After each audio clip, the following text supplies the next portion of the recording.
Stop sharing. There you go. And I'm going to look at the.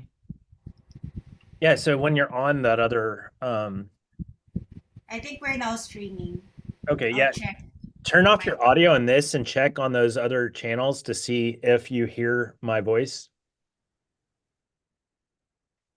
PERRYPALOOZA, PERRYPALOOZA, the ultimate business scaling event will start very soon. PERRYPALOOZA, PERRYPALOOZA. Thank you. I hear you. I hear you. All right, so if we mute everybody, we'll be ready. If we're already streaming live, I have no idea. We are streaming live, which is great. So welcome everyone that is in the live stream. We'll be starting very, very shortly.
Sometimes I get a good feeling, yeah.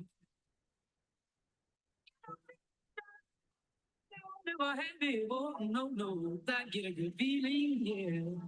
Oh, sometimes I get a good feeling, yeah. Never had before, no, I get a good feeling, yeah. My hands down, better leave. I'm running with this plan. Pull me, grab me, traps in a they can't have me. I'll be the president one day. Can't be first on you like that guy. Still, like you the one thinking what God still.com. Now I got a word for your tongue. How many Rolling Stones you grown? Yeah, I got a brand new spirit speaking in this gun. Woke up on the side of the bed like I won. Talk like the rhythm of chip to that sun. G5 in the US to Taiwan. Now who can say that? I wanna play back. I'm a more was a needle in a haystack. I hope they boy, let's stay back.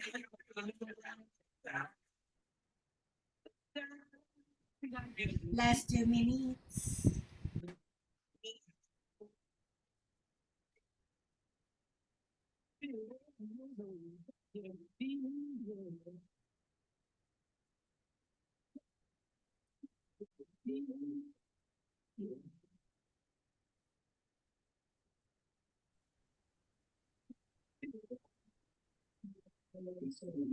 Okay. So nobody's in yet? Yeah. If you're ready, we can admit them in. Can't hear Angie. She's muted. I'm muted. Yes, we are I bet Chris live. was just, I bet If Chris you're was ready to just go, muted. Okay. let's go ahead and let our mastermind people in. Okay, getting them in. Coming in hot.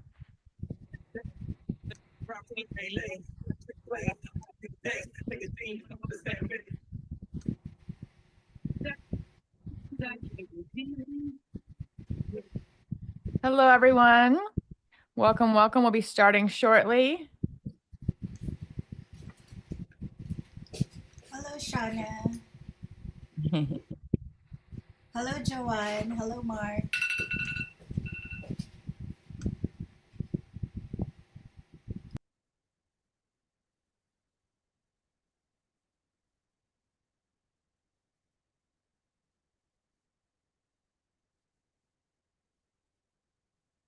All right.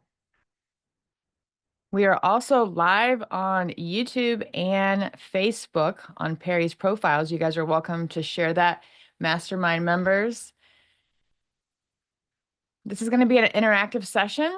So please have your questions ready. If you are a mastermind member here live in the studio audience, we're going to be asking every 30 to 60 minutes some questions, and we want you guys to raise your hand, and you'll hear Perry prompting you guys. So that's going to be a lot of fun.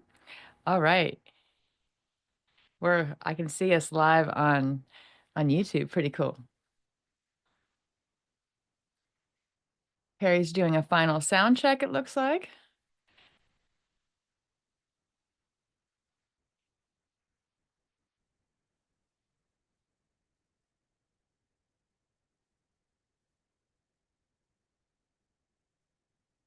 There he is.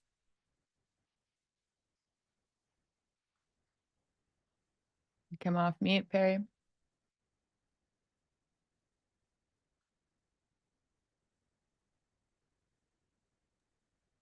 There we go. All right. All right. All right. All right.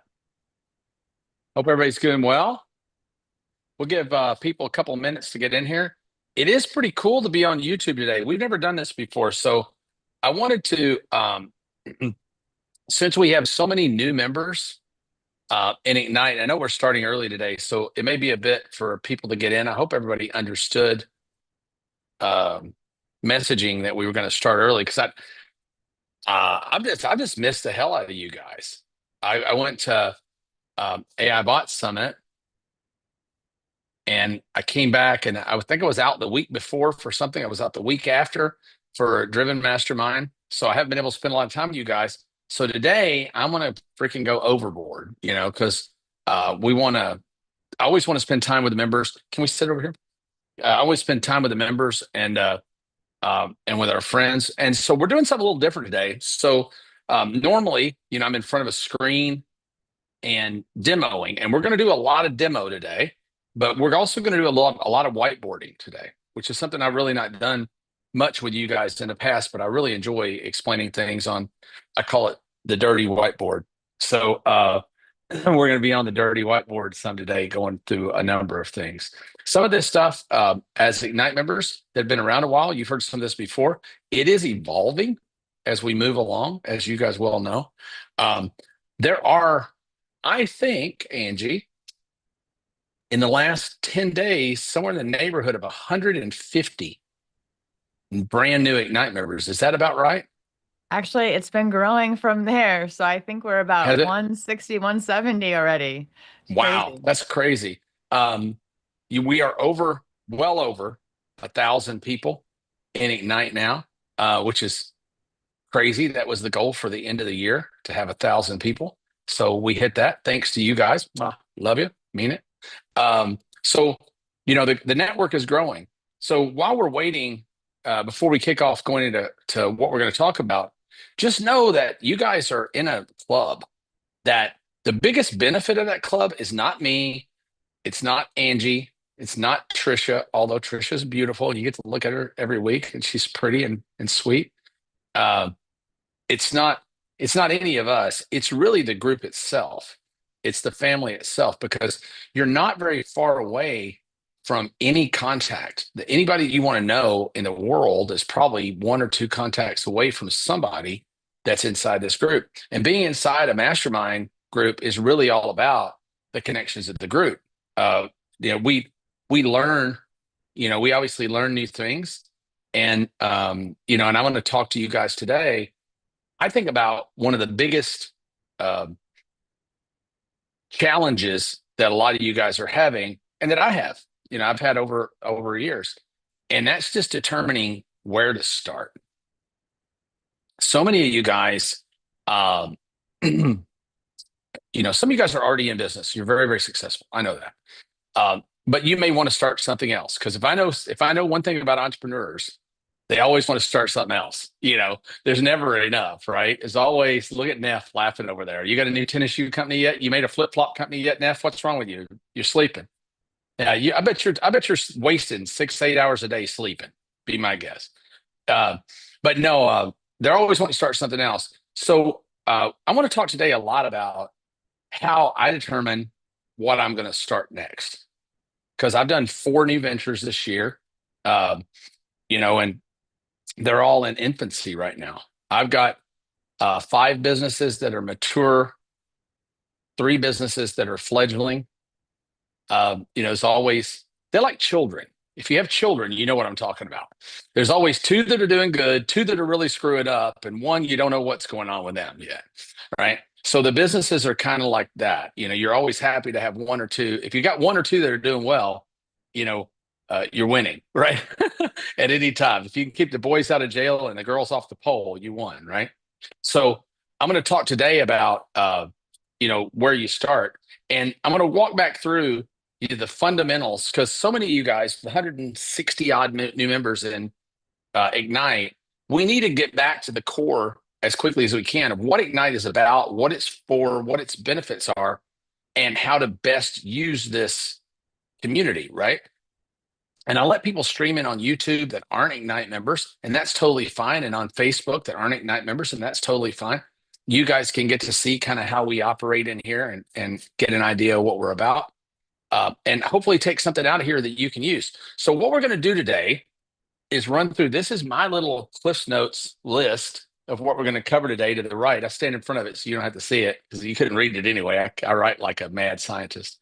But we're going to go through some principal stuff here, and then we're going to take a break for about 10 minutes or so, reset over on another area, and then I'm going to do some demos. So we're going to be demoing some of the AI agent building, some of the stuff that we've done there. It's a little more advanced because I had to rush through that at AI Bot Summit.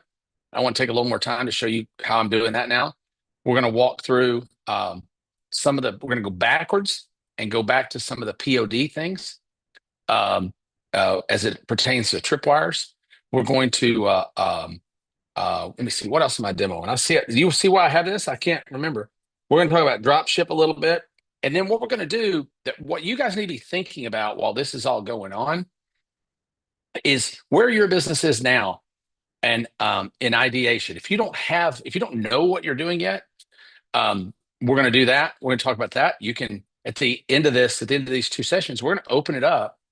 And I'm just going to kind of give you my opinion on whatever it is you're planning to do, or whatever it is you're doing now. Or if you're stuck in the business that you're in right now and it's not growing for some reason, you can throw that out. So you guys are going to get to come up and ask just about anything you want to ask to find out if you think, wow, that was Loom video. No, that was stupid. It's the problem with Discord. Yeah. So you guys are going to be able to say, hey, Perry, I'm thinking about doing this. What do you think? Or I'm doing this, but I'm stuck at X. How do you think I could get unstuck? And I'm always going to give you what I call my 5U answer, right? I don't know if I'm right or wrong. I'm just going to tell you 5U, this is what I do. And I have about a 60% batting average. So I've started in my lifetime hundreds of businesses. Now, at this point in life, about 6 out of 10 work. So if you tried one thing in your life and it didn't work out, guess what? Try something else. I was in the, I tried to be a stockbroker for about 30 minutes when I was a kid, when I was younger. And this old man told me, he said, hey, this business is easy, kid. If you're good on the phone, make lots of calls. If you're bad on the phone, make more calls, right? So business is kind of like that. You like Shauna Stevens, I'm looking at here, is one of our favorite members. Everybody loves Shauna. But Shauna entered Ignite in one business and now is in a completely different business that fit her a lot better. She likes it a whole lot better. There's a lot more demand for it. And that all worked out. So whatever you're in right now, you always have the chance to break that thing apart and start all over again. Doesn't matter how old you are. By the way, full disclosure, I know you all probably look at me and think he's probably about 29, 20, 27, 32, something like that. I just turned 60 years old, my birthday. So if you're a little older, you got some gray in your hair, Harlan Sanders started Kentucky Fried Chicken at 64 or 65, I think, with his first Social Security check. So you guys have the opportunity to do whatever you want to do, whenever you want to do it. Don't make excuses for yourself. So anyway, enough of that. So we don't do a lot of fluff here and talk about hypotheticals too much. We get down to the nitty gritty of things. So first of all, so I guess we got quite a few people in there. Welcome my Ignite members that you guys are here. Thank you for allowing me to do what I love doing for a living and making a living at it. It's a lot of fun. Building this family of people in Ignite has been the greatest accomplishment of my career. I'm so happy with it. Monetarily, I've made more money doing a lot of other things. I'd love to make more money from you guys. That'd be great. I don't make that much money, but it's very, very, very fulfilling to me. You guys are a glued together family. That some of you guys have been around here now for a couple of years, and nobody leaves. You know, people don't leave Ignite. I don't know if you guys noticed in the last 3 or 4 weeks, we've had a bunch of people that had left Ignite that now have come back. Have y'all noticed that in the chat? So just welcome back to Ignite. They leave and they can't stand it, right? Because it's just too damn good and it's too great of a value. So I'm really excited that you guys are here. Thank you. I launch a thing. I run a thing for Digistore 24 called Launchpad. I do every week. And we've allowed the Launchpad members to come in today on the Facebook stream, right, Angie? Yes? Yes, Facebook and YouTube, they're able to join. Yeah. So hi to those guys. They're brand new affiliates. They're at the starting block, most of them, but not all of them. And we're happy to have them here. And then we got people on YouTube. I don't know, haters, lovers. Hell, I don't know. Doesn't matter to me. I got a thick skin, so say whatever you want. Okay, so welcome to you guys. So let me talk about the purpose of Ignite real quick. The reason I created Ignite was to have a mastermind home for people who didn't have one. Because masterminds have made me quite literally millions and millions and millions of dollars. Almost every major contact I've ever had in business has come as a result of being in a mastermind or teaching a mastermind. And I just think they're the greatest tool ever, but they're not accessible to most people. Normally, masterminds are like country clubs. They're hard to get in. You typically have to already be doing in excess of $1 million a year to get in them. So it makes that first million really, really, really hard. And when I'm talking about $1 million, I'm not talking about making $1 million. I want to correct this real quick. I'm talking about having $1 million business. That means you sold $1 million worth of something in a year. You might have made $10. You might have lost money. You might have made $500,000. I don't know. But my objective and goal for Ignite members is to get you to $1 million in gross revenue. And I know a lot of you guys in here have already well exceeded that. And I'm so proud of you for that. And then we have other programs beyond that that for when you get to be, multi-millions of dollars, you have different problems, right? So I've got another thing that I do for those folks. But that was the goal of this. And I found that moving through it, that you guys need 4 things. You need access to the latest strategies, access to a community to support you, access to software tools that are really expensive that most of you guys don't have the technology to act on these strategies without the tools. And lastly, some mentorship from somebody who's kind of been there and done that. So, and I have been there and done that. I promise you, there is nothing that you could screw up that I haven't already screwed up 3 times. I promise you. I've made more mistakes than all you guys put together, I bet.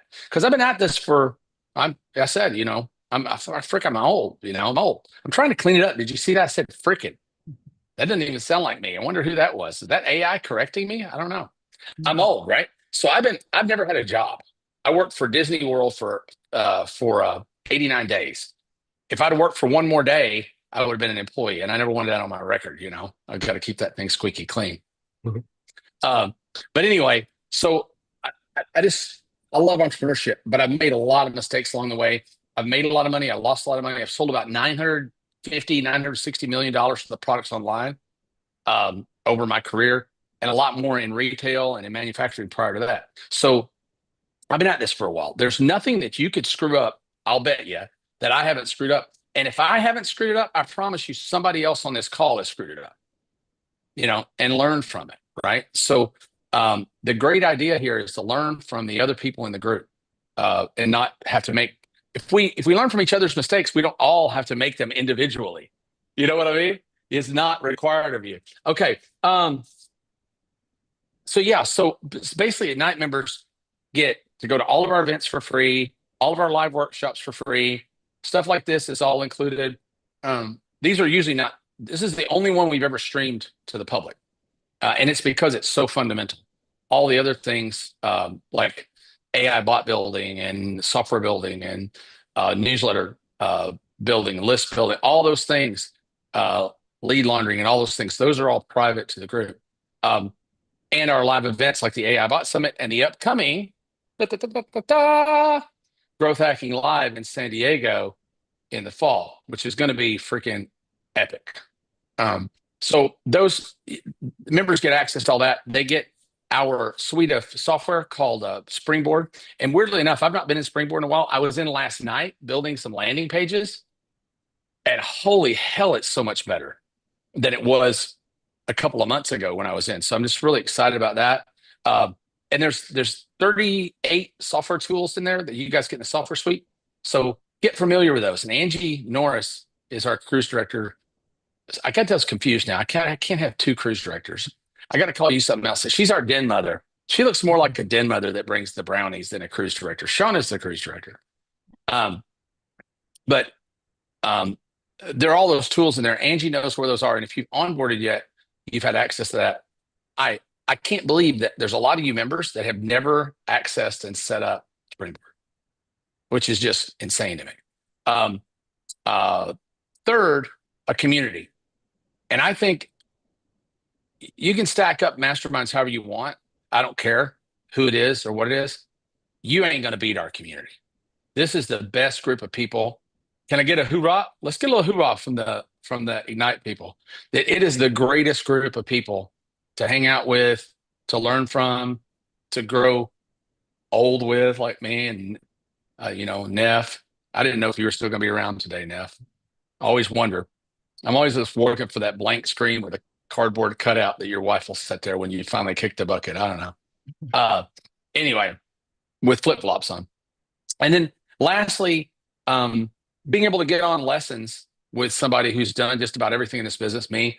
And if I haven't done it, I have great friends that I bring on that teach these things. Friends like Reed Florin and Qasim Islam and Jason Fladlin and Adam Lucerne. And these guys that are just the best in the world at what they do that we've got that have come on already or that are coming on. So Adam Lucerne from Audience Labs is going to be on with us next week. So yeah, good stuff. We got a great group of people. So that being said, don't forget the 2 cruises coming up. Oh yeah, we do 2 cruises a year. So we go on cruises twice a year. You don't have to go on both of them. It's kind of cool if you can, but we try to get to where somebody can go on one of them. The cruises are just the most fun in the world. We don't make any money from it. Cost us money to do them. You buy your ticket from the cruise line, and you don't pay us a penny. Everything that we do, activities wise and all that, that's all on us. It doesn't cost you anything. There's a big thing with Ignite. When we add more and more and more to Ignite, it never costs more money. We're trying to add more and more and more to it every single month, every single quarter, more software, more training, more events, more everything without ever raising the price. And to do that, we count on you guys to kind of spread the word about it. So I think that's the goody. And then, so for those of y'all that don't know anything about me at all, I'm giving you like a 2-minute background of Perry. So I was born in Paducah, Kentucky. That's the sound a dead body makes when it hits the floor. Paducah. I left there as soon as I could drive a car. I got into business. I moved to a giant metropolitan city of Owensboro, Kentucky, leaving Paducah in the dust, going to the big city, and then went on to Nashville. And started selling cars in Nashville at 20 years old. Had twin daughters. At 18 years old. Had twin daughters at 19. Started my first business, a jewelry business in a mall, retail jewelry business in a mall when I was 19 with new twins. I don't know how I was so stupid to go start a business and leave a job, but I made $800,000 that year selling jewelry in the mall. And that was net money, which is crazy. And a year later, I was broke because you're not supposed to make $800,000 when you're 19 years old because you do real stupid shit. And I did all kinds of stupid shit. And but over the years, I went I started off in retail. I went from retail to manufacturing. I went from manufacturing to big box selling. I went from big box selling to importing. So I had done all that before there was an internet. And then the internet came around. And I was like, this is going to be the biggest thing ever. And I sold every business that I had. I had like 8 businesses. I sold them all. I liquidated them all out. And I went all into the internet the same year that Jeff Bezos started Amazon. In fact, Jeff Bezos called me to buy my first business, physically called me on the telephone to buy my first business, crapstore.com. But he was trying to buy it with that worthless Amazon stock. And I turned him down. I actually said, this is no kidding. You can't make this. I'm not proud of this. You can't make this shit up. I actually said, dude, I'm reading about you in the paper. You're losing $1 million a month. You're losing $1 million a day. I'm making money. Maybe I should buy you. What do you think of that? And that was the conversation. It deteriorated from there. But as you can imagine, that was about a $750 million mistake, best I can figure. So I've told you, I've made mistakes. That's probably my biggest one monetarily. But anyway, so I was in e-com for a while. And then I got in the supplement business, the dietary supplement business, which at the time, and still is today, very litigious business.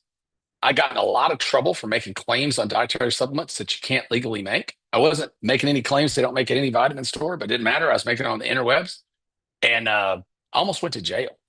Almost went to jail over that business. I got wiped out. I lost everything that I had in the world. And I had a buddy, Ryan Dice, who owned a company called Touchstone Publishing in Austin, Texas. And he called me up, knew me well, and said, hey, what are you going to do? And I said, man, I don't know. I'm $3 million in debt. I don't have a penny to my name. I'm driving my assistant's spare car and living in my sister's spare bedroom. And he said, well, come down to Austin, Texas, if you want to, and I'll give you half of this business to help me grow it. And I said, okay, my calendar is not full. Because I've been flying people to the Virgin Islands and taking chartered show buses to concerts and shit. And man, when you get in trouble, all those friends, they're gone into the wind like a fart in the wind. They're gone. So I took that advantage with Ryan, went to Austin, and he was doing about $2 million a year. He'd been doing $2 million a year for a couple of years. And we were there. I can't remember. It was either 7 months to 9 million or 9 months to 7 million. I think it was 7 months to $9 million. We got to $9 million in 7 months. So we 4x, almost 5x the business together. And it was 9 and 7 months. And we created Digital Marketer out of that. And from Digital Marketer, we created Traffic Conversion Summit, Warman Mastermind, and some other stuff, and built a $60 million a year business. And I sold my interest in that business. We sold TNC to Blackstone. I sold my interest in that business to Ryan and them. I sold my consumer businesses to the Agora company. I sold my medical marketing agency to a company out of Kentucky that does medical marketing. And now I've bought most of them back, because you'll find as you sell businesses, other people, not with digital marketing, they're doing great, but with other businesses, private equity owners, a lot of times will buy those businesses and really screw them up. So, and then you get to buy them back for pennies on the dollar. So I've been able to do some of that. If you guys are interested in private equity and how to sell businesses and how that works, if we have time later, I'll walk through the pyramid of that with you guys if anybody has any interest in that. That's getting the cart before the horse pretty good, because that's you need to have a business doing, on its way to $10 million a year, probably, to make it a sellable business. Okay. So Angie can determine if we have enough people. So I did all that, and then I got lazy and I decided, well, I'm going to retire. And I did. I just completely quit doing everything for about 2 weeks. And then I started like 11 more businesses like an idiot. So I got right back into the heat of it, because honestly, I don't know what I'd do if I didn't do it. Right. And starting at night was part of that. That's been a great blessing. So that's the story of Perry. There's a bunch of other horrible stories in the middle there. Most of them involve alcohol and loose women and fast cars and bad decisions. Okay. All the things that make life wonderful.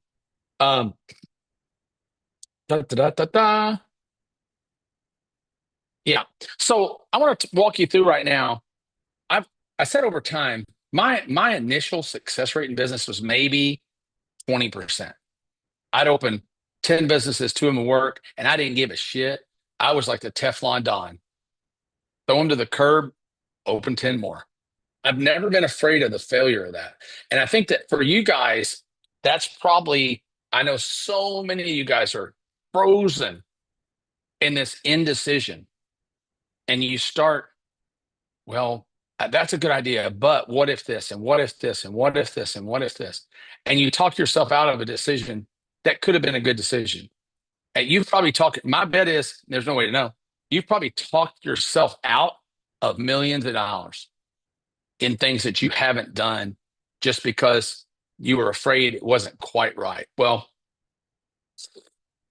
I got some news for you. It ain't ever going to be quite right.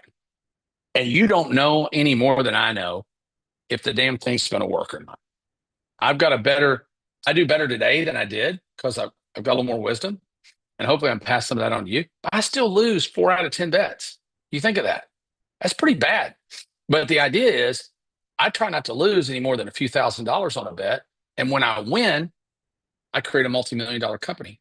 So when the sin sues the art of war, when the risk is low and the reward is great, by all means proceed. So take on a lot, take on more than you're comfortable with, and focus, all that focus thing, total bullshit. Just absolute, complete, total bullshit. You've got to focus. You're not focused enough. That's your problem, is focus. Says somebody talking to you who's broke. I promise you, they ain't got no damn money. Because I don't know a super rich person in my life that does one thing. Not one. Not one. They all have multiple businesses. They all have multiple streams of income. The secret is you can't go get multiple streams of income before you get one. Right? You shouldn't be out doing 5 things until you have one stream. Once you got one stream, I'm always thinking 2 products ahead, 2 businesses ahead. I'm going to do this so that I can do that. Okay. And I think that's really the deal. What I want to try to get through to here, and we're going to go into boxes right now. But my big idea here for you today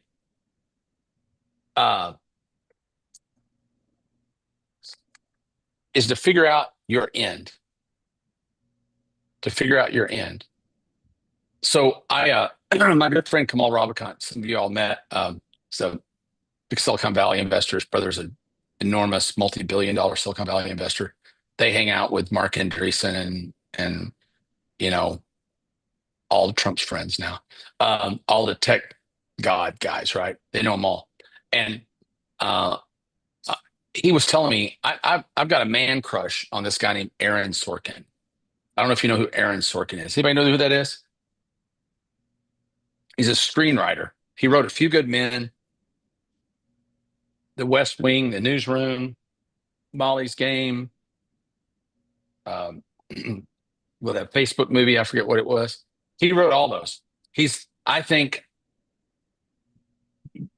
between him and Taylor Sheridan, one of the 2 greatest screenwriters who ever lived, especially for television. And I wanted to meet him real bad. This is like a superhero of mine. His course on masterclass on screenwriting is an absolute masterpiece in storytelling. It's amazing.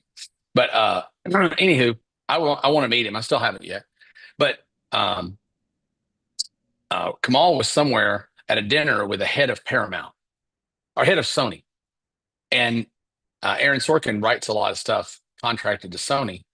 And he said, my buddy Perry really wants to meet him. And he says, yeah, he might not if you met him. He's a crazy madman. But the secret to what he does, I think there's a giant lesson in. He drinks a lot, parties a lot, does all kinds of craziness. But he takes 3 or 4 weeks to 3 to 4 months when he started a project of just partying, having a good time, doing everything he wants to do. And all of his time is spent, his mental energy is spent figuring out, he has a story idea. He figures out how that story is going to end, how it's going to end. And when he's figured out how the story is going to end, it only takes him about a week to write the pilot. he'll write the pilot to the show in a week. But he already knows how the story's going to end, so he's working backwards. And I think that for you guys, you're trying to think, how do I start? But you can't think, how do I start, till you know where you're going to end. How the hell could you? If you get in your car and start driving tomorrow, you might end up in Tupelo, Mississippi, or Toronto, Ontario. You don't know. You would never get in your car without a destination in mind. You would never get on a ship to sail without a destination in mind. Right? So you got to get that nailed. And hopefully on this call, you'll get some clarity to that and think about it, because we're going to talk about the criteria of that. And that really comes down to demand, time, and expertise. And I'll get to those in a little bit. What are you already good at? What do you know? What do you have time to do? And is there demand for what you're wanting to do? And if there's demand, time, and expertise, then everything else is easy. You just have to start then with actions. You look at it like a funnel. Like, if this is the end, and these are the things that I need to do to get to the end, guess what? You start ignoring these things. You just start wiping them out of your life. So your success path to getting to the end is oftentimes an exercise in subtraction more than it's an exercise in addition. It's, old quote. I hate to use old quotes all the time, but they were talking about Michelangelo's David. I guess, was it Michelangelo that did David? Right? Is that who carved David? Have I got that right?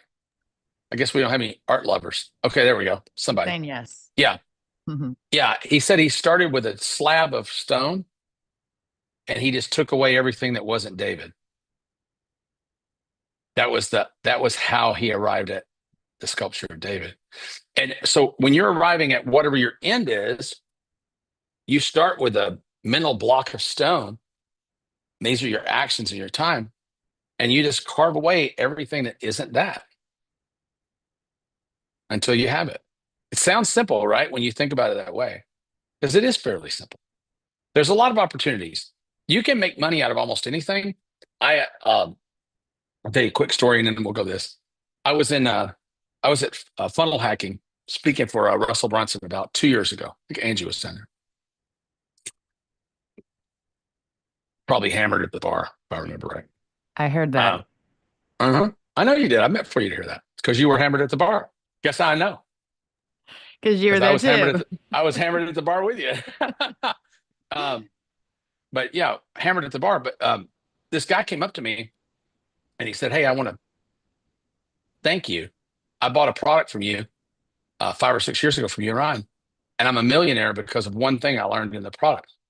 You gave me an idea of having this little black book in your back pocket of all the people that you can refer to add onto your business or that will pay you affiliate commissions." Because I keep a list in my phone now. If I meet with somebody and I'm not going to work with them and they need a media buyer, I tell them to call Laura Betterly, or I tell them to call Ruben Rock, or if they need an affiliate manager, I tell them to call Angie. If they need so I've got a whole Rolodex of people, and I know those people. Some of them I'm just doing it as a favor, but sometimes I get paid if I send them over to a merchant provider. The merchant provider pays me commission. So he said, I'm a cash millionaire now. And I said, "What business are you in?" He said, "I own a pooper scooper business in Toronto." "So you're a millionaire from scooping dog poop?" He said, "Well, I don't scoop dog poop, but other people scoop dog poop." But he had taken the dog poopy scoopy business that was doing $1 million, doing $100,000 a year by himself, and he was making like $60,000. And he started thinking of all the other things that the pet owner was buying. They were buying dog grooming, so he set up a deal to run their dogs back and forth to groomer. He started delivering pet food to them when he came to the pooper scooper stuff. He had a vet delivery service for them. He had special diets for them. He had all kinds of extra toys and stuff they could buy. He started a pet sitting service when they were out of town. And he got up to doing over $1 million a year, netting about $500,000 a year. And in 2.5, 3 years of saving money, he had $1 million cash accumulated. So you can take almost any business Because whatever business you're in now is probably better than the Pooper Scooper business, right? I made $1 million selling hot dog books. Are you kidding me? You can make a lot of money doing almost anything, but you have to think of it with scale. And sometimes that's where experience comes in. But one of the reasons my success rate has went up, I applied something to each of my businesses. When I buy one, acquire one, or acquire equity in a company, and I do all those things, we apply something called the 4 magic boxes. And these are applied slightly differently to different businesses, but they are definitely a formula. Okay. They're definitely a formula, and they work in almost every case.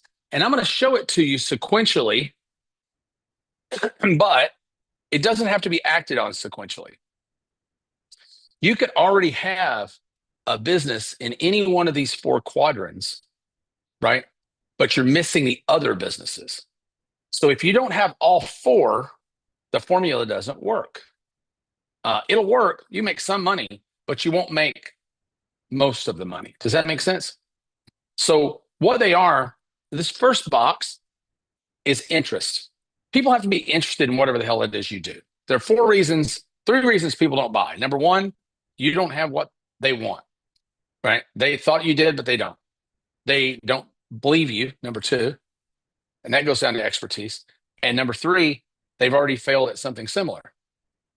So you have to create uniqueness in your offers and uniqueness in your product offerings.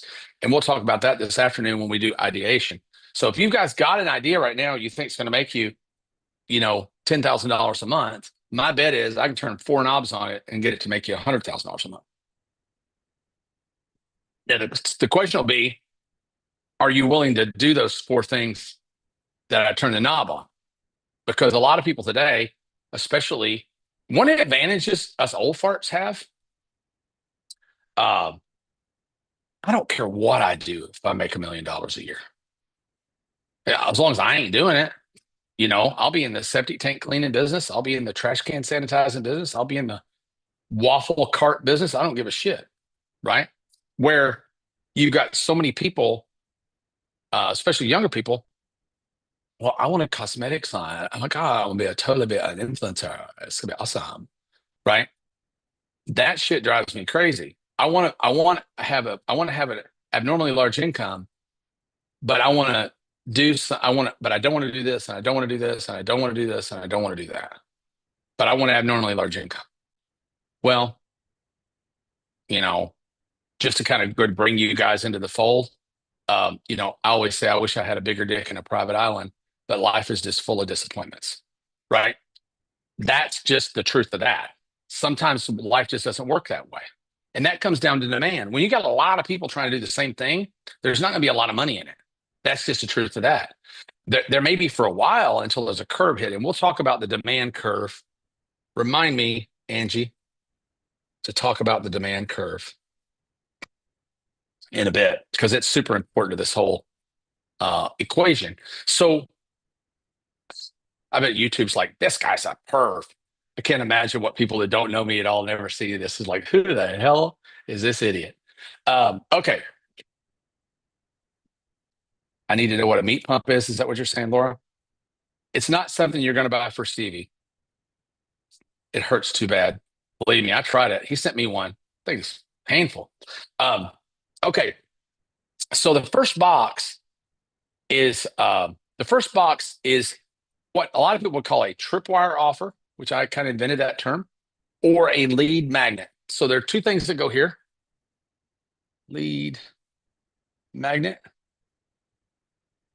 or a tripwire offer. I greatly prefer the second, if I can get it. In some higher ticket B2B, it doesn't work. Lead magnet works better. But in most businesses, the tripwire works better. So all I'm doing here is getting someone to come into my world and raise their hand. There's always the old marketers. Dan Kennedy said, you want people to, they used to send, does anybody remember, who's old enough to remember classified ads where you would send in a self-addressed stamped envelope and they would send you shit back, in a mail? Look at you old farts. All right, I don't feel so bad now. Yeah, that used to be the thing. So they run classified ads, and if they sent in the stamped envelope, they were raising their hand saying they were interested. And what they were paying for was to get a sales letter sent back to them, selling them the real thing, right? And but anyway, so then we came out, the internet came along, and all those old direct response marketing techniques just went online. So the self-directed stepped envelope became the opt-in form, which is still very popular today. It's still around, but works less and less and less and less and less. Just the same way that we found out back then, when you put the penny on the tape in the envelope and sent it for the fan club out of the comic book, you were usually disappointed with what you got back, right?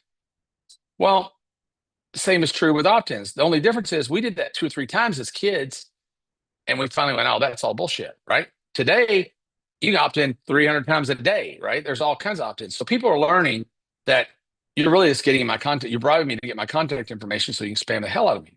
It's so much better. I say I like them to raise their hand with their wallet in it. Because if they give me a little bit of money, anybody who gives you a little bit of money, the whole paradigm changes, right? Like, Shlinsky, when you were dating, when you gave the girl the money at the end of the night, it just didn't feel the same, did it?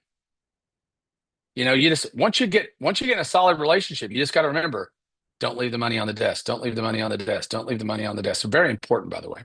But no, it's a different relationship, right? Does that change a relationship? You damn right it does, right? So when somebody buys something from you, even if it's very, very small, that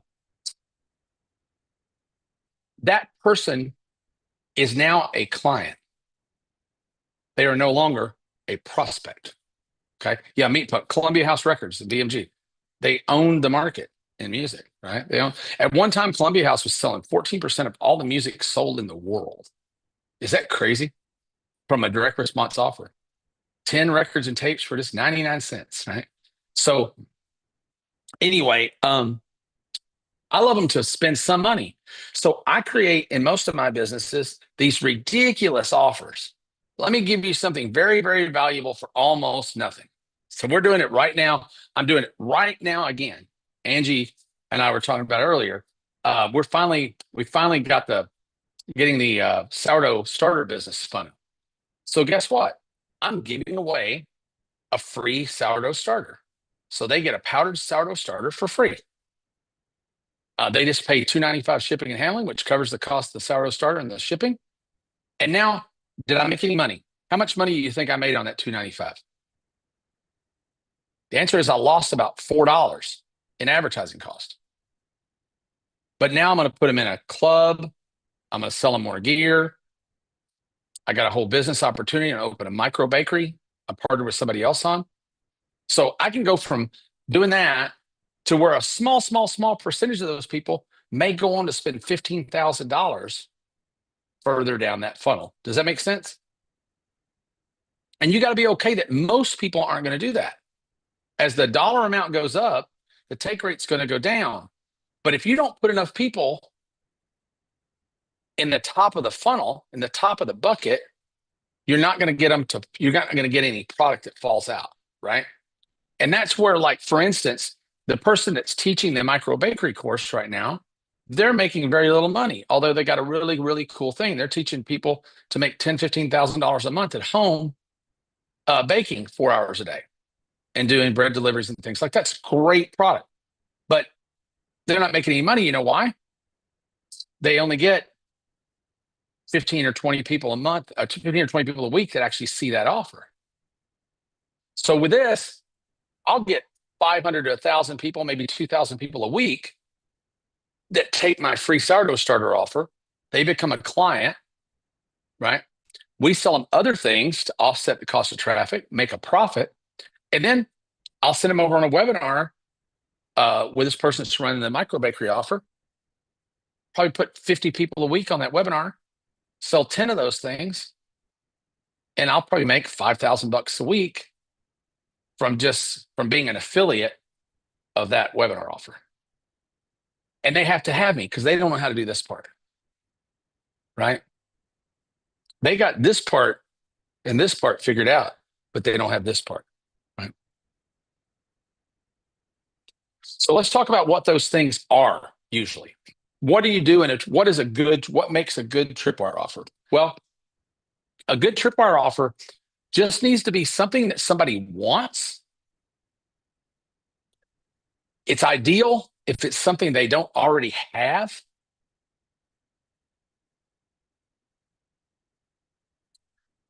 And it's imperative that it identify their desire.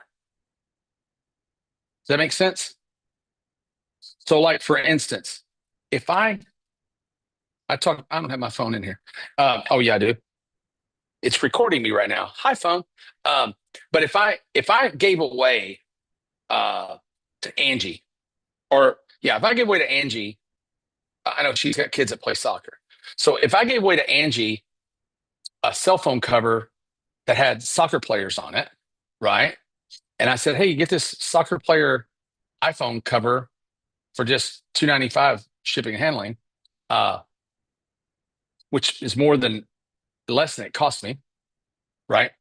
Then I would know if she bites at that and takes that, I've got a soccer lover. So now I can sell her other things that are soccer related, right? Does anybody ever remember? I get back to the old people again. Us old folks, we got a lot of advantage here. We really do. We're dying soon. So we need to make more money, right? But until then, we have a little bit of advantage of experience and wisdom. Does anybody remember the ad that used to run called Current Checks? It was in the back of every parade magazine. They sold checks. Get 250 checks for 4 cents or something. It was like just the dumbest offer ever. They saw, I think it was, you got 250 checks for like $4.95 or something. Cost nothing, right? Well, I always wondered whole life, how in the world they ever make money? They sold tens of thousands of offers, tens of thousands of orders of those checks a day, right? But if you ever go back and look at those old ads, you'll find something really interesting. You couldn't buy a plain check. They didn't have them. You had a hunting and fishing check, or a bowling check, or a Dalmatian check, or a cat check, or a something that told them who you were and what you were interested in. Don't you want to know why? They became the largest list rental agency in the world from that. So they would rent lists out. Like if I bought checks with a Wall Street bull on them, that means I'm an investor. So Brian Neff would pay X dollars for that lead. If I bought them with a AR-15 on them, which I'm sure everybody buying them damn things right now, then I might buy those leads from my American Gun Association, right? So that's how they did that. So it's an extension of that. You're getting a person to identify, but it has to be something they want, not necessarily something they need. It's always better if it's something they want. It has to be specific. Let me write those down. So they want it. It's specific to them.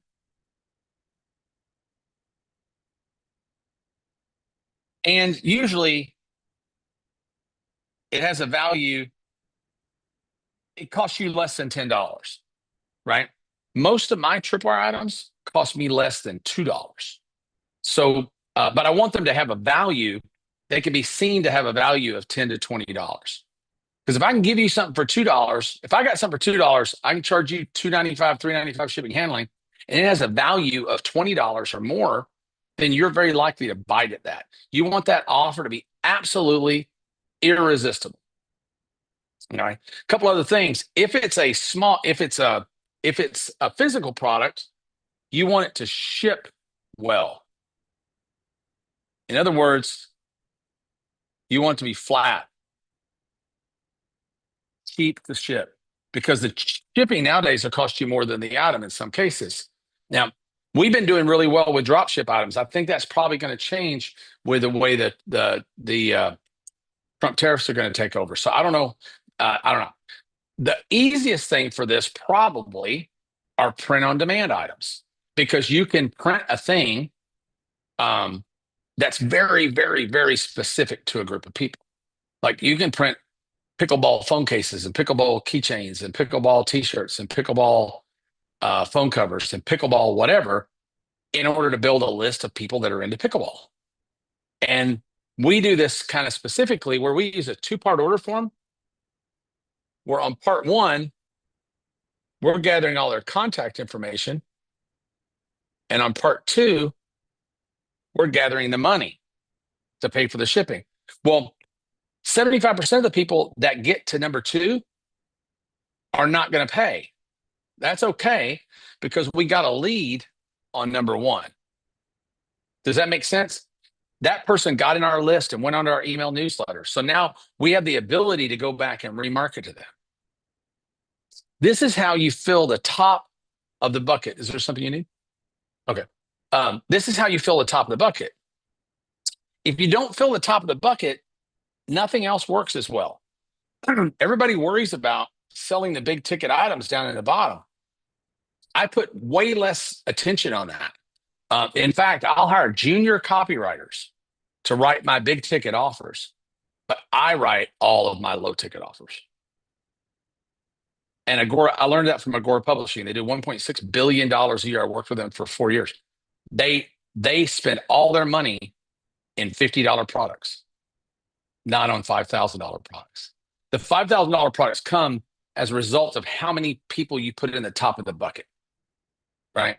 Like Shauna, if you publish your swag book and give it away for $2.95 shipping and handling or whatever, you shouldn't care. You're gathering a list, right? And you know that 5%, 10%, 20% of those people are going to go on to place an order with you. What's your average order value right now, Shauna?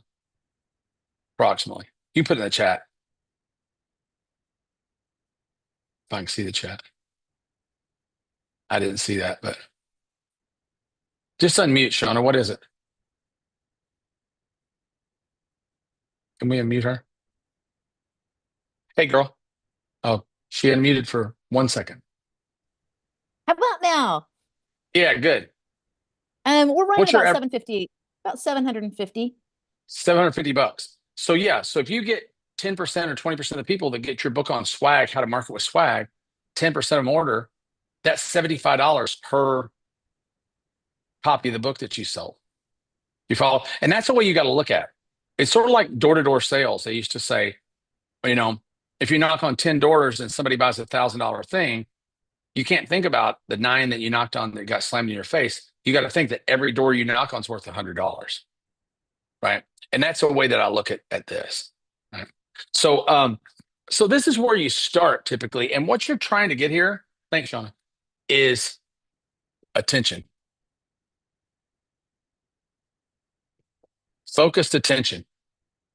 And when they give you money right here, the lead magnet, you've seen a lot of those where they give away a digital thing, download our ebook when you this or that. The problem is they just don't convert well. People convert a lot better, 4 or 5 times higher for physical goods and services than they convert for digital goods and services. They just do. And the buyer behavior on the back, they're already worth a lot more money for only one reason. Guess why? Anybody want to guess the reason why? Come on, give me some guesses in the chat. Why would they automatically be better?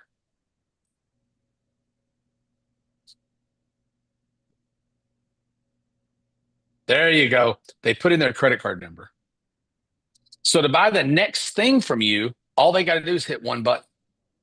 So we call that greasing the chute. You want to make that next purchase very, very, very easy. Very, very, very easy. Hey, Perry, in box number 1, do you think like free software would be something good to give away as a lead magnet? 100%. That's the only digital thing that I think is really that great to give away. And I was about to get to that. Yeah. So Neil Patel. So my friend Neil Patel, who owns Uber Suggest and a bunch of others, he's made hundreds of millions of dollars giving away free software. And it used to be software is really hard to make. Now, with AI, we can build software in minutes.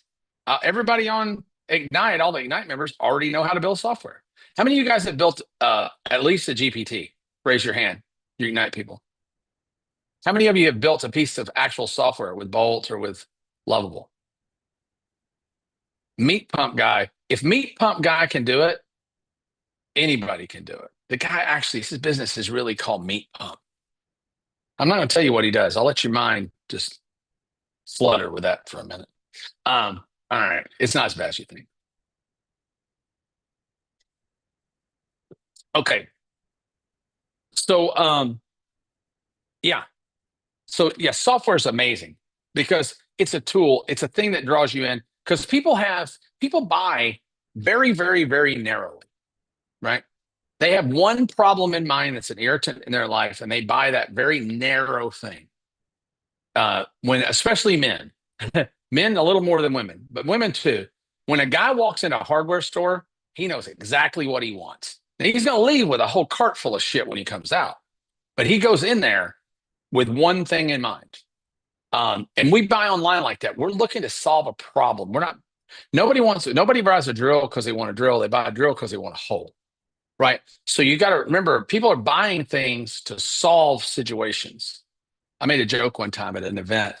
I was telling a story about the drill, and then we went on to Maseratis and Maserati ads, and it had this Maserati ad. There's no car in it. It's this beautiful woman. And it said at the bottom of the ad, you know you're not the first one, but does it matter? By Maserati. And I told a joke in the room that I'll tell now. This will easily get rid of some people on the stream. I always said nobody buys a drill because they want a drill. They buy a drill because they want a hole. So guys obviously buy Maseratis for the same reason, right? It wasn't Maserati, it was Aston Martin. Yeah, it was Aston Martin. Yeah, they buy Aston Martin for the same reason, right? So people didn't like that very much. Some people didn't like that very much. But anyway, so yeah, software is great. And there are digital things that you can do. I've done laminated sheets before, like the mind maps of my thought processes on laminated sheets. But I can tell you, giving away those laminated sheets as a digital delivery for free versus selling those sheets for $4.95 shipping and handling, I made 5 times more money doing the delivery in the mail. 5 times more money. They converted a lot higher. The people that got them were much better buyers. So try to get your head into physical delivery. And before you ask me, if you guys have seen, how many of y'all have seen the laminated sheet offers before that, right? Yeah. So before you ask me, oh, that's a great idea, Perry. Who did you outsource all that to? Well, I outsourced it to my kitchen table, right? Again, back to no fault of young people. I'm not going to say anything bad about young people, but you're all in the worst generation period ever, fucking period. What are you going to outsource? I want to build an app for that. No, just do some damn work. You're killing me over here, right? I sat and laminated those damn things at my own kitchen table by myself until I found out if it was going to work or not. When I found it was going to work, I had kids come over to the house to do it. Then after that, we took it to the warehouse. My assistant did it for a while. And when we got to where we were doing enough of them, we moved them out to the plant and we got somebody to make them. All this stuff, when you start, you can't, if you start subcontracting all this shit out, you will never make any money. The contractors will take all of your money because you got to remember on the tripwire piece, the goal is not to make money. You know what the goal here is? It's to acquire as many people as you can and lose as little as possible. Lose as little as possible. If you're not losing some money on this front end, you're costing yourself money. That sounds counterintuitive, but if you're not losing some money here, you're costing yourself money in a very short and especially in the long term. Because if I can lose $5 on every one of these I sell, but get 100 customers a day, or if I can make $5 on every one I sell and get 5 customers a day, guess which one I want to do? I want to get 100 customers and lose $5. It's $500 lost every day. But it's not, because they're going to go through 3 more steps before they ever leave my funnel. I'm going to get back the vast majority of that money, if not all of it today. And over a period of time, I'm going to get back 10, 20 times that $5 I lost. Does that make sense? If I know, like Agora Publishing knows, if they lose $5 here, their average customer is worth $556 profit in the first year. They know their numbers. And you got to get to where you know your math. But if they lose $50 here, they don't care, because they're going to make back $556 for every new buyer within a 12-month period of time. Does that make sense? This is the way the big boys play the game. This is not the way the scaredy cat people don't work. And a lot of people are not getting past here or here, and we'll get to that in a second. And they'll cheat off my homework. You wouldn't believe how many people come to me over the years. Yeah, man, I tried that tripwire thing you do. That shit don't work, man. I almost went broke with that. I don't know why you're teaching people that. That's a terrible thing, man. You're breaking people. Yeah, I know. It doesn't work that well. I've been doing it for about 21, 22 years now. One of these days, I'm going to figure out why it doesn't work. It's just crazy, man. Tripwires, somebody wrote, tripwires generate me millions. Yeah, they do, but not here. Not in this box. I'm going to lose money on I was talking earlier with Bella about this. We're going to lose money on every single sourdough starter that we give away. We're losing money on all of them. We're just wondering how much we're going to lose. Lose $2, $5, $10. There's some acceptable amount, but it backs out. So like in my business here, I got PB down here. So for me, in my consumer businesses like Survival Life, the American Gun Association, things like that, we give away gear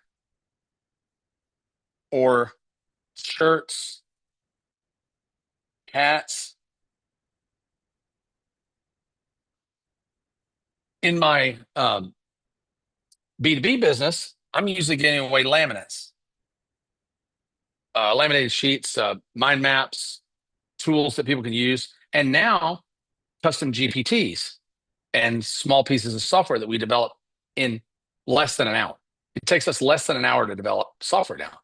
And if you guys are new to Ignite, inside the Ignite recordings, there's something called 60-minute SaaS. And you guys can go in there and go through those recordings, and you'll be like these other people. You'll be able to build software in now.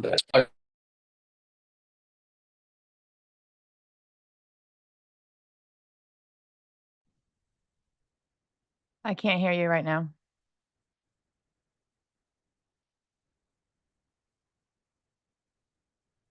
Nope, I can't hear you yet.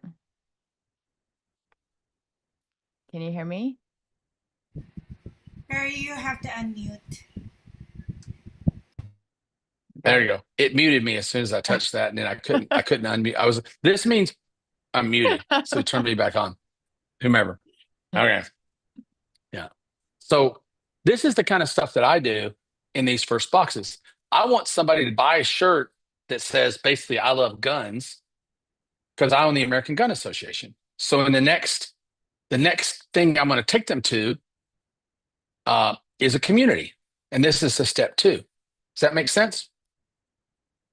So it used to be, by the way, let's go to step 2. So the second box for years in this business has been dominated by courses. So many people sold courses. They sold digital education. There's still a market for digital education, but it sure has changed. When I got into that business, nobody knew how to sell online, and I did. Not because I was that great selling online, but I'd done retail in the past. I'd imported. I knew where to get product. So the first 10 years I was online selling information, I literally just printed money. Money fell out of the sky in $1 million buckets. It was insane. Ryan and I, a digital marketer, man, we just mopped up. We just killed it. And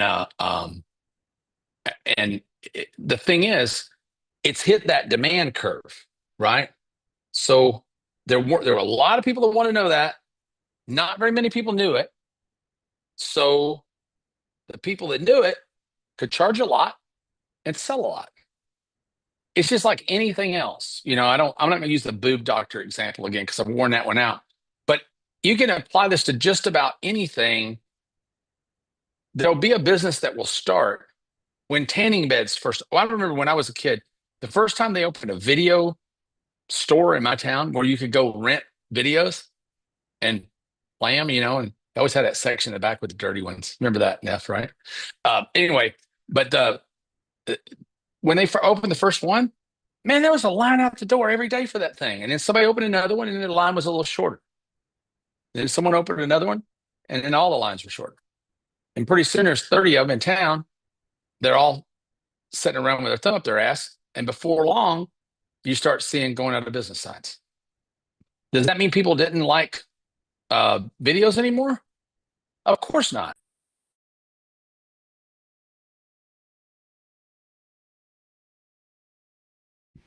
Perry, you're on mute again.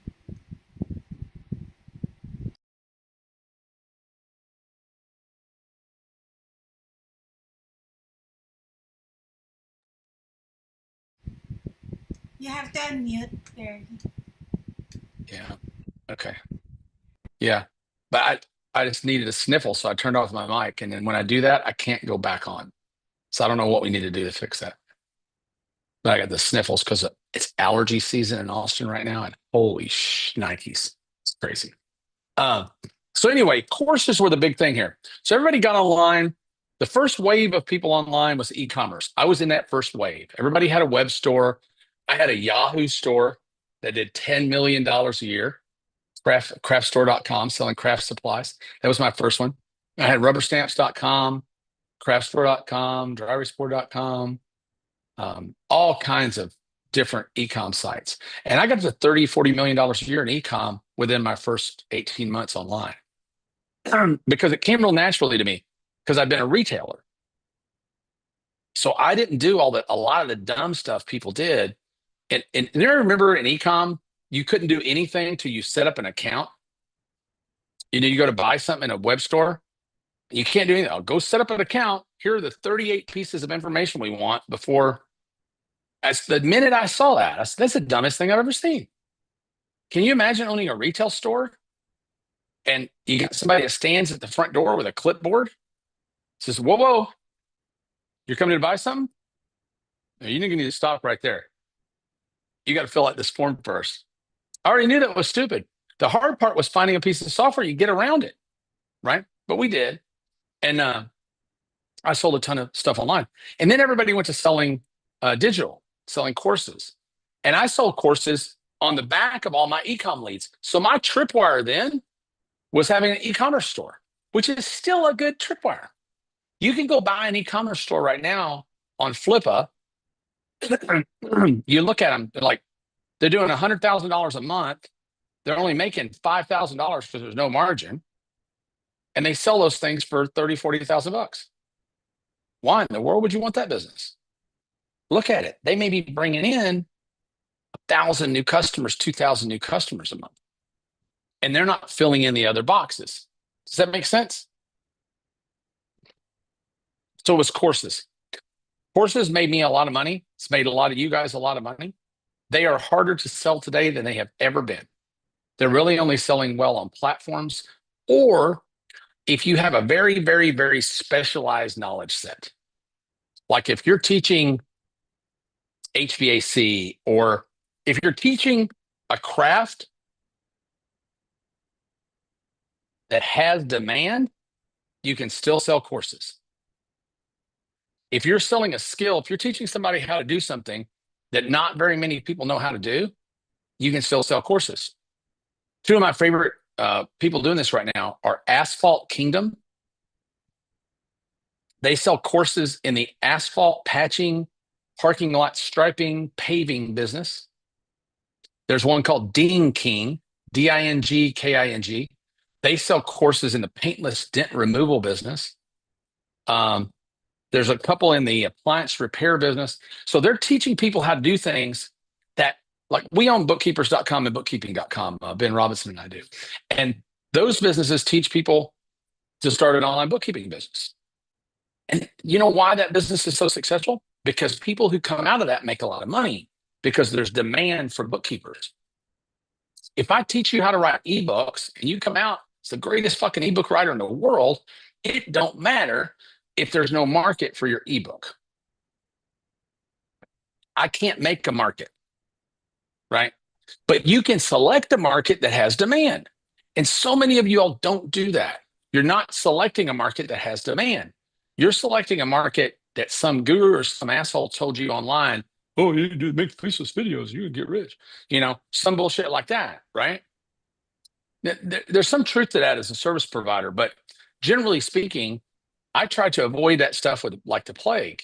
If you're selling something that has demand, like Brian Neff has a great property in Key West, Florida, that is everything about Key West. Well, there's demand for that. There are tourists going to Key West that need information, that need direction, that need recommendations. There's a need there, and Brian is stepping into that stream of that need. Where if he was trying to convince you that you need to go to Humboldt, Mississippi, if he owned HumboldtMississippi.com and he's got to go out in the world and convince you that Humboldt, Mississippi is the greatest place in the world to go visit, he'd have a pretty big uphill battle.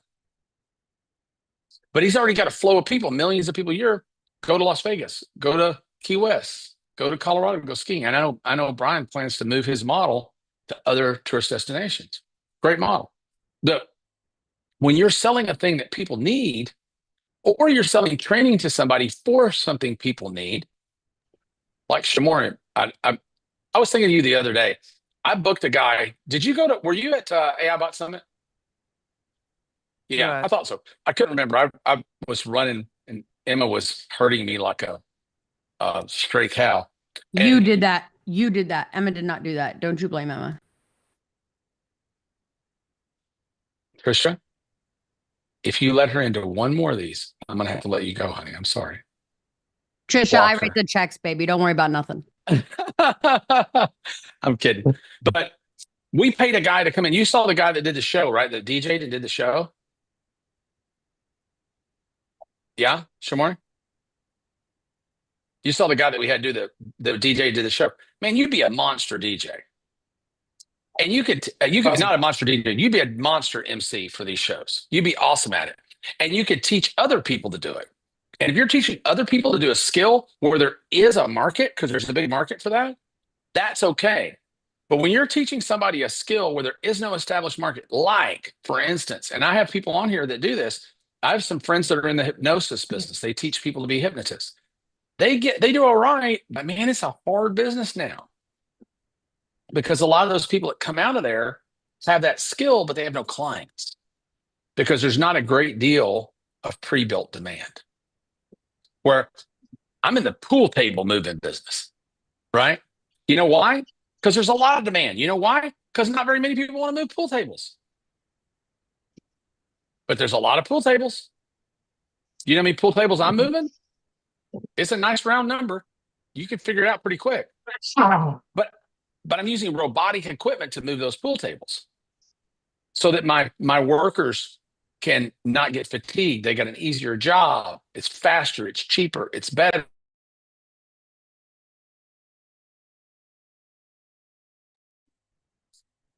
Somebody muted me. Emma, I told you don't let him in there. She probably did it. Okay. If anything goes wrong, by the way, for y'all that are new that don't know Emma yet, everything that happens bad in anything at night is Emma's fault.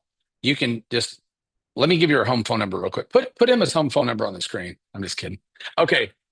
So courses. Now today, I started doing this about 10 years ago. I stopped selling so many courses and I went to communities. I misspelled communities, but selling a community. So a community is a lot better because a community can have a course in it. But I'll tell you, people will more likely buy the community with the course in it than buy the course that comes with the community. That sounds crazy, but it's true. So, and this goes everywhere between $9 a month that might be a newsletter with a once a month call or something like that. Depends on the market, all the way to $3,000 a year for an Ignite membership, or $35,000 a year for a Driven membership, which is our upper scale mastermind for people already doing $7 to $10 million a year. So and these, why is it more? Well, why would I not charge the same for the people that are doing more money? Well, number one, I can get more money. Two, those people won't take you very seriously if you don't charge more. And three, they have a different set of problems than somebody doing less than $1 million does. They're looking for something different, and we're going to talk about what that is in a minute. But they're looking for something different. And any club that you're going to ever join, any community you're going to join, as the price goes up, people aren't joining that community for who's inside of it. They're joining that community for who's not inside of it. Country clubs are exclusive and hard to get into and really expensive, because the rich people in the country clubs are hoping to hang out with more rich people in the country clubs so they can all be more richer. Right? They don't want to go hang out at the country club to hang out with poor people, because they don't want to bring their standard down. That sounds selfish, because it is. But I don't care who you are. If you tell me the salaries of the 5 people you spend the most time with, I will predict your salary for next year within a few $1,000s. I guarantee you I can do it. Because we all fall into that pit. Frank Kern's a really good buddy of mine. And Frank and I have a lot in common. He's from a little country town. He's from Macon, Georgia. I'm from Paducah, Kentucky. We're both incredibly rednecky, Shamori was in my house the other day. We were talking about growing up pretty near each other, really, as kids, and all the stupid shit that we did, and drinking sugary grape sodas every day, and eating terrible foods and shit. And but Frank and I grew up kind of like that. Frank moved from Macon, Georgia, to La Jolla, California. There's not much more of a culture shock than going from Macon to La Jolla. And he said, I just wanted to go to La Jolla because everybody's rich. And if everybody's rich, maybe I'll get rich. A year later, his income's up by 10 times. I moved to Bel Air, California. I lived in Bel Air. One of the top 2 goes back and forth with Greenwich, Connecticut, as the top 2 highest income zip codes in the country. That year I was there, I scaled my income up by 400%.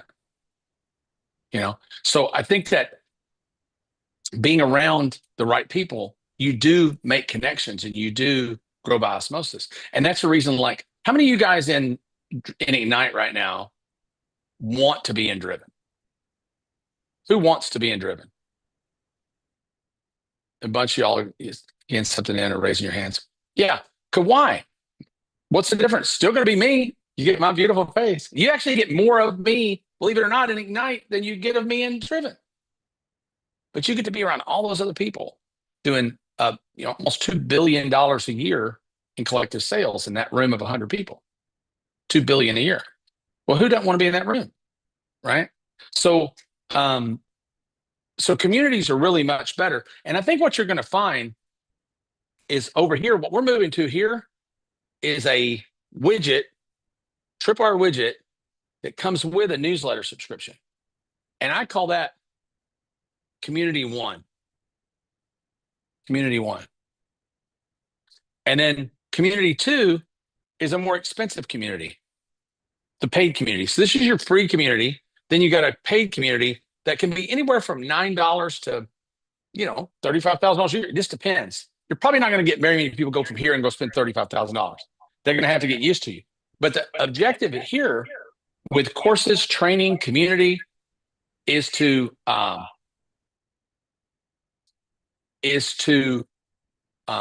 build confidence.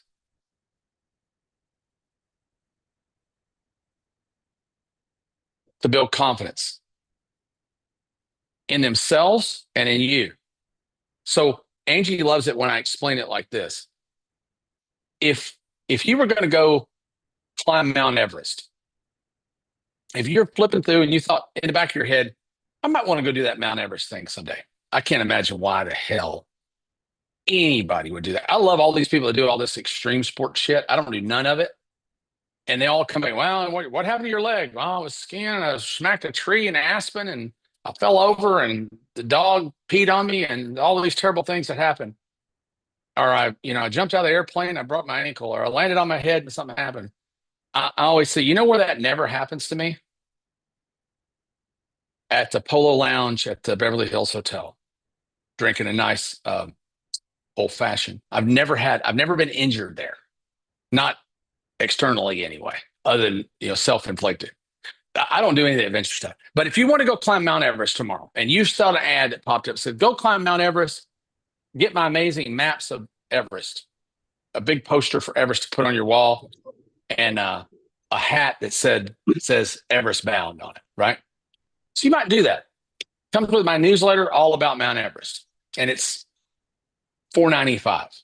If you've thought about doing that in the past, you may very well go, that's a good idea. I'm gonna get that thing. Or if you thought about baking sourdough bread and you see this thing says, hey, get our sourdough newsletter, and the hardest part of baking sourdough bread takes 3 weeks to make a starter.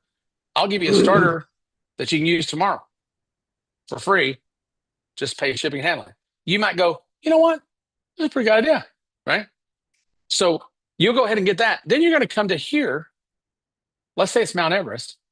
You're going to come to here and say, hey, if you're really serious about climbing Mount Everest, I've got a full-blown course on this with footage from Everest, all the slippery spots, everything you need. I mean, really a 3-week prep course to really get you through everything that you need to learn about Everest. But instead of giving you the course, I'm going to put you in my Everest bound community with 100 other people who are going to spend this year prepping to go climb Everest next year, right?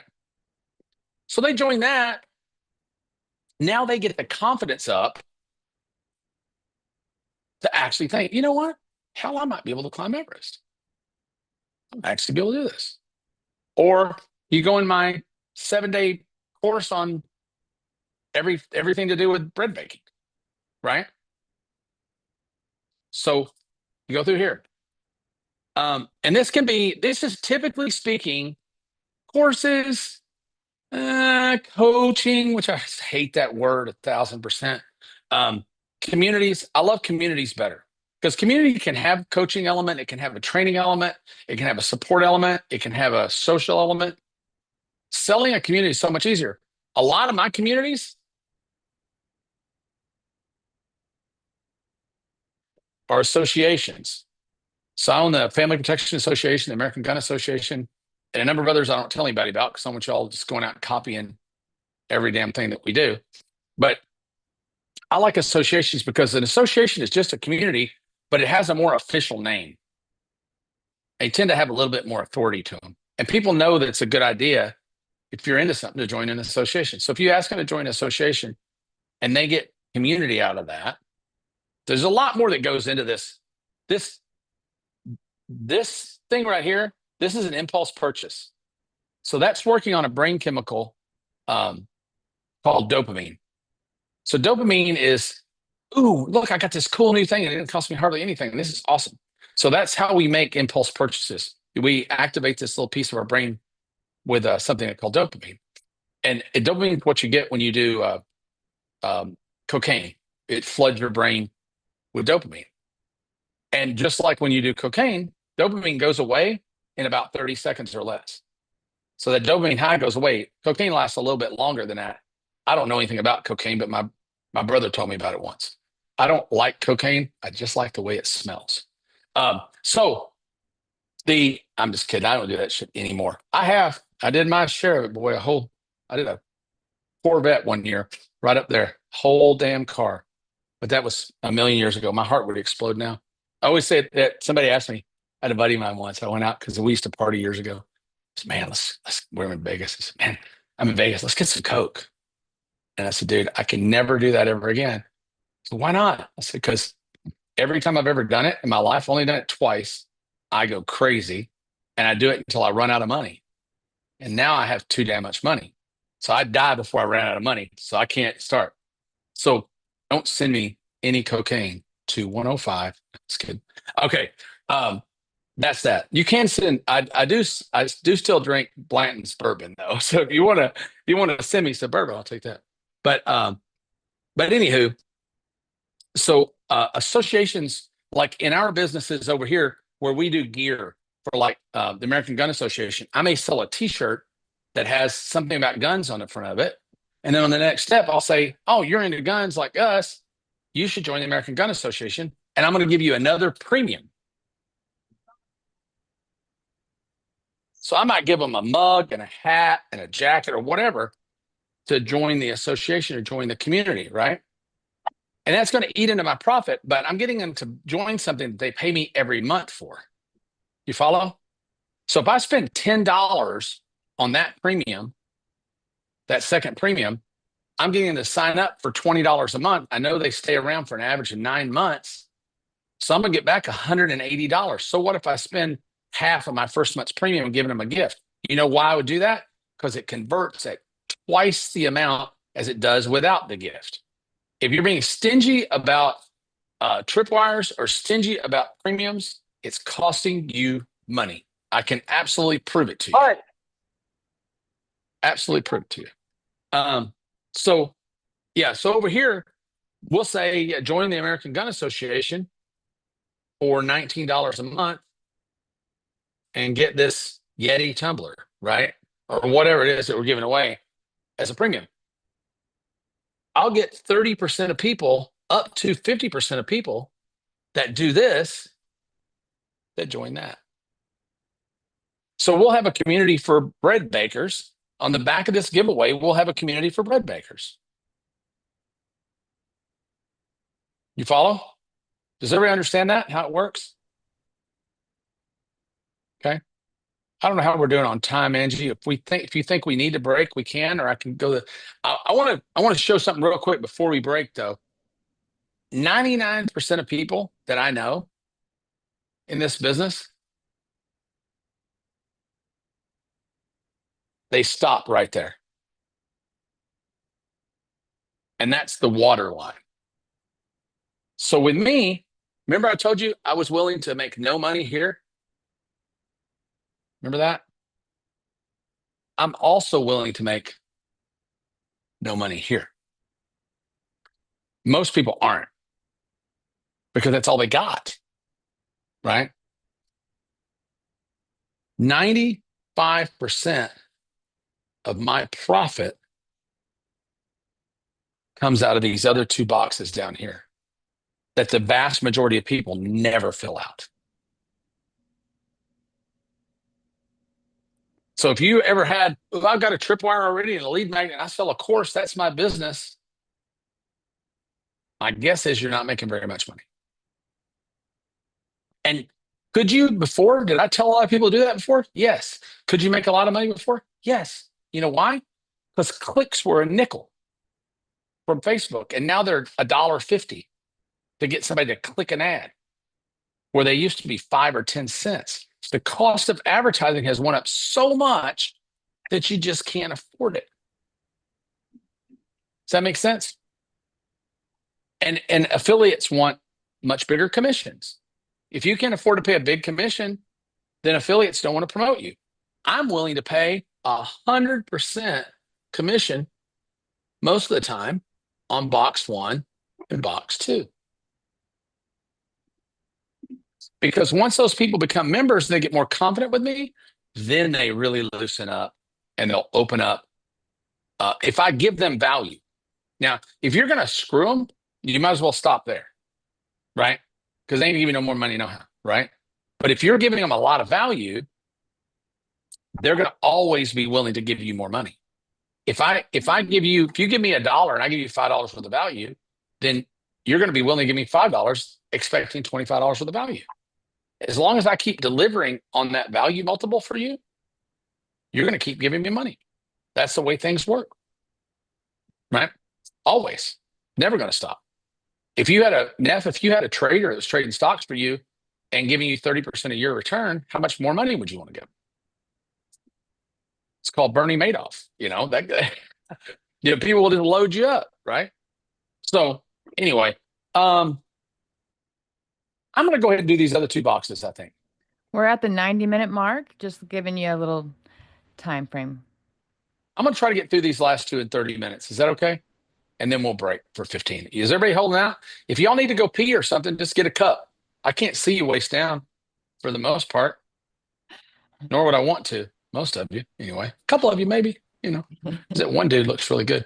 Okay, so the third box is where you start to really make money. And sometimes you combine these. So Ignite is sort of a combination, all right? So the third box are software, tools, masterminds, events,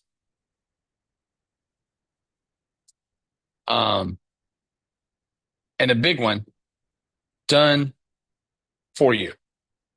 Okay? These are where bigger money really starts to happen. And they'll probably make up, out of this 95%, this box probably makes up 70% of the 95 for me. But the last box is cool too, and I'll explain why. So let's go back to Mount Everest. So I got your attention. You said, yeah, I've been thinking about climbing Mount Everest. That'd be cool. And then I came here and I put you through a course, got you the community. Everybody's building everybody's confidence up. We're all going to go together. We're going to go on a night cruise together, and then we're going to climb Mount Everest with Perry. Except Perry ain't going to be there. We all want to go do these things, right? So the confidence level builds up, and you start to see, like in Ignite, some of your classmates rise up, right? We've seen people in Ignite that came in with nothing that are doing $40,000, $50,000 a month now. We saw people that came in that were doing $3,000, $4,000 a month that are doing, near 6 figures.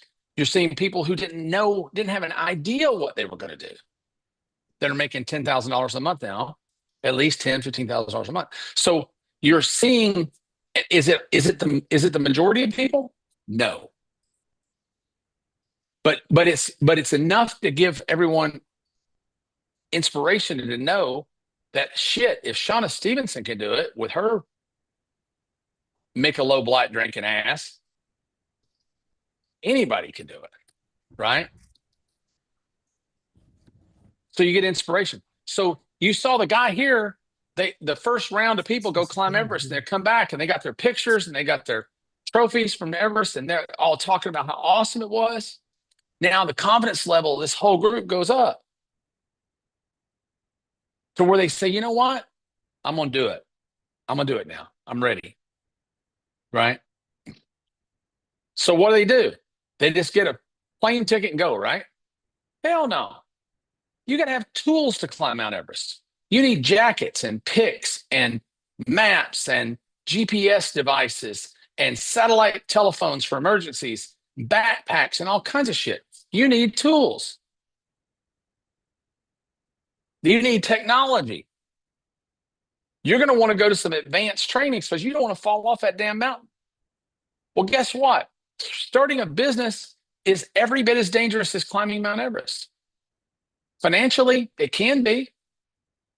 So you want advanced training. You want to get as close to people who have done it. You're going to want to spend a lot of time.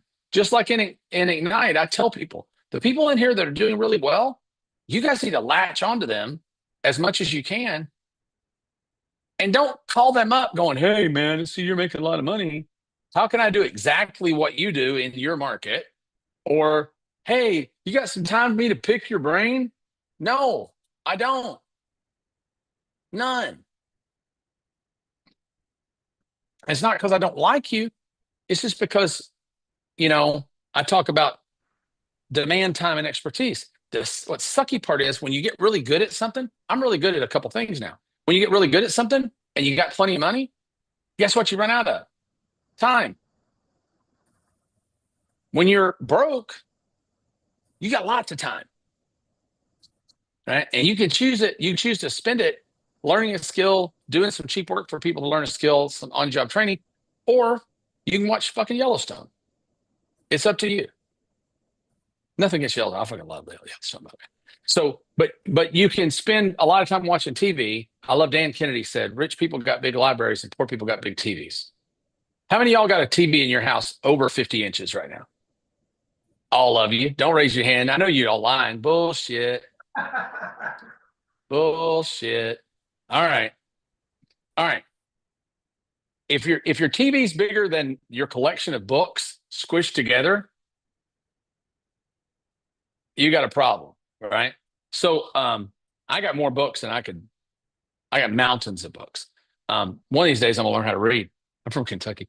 But yeah, you're gonna want software tools to figure out the GPS coordinates of the mountain. You're gonna want picks and axes and shovels. You're gonna want to go to a mastermind of people who have already been up the fucking mountain.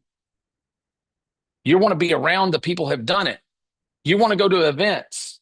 And if you could have it, you'd have somebody tote you up the mountain, right? Your biggest opportunity, one of your biggest opportunities is done for you. Done for you does not mean done by you, especially not today with the AI tools and the robotics tools that we have and the outsourcing we have. You make so much money going to Fiverr. Find some schmuck that does something for $20 that you can sell in your local community for $200. That's called arbitrage. So much easier to sell, so much easier to profit from than it is selling an ebook or a course or being a coach. You know,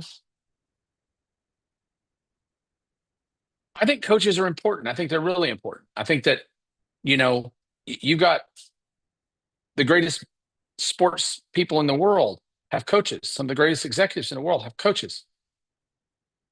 And that coach doesn't have to be a great basketball player to coach a great basketball player. They got to help you get out of your way mentally.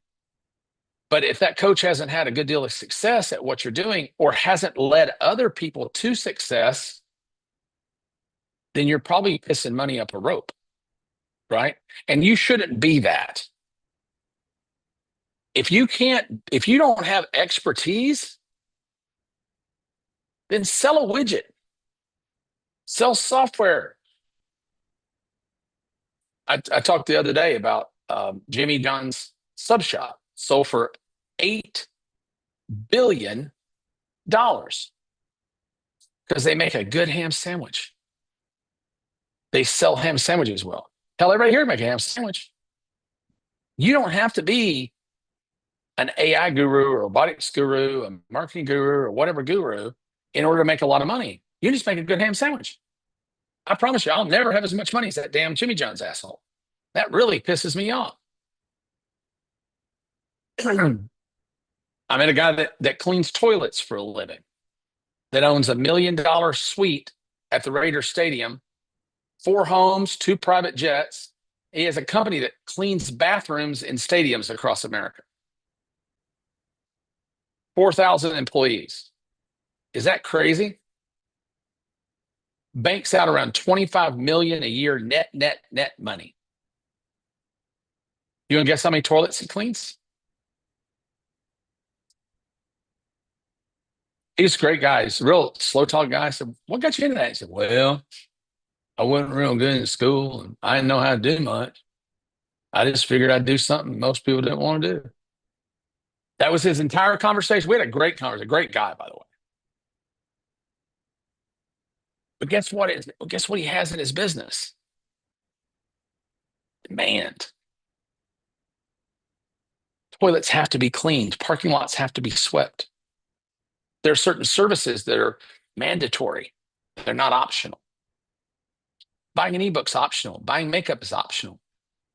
Well, not for Angie, but they're certainly not for Emma. My God, you should see her in the morning. Emma's clearly not on the call anymore, which I think is awesome. I love it when she's not here and she doesn't answer right away. Now I can just talk all kinds of shit for the next 20 minutes. All right. So done for you. But doing the thing for somebody making them the ham sandwich. How much money do you think that Jimmy John's guy would have made if he sold a course on ham sandwich making? I was looking the other day in the funeral business. There's about 5 gurus in the funeral service. They teach people how to run better funeral homes. There's about 5. There's about 16,000 funeral homes. Average funeral home owner probably nets over $1 million a year. So do those 5 guys that sell information. Which one would you rather be? I'd rather be the guy that owns 10 funeral homes. People are afraid of that shit. I don't do that. There's dead people. I love that idea. I love that idea. My kids cringe because I told them I was going to buy a pet crematory where they cremate the remains of dogs and cats and such. Somebody's going to do that. Somebody does it. It's a needed service. And I love it because 90% of y'all in here right now just cringed when I said that. 100% commission. Just cringed. But you have to have it. There has to be that. When you, by the way, let me tell you how that business works real quick. You all get a kick out of this. I like digging down into how businesses work. When you go to the vet and you have to put a pet down, they charge you X dollars to do it. It's very expensive now. In most states, it's illegal to bury your dog in your backyard. It's considered hazardous waste.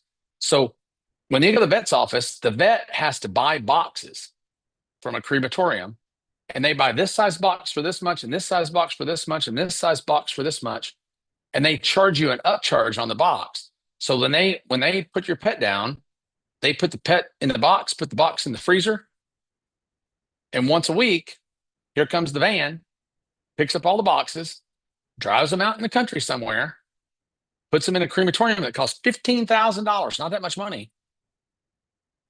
And every time they fire that thing up, they make $4,000 or $5,000 on a $15,000 piece of equipment. Now who wants to cook dogs and cats? Still nobody's raising their hand. I love it. I love it. I'll fry a little Toto up, buddy. You watch and see me. Now, y'all see, I keep losing all the people that I want to lose.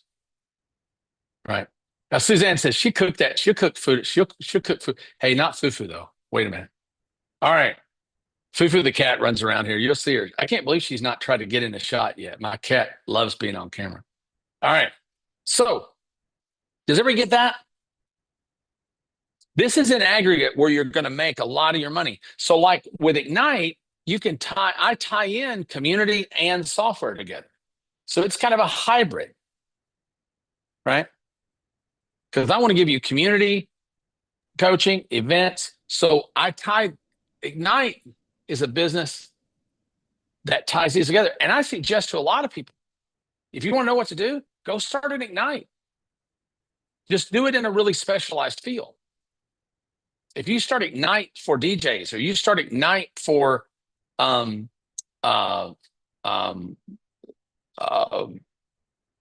fitness coaches, or you start Ignite for whatever, just pick a market and follow the model of Ignite. It's a great model.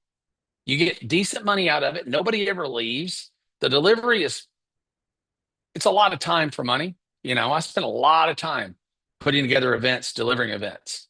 Lots. The downer to this business is the product is me. Right? And that's a downer because it limits the earning capability, but it doesn't have a lot of overhead. The margins are high. So in my opinion, everybody as soon as possible should have two businesses at an absolute minimum. One business that throws off a lot of cash that you put in your pocket and that funds your lifestyle. And a second business that you take $0 out of. It builds equity for exit. And we can get to why. If you want to get to why that's super important, I can do that when we come back from break. But equity from exit really matters because equity from exit grows tax-free. If you make $1 million a year, if I made $1 million a year, I don't make $1 million a year from Ignite. But if I made $1 million a year from Ignite, my tax bracket is about 38%.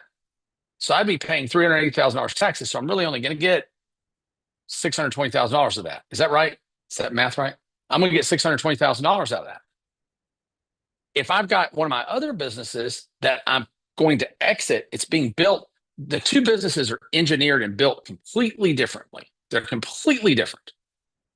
When you're building a business to exit, you're building it with the intent of selling it from the very first day. So like my scale win business in the Philippines and the outsource business, that business is a build to sell business. Anybody could own that business and run it, right? It doesn't require my personality. Matter of fact, I don't run it now. Other people do. I don't have anything to do with it really, other than helping to set the offers that it makes and a few other things. But that business, when it hits a certain number, I may very well exit that business and sell it. My manufacturing businesses, they're all exit businesses. I take no money out of any of them because every dollar I take out, if I'm going to get a 9x of EBITDA at exit, for every dollar I take out and spend, I'm costing myself $9 down the road. Does that make sense? But the problem is if you only build a business to exit, you're tempted to take money out of it. So if you have one business that cash flows you and another business that is exitable, and I'll show you an example of that in just a second, then you're in the best of both worlds. Does that make sense to everybody? But this is where the biggest money is today, in my opinion, because most people, they don't want to learn a thing. They don't want to train on it. They don't want to go to seminars. They don't want software. They just want it done for them. And you guys have software right now in Springboard. I was back in Springboard literally last night. I've been in for the last few days building some stuff. And I just, everywhere I'm in there, I'm like, you can build a business out of that little box. I was using the AI site builder in there, which I think is, unfortunately, I think they do have to pay something to use that, right, Angie? Yes, for the AI, you do have to pay extra. There, you can do a la carte, or there's the whole suite. We make nothing on that, by the way. We don't charge 1 penny over what they charge us for. But I don't know what's the a la carte. The a la carte is just nominal fees, like for usage for credits for each thing. There's 5 different things. So to build a in that suite. website, what are you talking? $2-3? That I'm not sure. Heather might have some insight on the voice.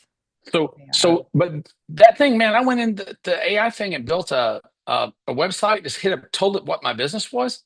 Got a minute or two later, I had the most beautiful site. I couldn't believe it. And man, I could sell that site easy for $200, $300, $400, $500. Heather's saying right? about $2 to $3 for a site. $2 to $3 to build a site that you're not gonna build any sites for $3. You know, you can build them on Fiverr for $40, $50, $100. You know, and I think you get all the AI tools for $100 a month or something from High Level, right? Yes, through Springboard, you can upgrade to $97 a month, unlimited, the 5 softwares. I hate having anything that you guys have to pay extra for. I guarantee you, when talking to Angie, she said, well, you know, they've got it in the thing. We can mark it up or whatever. Do not mark it up 1 penny. We don't want to charge anything for that. Because it's just a great thing if you're going to be in that business, right? But you can build tools in Bolt.new. You can build tools in Lovable. You can build GPT farms, which Angie's shown a lot of people how to do. That costs you nothing. Costs you $20 a month to do all you want to do with that. Man, it's such a good business to be in. But done for you is where it's at, man. You can do so much of this stuff for people. They come in to learn how to lay out a website. You say, hey, let me just do it for you. I used to have a service. I bought part of a law firm in Washington, D.C., because you can own a law firm in D.C. without being a lawyer, if you can believe that. It's only one of only 2 states. And I had a course on how to start a 501c3 nonprofit corporation. And we sold about 50 of those courses a day for $100 back in the day. And but the traffic to sell one was like $80. So there's no money in it. So I started a law firm and we said, hey, do you want us to just file the 501c3 for you for $1,500? And we ended up converting 30% of the people that bought the course into just having the law firm file it. So we made great money on the back. We made no money on the front. But everybody wants it just done for them, right? They don't want to learn to fish. They don't even want to fish. They want a fish sandwich with fries and a Coke delivered by Grubhub. They want everything to be easy today, right?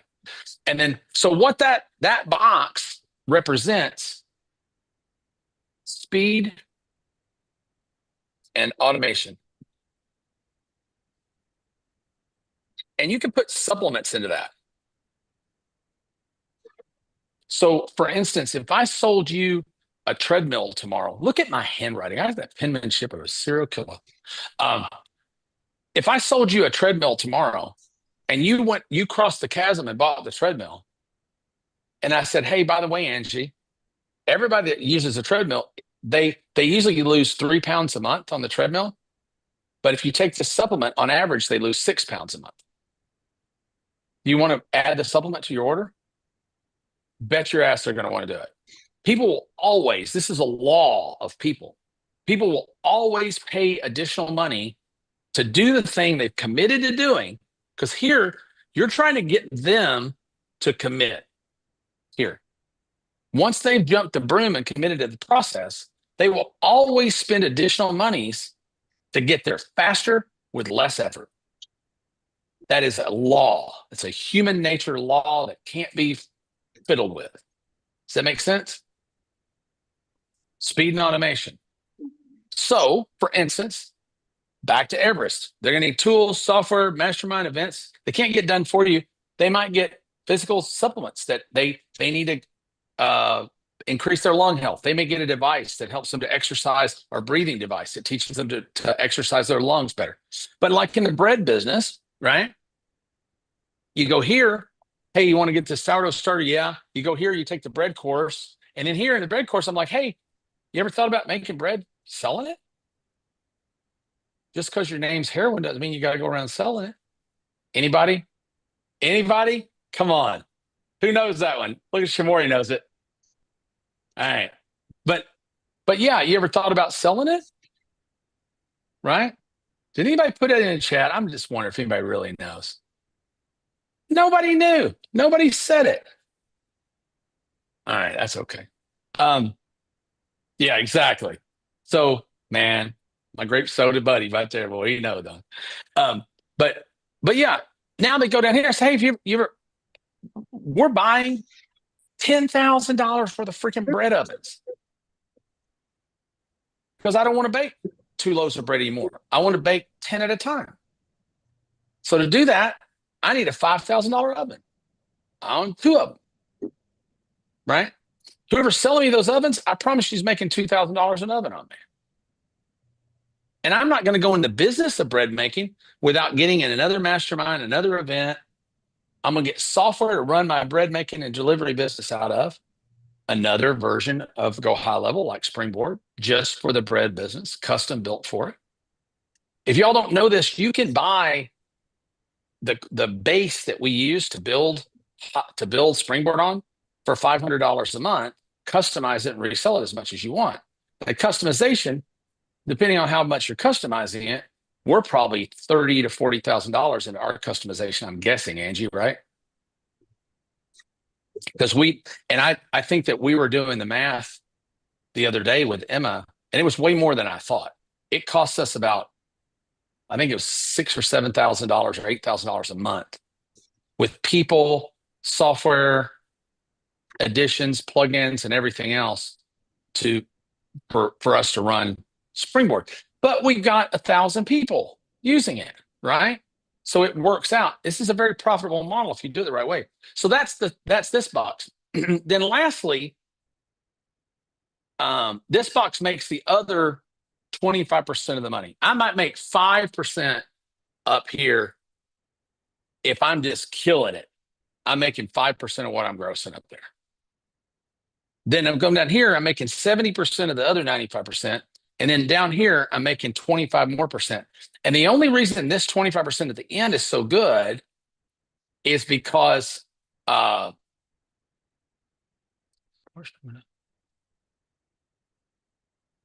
for the $97 a month, your cost directly GHL AI employee suite.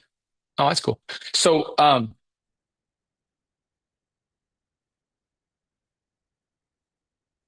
yeah. So I'm sorry, I lost my train of thought for a minute. I shouldn't have looked at I thought that was that damn guitar. That's the most expensive guitar that I own. And I'm always afraid I'm going to knock something into that thing. It costs more than a car. Okay. So this box is where you offer advisory.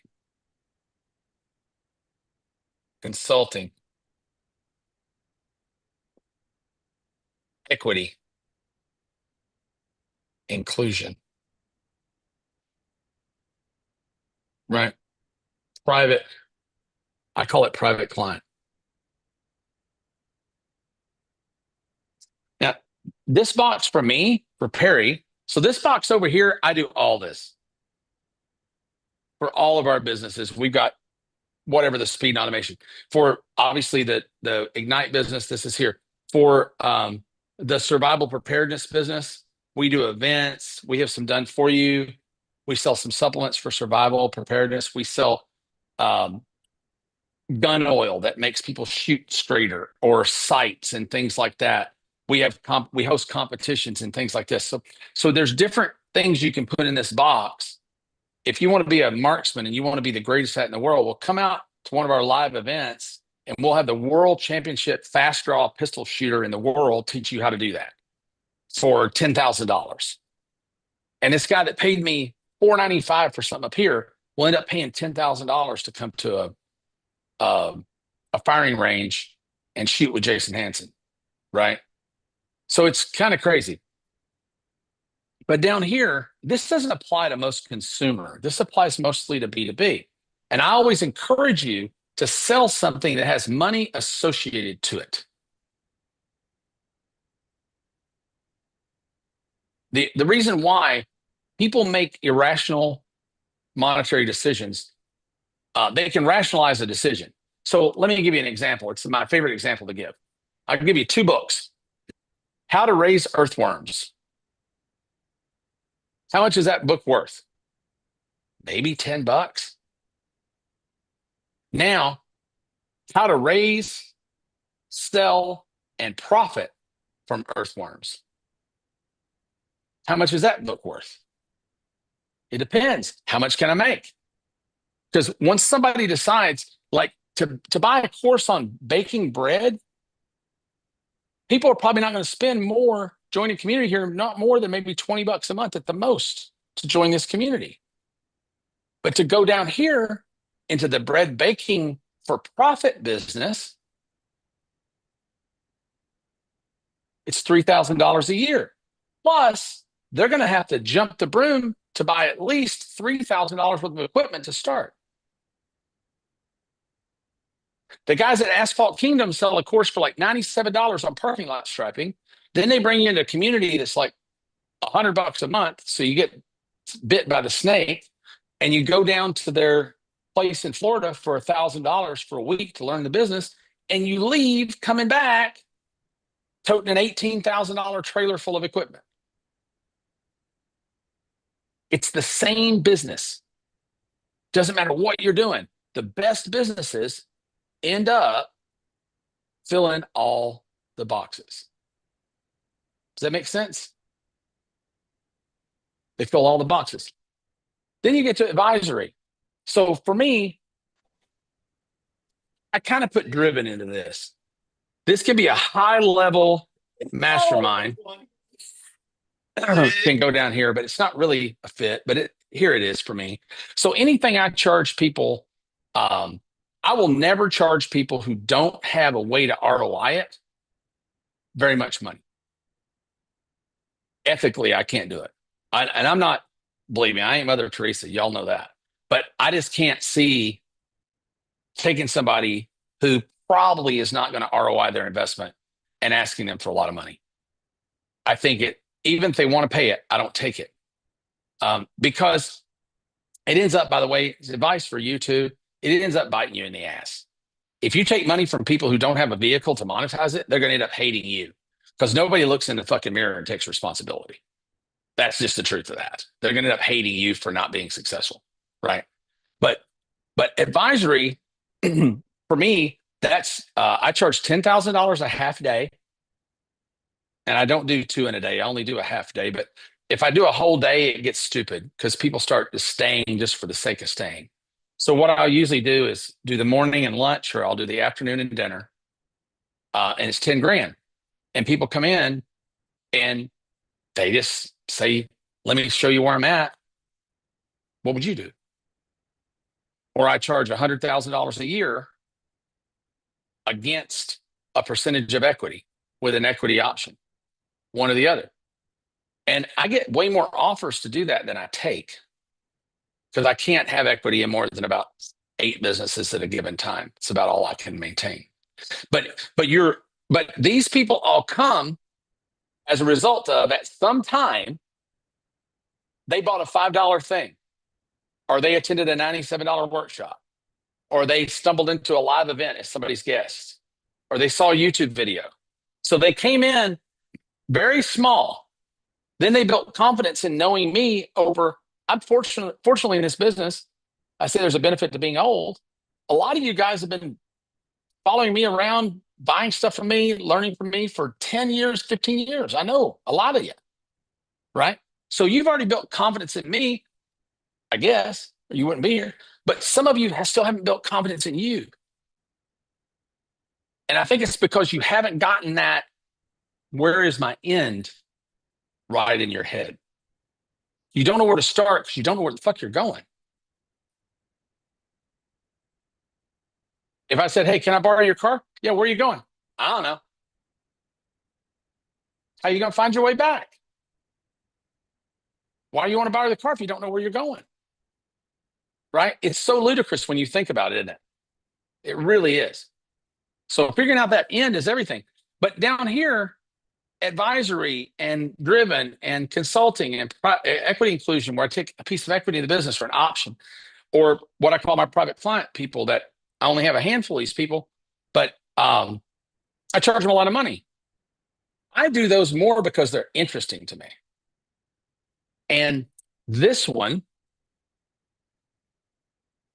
I only do that equity inclusion in businesses that are going to exit someday. I would never do equity inclusion in a coaching business or a info selling business. You know, anything that doesn't have exit potential, I don't want to have equity in it. Because this fulfills my long-term vision of net worth. Because I'm building net worth. I don't need income anymore. I've got enough income. I have plenty of income. I just want to increase that net worth number to someday where y'all gonna log in and Uncle Perry ain't gonna be here no more. He's gonna be down with Brian Neff in Key West somewhere with hot water shooting up our ass, drinking cold beer. I promise you that's gonna happen. Everybody thinks, oh, you'll never retire. You watch. When I hit that number, I promise you, I'm gone like Elvis. But it's a big number, so y'all got a little while. I always say there's three kinds of money. There's big money, there's fuck you money, and there's fuck everybody money. I got fuck you money already. I ain't got fuck everybody money yet. That's a different thing. I still could lose it. I still got enough that I could lose it. Okay. So what do you think? The reason this is so different, these offers are so different. Like Driven is a very different offer. You have to really qualify. You got to damn near beg to buy a Driven. Why do you think that is? Well, it's an exclusionary offer. People want to be in the room with other people like them. If I took people from Launchpad, they're good people, by the way. There's nothing wrong with any of these people. If I took people from Launchpad and put them on the cruise with Ignite, you Ignite people probably be pissed off at me. So why are all these newbies here that don't have anything going on yet? I want to hang out with people that elevate me, not people that bring me back down. If I took those people from Launchpad and I put them in a room full of people that don't know anything at all about business, who are not driven, not motivated, not anything, they'd be mad at me. Why am I hanging out with a bunch of losers? If I took all the people from Ignite that haven't hit $1 million yet and put them into Driven, all the Driven people would be mad at me. Why am I sitting next to a guy doing $200,000 a year when I'm doing 30 million? I want to if I'm doing 30 million, I want to hang out with the guy doing 100. If I'm doing 100 million, I want to hang out with a billionaire. If I'm a billionaire, I want to hang out with a multi-billionaire. Everybody wants to elevate their stack.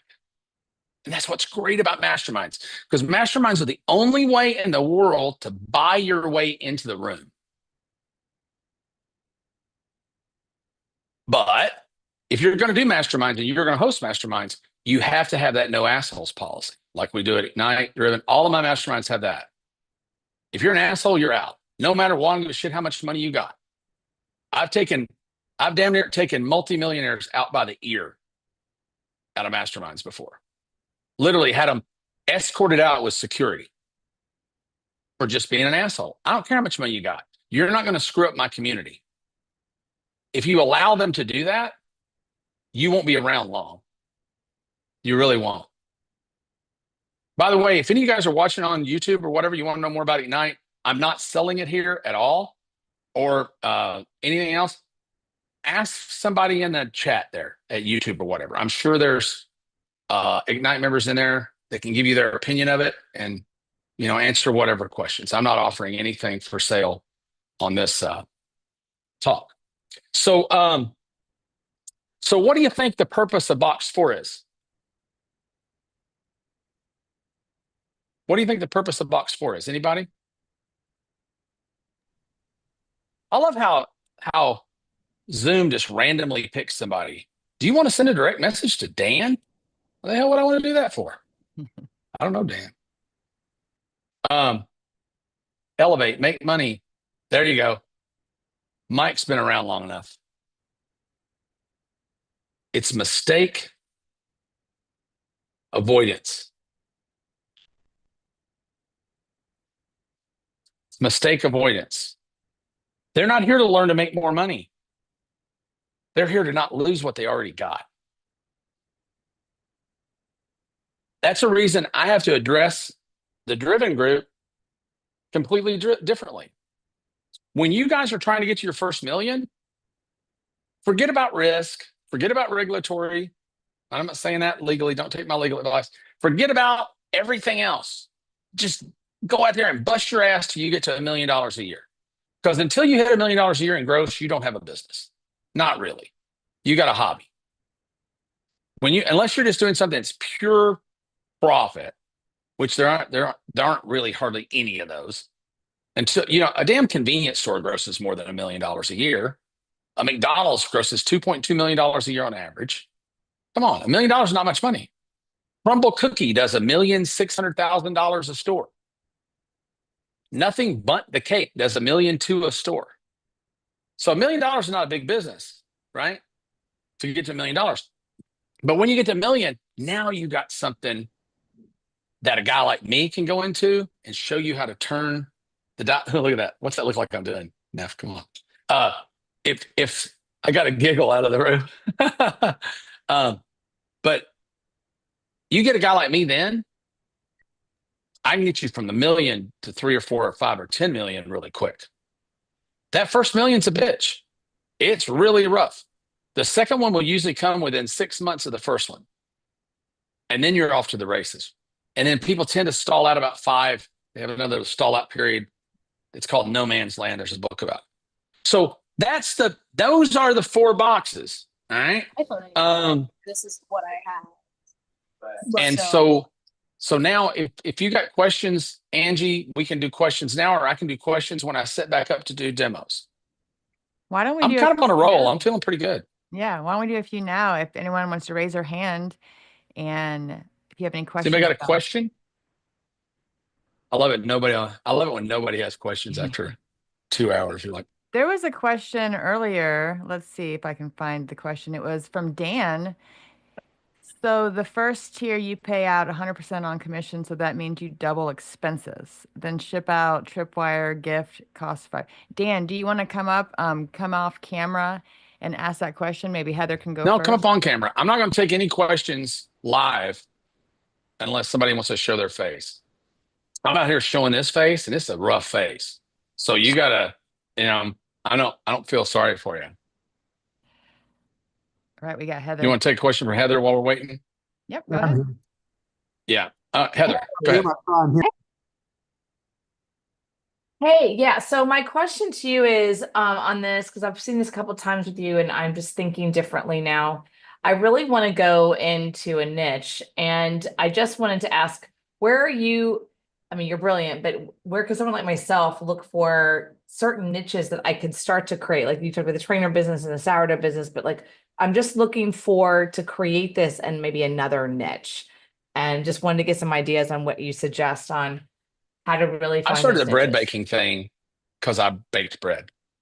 I Yeah. baked bread for Okay. a year, and I made a point to myself that I wasn't going to go in the bread business, because every time I get a great hobby that I really love, I turn it into a business, and then I'll end up hating it. Because now I got to do it because it's a business, you know. So Yeah. if I were you, if I love you pickleball. I do pickleball. I mean, I'm just throwing things. I love pets yeah. and pickleball. So yeah. But And pickleball, I don't know how it is now, supply and demand. We've got some people that are in the pickleball business inside Ignite. Um, it was super hot. There's probably still enough heat and demand there for pickleball that's good. But it's going to fill up, right? That fills up. Well, But what about pickleball? You know, to what end are you doing pickleball, right? So that one of the problems with, we talk about tripwires, and like I get in here and talk about newsletters, right? And I've taught a lot of people okay. newsletters, and they learn newsletters and associations, and they're like, okay, is that the business? Well, the association business kind of can be a business, right? The newsletter business kind of can be a business, but the truth is, these are vehicles that lead to the end. If you don't know what it is that you want to do at the end, then you're probably going to falter, right? Because if you build the newsletter up, you get 10,000 subscribers in it, and you don't know what you're going to do. The old gurus would say, well, you just build a big list and ask them what they want to buy. Fuck you. Figure out in advance, what do you want? What do you want to happen? At the end of this exercise, it's hard work, it's tough, it's risky. What do you want at the end of that? What are you hoping to accomplish? If it were me, I would concentrate on something I know already well, that I feel like I'm an expert in. Now, I'm in a different situation than a lot of you guys. So like I'm getting a septic tank business, like we talked about. I've talked about this a lot. You know what I know about the septic tank business? I know that people poop. That's what I know about it. Okay. Qasim Islam, who's one of the smartest guys I know, is my partner in Yeah. that business, right? So guess what he knows about it? He knows that people poop too. But he had a client in his media buying agency that was a 44-year septic tank guy. So we ended up giving that guy an equity position in the company, a small equity position, to be an advisor, because he already exited, got a lot of money, but he's bored, right? He's bored. So he wants something to do. So he's got something to do now. He has an equity position, and I got 44 years worth of expertise for 5% and no cash out of pocket, right? So nice. I would think first about who, not what, right? If you want to be in a niche, you can research niches, and on the break, I'll show you a little demand engine GPT that I built. I'll give you guys. That kind of shows you really high demand areas in home services, business services, things like that. But if you find one, you go, oh man, I'm going to be in the blank business, you know, because it looks like a real good market, but you don't know anything about it, the market's going to sniff you out pretty quickly. Yeah. If you're not a pool player and you decide you're going to go in the billiard business and you don't know the lingo and all that shit, the market's going to sense a disingenuous feeling off you pretty quickly. I wouldn't go where you've been, Heather, because I know you. I've known you for a long time. In the general marketing business, right? You just can't sling a dead cat now, right? The problem is you have hit that supply demand curve where there's a lot more providers than there are clients. And when you get to that point, you know, you've heard me tell the booby doctor story, you know, $200,000 a week to $200,000 a year. Once there's enough of anything out there, it doesn't matter if you're the best at it or not. It really doesn't matter. The market gets so fractionalized. And in that market, since there's no certification, barrier to entry, nothing that you have to really prove to be in it, everybody in that market's been fucked twice, maybe 3 times. So now they passed that third problem that you have in a market is they've already failed at something similar. So if you're selling something they've already been screwed at, 3 times trying in an oversaturated market, your odds of success are incredibly slim.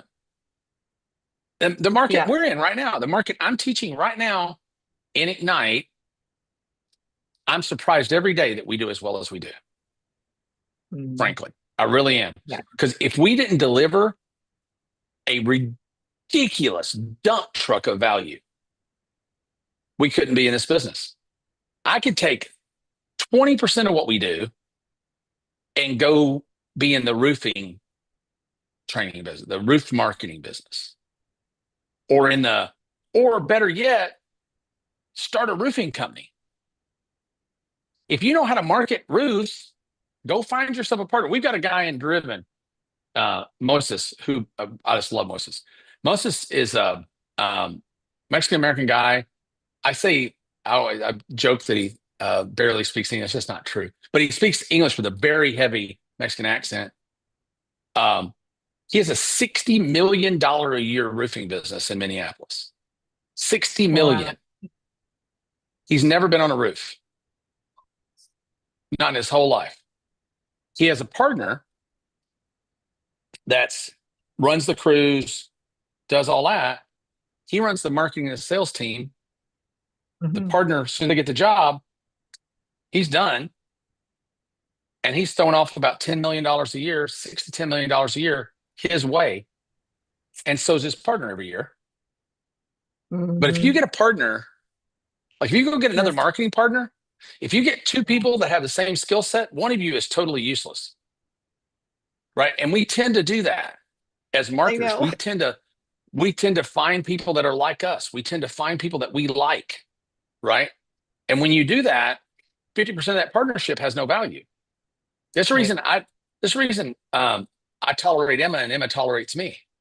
Right? She's mean as a fucking rattlesnake, but she executes and gets a lot done. I can sell them, but Emma can keep the delivery in line. Does that make sense? Yeah. Yeah, absolutely. So I would say, first off, when I would make a list of my friends that are experts at a thing that might want to do business with me, and then go look at what they do and see if there's a market. Because and you'll probably find that there is. I've been with Go High Level now for 3 years, and I've built agencies in different niches for companies. And so I'm like, I know Go High Level agency, building out agencies now very well. So I feel like there's an opportunity for partnership in different niches, right? To create agencies. In those cases, I will actually pay to build those, but I now want to look for partners, right? Where I'm building and they have a community or they have a niche. Do you get it? Yeah. Yeah. And riding on the back of a piece of software, like riding a wave, right? If you're riding on the back of High Level right now, those guys are going to the moon. Sean, I just had Sean was a speaker at Driven for me. And I just had Robin, who's his partner, as a speaker at Bot Summit. Yeah.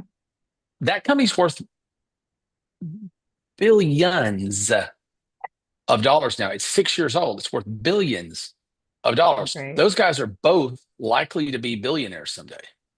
Both, right? So when that happens, you don't go compete with that guy. Are you fucking kidding me? You hook your hook to that star and you just ride, right? Because there's ability up. Now, I thought maybe the downside of that is that star that's going up right now will probably come down someday. That's the way it works. So, but that's okay. Look at Ezra Firestone, right? He just latched on to Shopify and said, "I'm going to be Mr. Shopify." And as Shopify has risen, Ezra has risen, right? So there's possibility to do that. Thanks, Heather. Okay, Michelle, is Michelle up next? Yes, she is. Michelle. Hey, honey. Hey, Perry. Howdy. So my question, and I'm sorry if it's echoing, my speakers went out on my computer. No worries. But my question is that if I'm doing the streamlining the tech, that's more like a box 2 or 3. I would say probably like a 3 because it's a done for you. So Yeah, what do I do when it the is. boxes 1 and 2? Yeah, that's a good question. So a lot of people, that's good. I know what you're doing. So when you're probably in one of the best businesses anybody can be in today, honestly. I think that the tech integration business over the next 10 years probably gonna be one of the biggest opportunities that ever has been. Because our business Tech Stack does that. So I own techstack.com with Cosim. So that business does that. So we basically go into businesses and say, let's look at everything you do. What can we just eliminate that you're wasting your time doing? Level one. Level two, what can we use out of the box software to automate? Level three, what can we build agents to automate? Level four, what can we use RPA or robotics to automate? Level five, what can we offshore? And then that way, you and your staff are only left having to do level 6 and above tasks, right? So you can eliminate probably 70% of labor in any business, and they'll be more effective and get more done.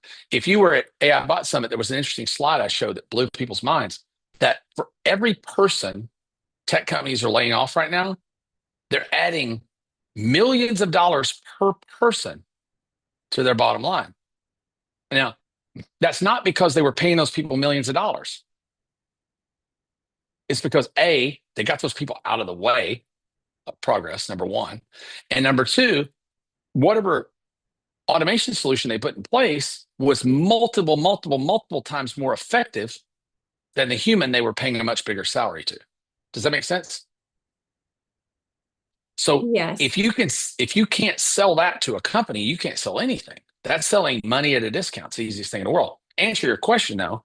A lot of people are going to try to learn AI or learn a tool, right? And like if you're, I don't remember exactly the tech that you use, but let's say, for instance, I'm just going to make it up for a minute.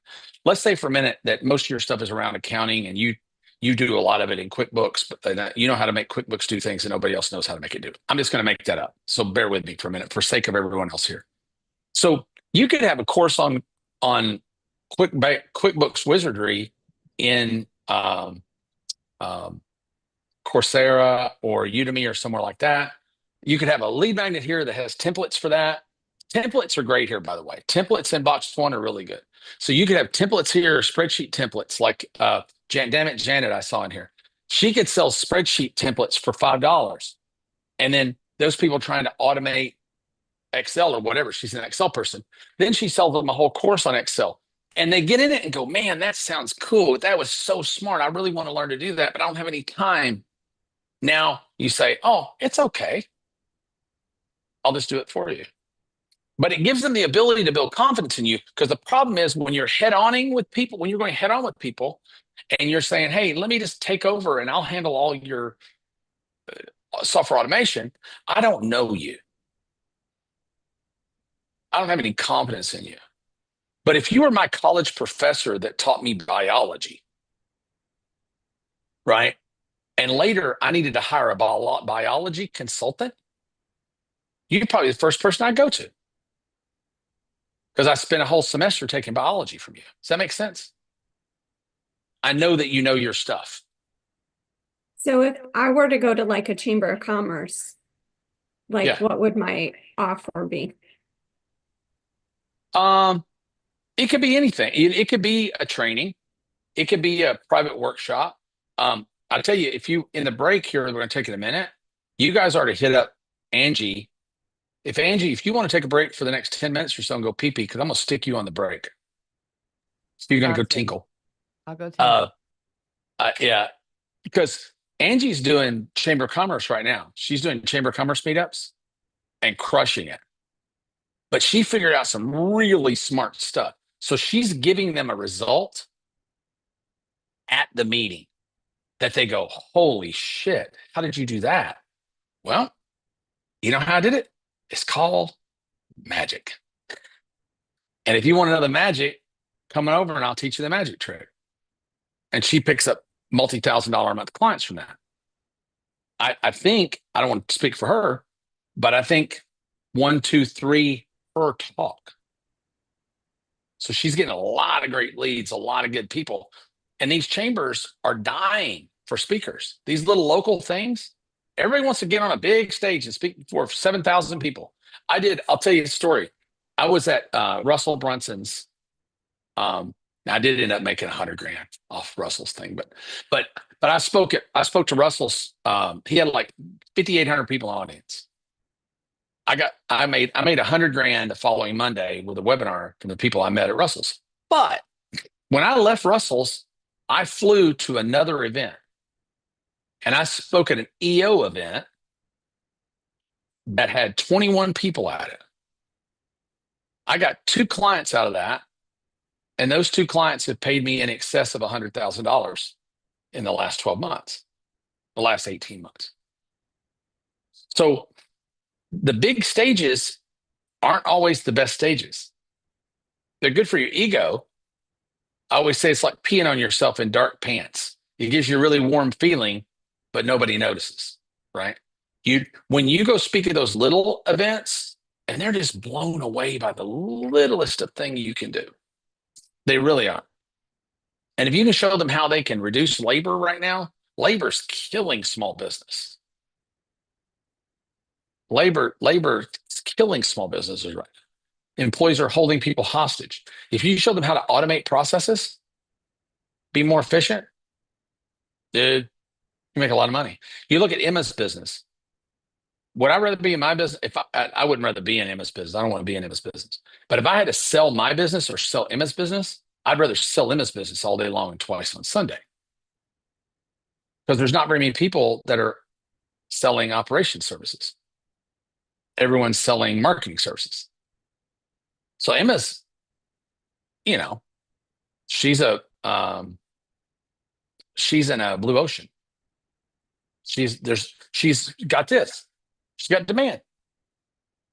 Very low supply, very high demand. But sometimes in Emma's business and in your business, people don't know what they're missing. So you just need to go show them the possibility. Don't sell them anything. Just, hey, how many of y'all use, I'm going to say back to QuickBooks again, which I don't think is what you do, but I'm going to make it up. But hey, how many of y'all use QuickBooks in here? Did you know that QuickBooks does these 7 things that can save your business $10,000 a month? No, what? Boom, boom, boom, boom, boom. You just blew them away. $10,000 a month is a lot of money to a local business. See what I mean? So whatever it is, I think you speak to mid-range, right? Yeah. So whatever it is that you do, however much money that saves them, and not just money, but headaches of operation, owner stress, training, turnover, risk aversion, So yeah, you could say, hey, why don't I give you my 5 templates for, if it were Janet, I would probably be giving away Excel templates. And then I'd have an Excel training. And then I'd say, hey, if you can't get all that done, I bet you're overwhelmed. Why don't I do all of it for you? And that's where I go in the done for you business. And it's pretty easy today to get $2,000 to $5,000 a month clients. So if you get $4,000 or $5,000 a month clients, you got a $250,000 a year business. Most people, that's a really great starting point, right? Now, the challenge for those kind of businesses, unless you're willing to train other people, is they don't scale that well. But you know what? That's okay. Because I think people that have a $250,000 independent home income are going to be pretty happy people in the next couple of years. Because weirdly enough, everything's about to get really, really cheap. That sounds crazy, but everything's about to get really cheap because robots are building a lot of stuff now. AI is replacing a lot of stuff. Technology is getting better and better and better at exploding rates. So prices of goods and services are going to go down, but so are some incomes. So you want to be in a space where there's demand. So do you think offering an executive a course or a workshop is really going to be worth their time to build that confidence? Because I think that's the biggest thing. If you've got founders in that room, probably not. You could say, hey, why don't I come take a look at what you're doing and give them some results in advance. Hey, I looked at your stuff, and while I was looking through it, I built you these 3 tools. And here, I just want to give them to you. Give people results in advance, man. That's AI gives you that huge advantage right now. Like, has anybody seen that app that you put your picture in there and it gives you back all the headshots and makes you real good looking? Right? So everybody's using that damn thing. Faulkner, you need to use it. God knows. But it makes you real good looking, right? I use it. You see me, I ain't that good looking. But I'm going to teach next week a little video make for you how you can do that with Flux and Laura. And it's a really simple application, 10 minutes. You can make all those you want. Well, what if you went to a Chamber of Commerce meeting and you knew that 10 of the members were going to be there that you want to talk to? You grab their picture off Facebook and you say, hey, don't think I was talking to you, but I took your picture and I made you a set of professional headshots. I just want to give them to you. This is kind of some of the stuff we do with AI. Shit, you're going to get so much wow out of that.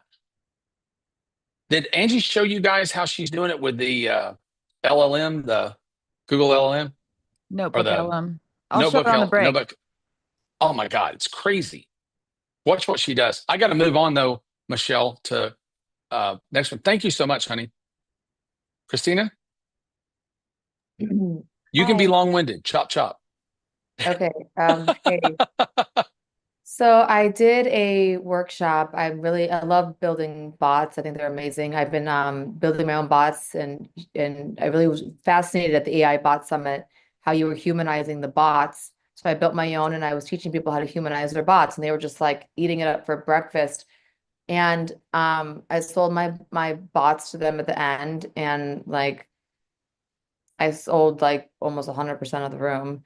And now I'm just like, now what? And the thing that I had a problem with is like, they don't really have real businesses. They came from like the old world of like, woo-woo bullshit businesses, So I don't know how to, I was thinking about doing one more thing before you talk. I was thinking like, okay, I started with teaching them the basics, like, okay, what are you selling? And then who are you selling it to?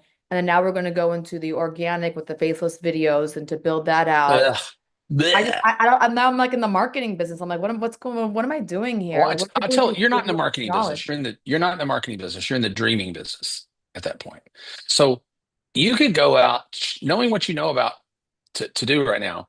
You should be out speaking at industry events, local mixers, local chambers. Do you know how many little industries have statewide industry events? The Texas Association of Exterminators and shit like that, where you could go speak to 200 people in a room that have real cash flowing businesses. So I think that 99% of people, including me, it's so much easier to see the flaws in everyone else's business that is in your own, right? So I can act like I'm really obviously looking at your guys' businesses. The challenges are obvious to me. Looking at my own, sometimes I'm blind as a bat, but I'd say at least half the time people are not doing well. It's just because they're fishing in the wrong pond. If you're out at the singles bar trying to pick up the girl who's dancing by herself drunk really early in the night, are you going to pick up some? Yeah. Are you going to wish you hadn't? Yeah. Are you going to get some shit you can't wash off with Ajax? Yeah. Those clients that are the easiest to get are also the hardest to get rid of. So just fish in a pond. Here's a rule that you should follow. I gave you the rules in my little manifesto I wrote. Is there demand for what you do? Do you have a level of expertise that you feel confident that it's well above the people that you're serving? Right? And are the people going to be happy with whatever you're going to teach them, sell them, give to them 1 year from today? Right? If that's the case, then the last piece of advice I would give you is only deal with people who can write a check out of cash flow. My buddy Kevin Nation says, I want people who pay big rent and have big trucks. They want to pay me money to keep on coaching them. They like love what I'm telling them. They love it. Well, then you can do that if you want to. It's just some people have the patience for that, and it's the labor of love and all that shit. But I'll tell you, if you teach Jimmy the moving guy how to get $15,000 more worth of moving work this month for his $1,000 or $2,000 a month fee, he's going to stay with you till the end of time. And that person who was the woo-woo coach I just really think I want to manifest a business. Oh my God, that bullshit. That person's never going to make any money. So 3 months from now, they're going to want to charge back your shit because they can't pay rent or buy their kids a G.I. Joe with a Kung Fu grip. And because you don't want to give it back, they're going to hate your guts till the day you die. And that's the truth of that. And I've been around this business for a long time, so I don't put any lipstick on that pig. That's just the truth of that. And those people that don't do well will never, ever, ever, ever look in a mirror and go, wow, I really screwed that up. Yeah, you're They're right. 'Cause I always just going to went blame. dentist. I just went to a biological dentist yesterday and I actually got my tooth extracted. I don't know how I'm functioning. But anyway, he's like, all these AI people came in here and I didn't hire any one of them because they don't understand the biological dentist. And I was looking at everything they gave me and it's just a mess. I'm just like, there's my X times Y right there if I just fixed him. Yeah, but you have to understand how to communicate with that audience to where they know that you're not full of shit. They have to know that you're one of them, right? There's the best example of this, and I'm going to move on to Howard. But the best example of this that I've had, there's a guy in our business named Terry Weigel, and I love Terry. He's a great guy. He's a good marketer, right? And he was selling marketing long, long time ago. Still does to some extent, I think. But he was a firefighter. So he started selling IM business opportunities to firefighters because he's like, these guys sit in a fire station 80% of the time, they got nothing to do. So they could be building an online business while they're at the fire station. Was Terry a rock star marketer? I don't think so. I don't even think he would say that. He was solid, but guess what? He knew how to talk to firemen. And he built a hell of a good business because of it. And I think that understanding your market and having expertise, not only in what you do, but expertise in how to incorporate that into what they do. Like for Faulkner's a bone cracker, he's a chiropractor. So if he's selling stuff to other chiropractors, he knows their pain. I feel your pain. I did not have sex with that woman, Miss Lewinsky. He feels their pain, so he knows how to talk to them. So he may suck as a marketer. I may be 100 times better than him. I don't know if I am or not. I couldn't tell you. I may be 100 times better than him. But if we're both talking to a group of chiropractors, he's going to beat me 9 times out of 10. Does that make sense? It does. All right. Thank you. Howard?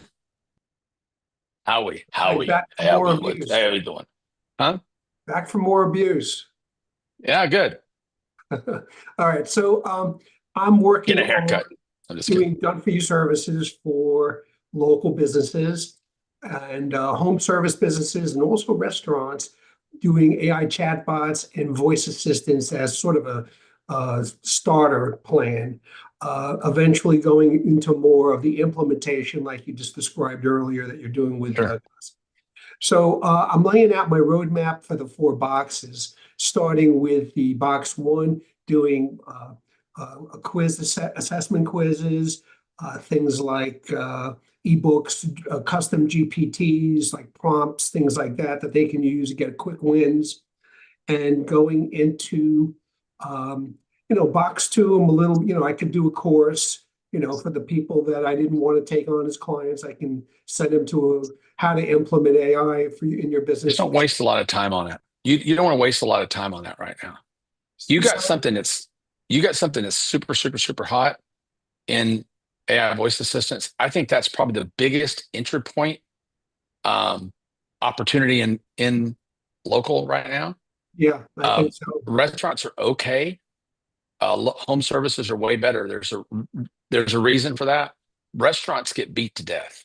Everybody decides they're going to sell to local businesses, decide they're going to go to the restaurant. And restaurant people just get hammered. And even though the bots are good for restaurants, they're much better. I'm going to give you a third option. They're much better for home services for one reason. I don't know if Ruben Rock's on here today or not, but Ruben sells traffic to home businesses, home service businesses, hundreds of them. And Google now, in your Google local rankings, is ranking you higher based on the speed with which you respond to clients. Did you know that? No. So it affects your SEO in local.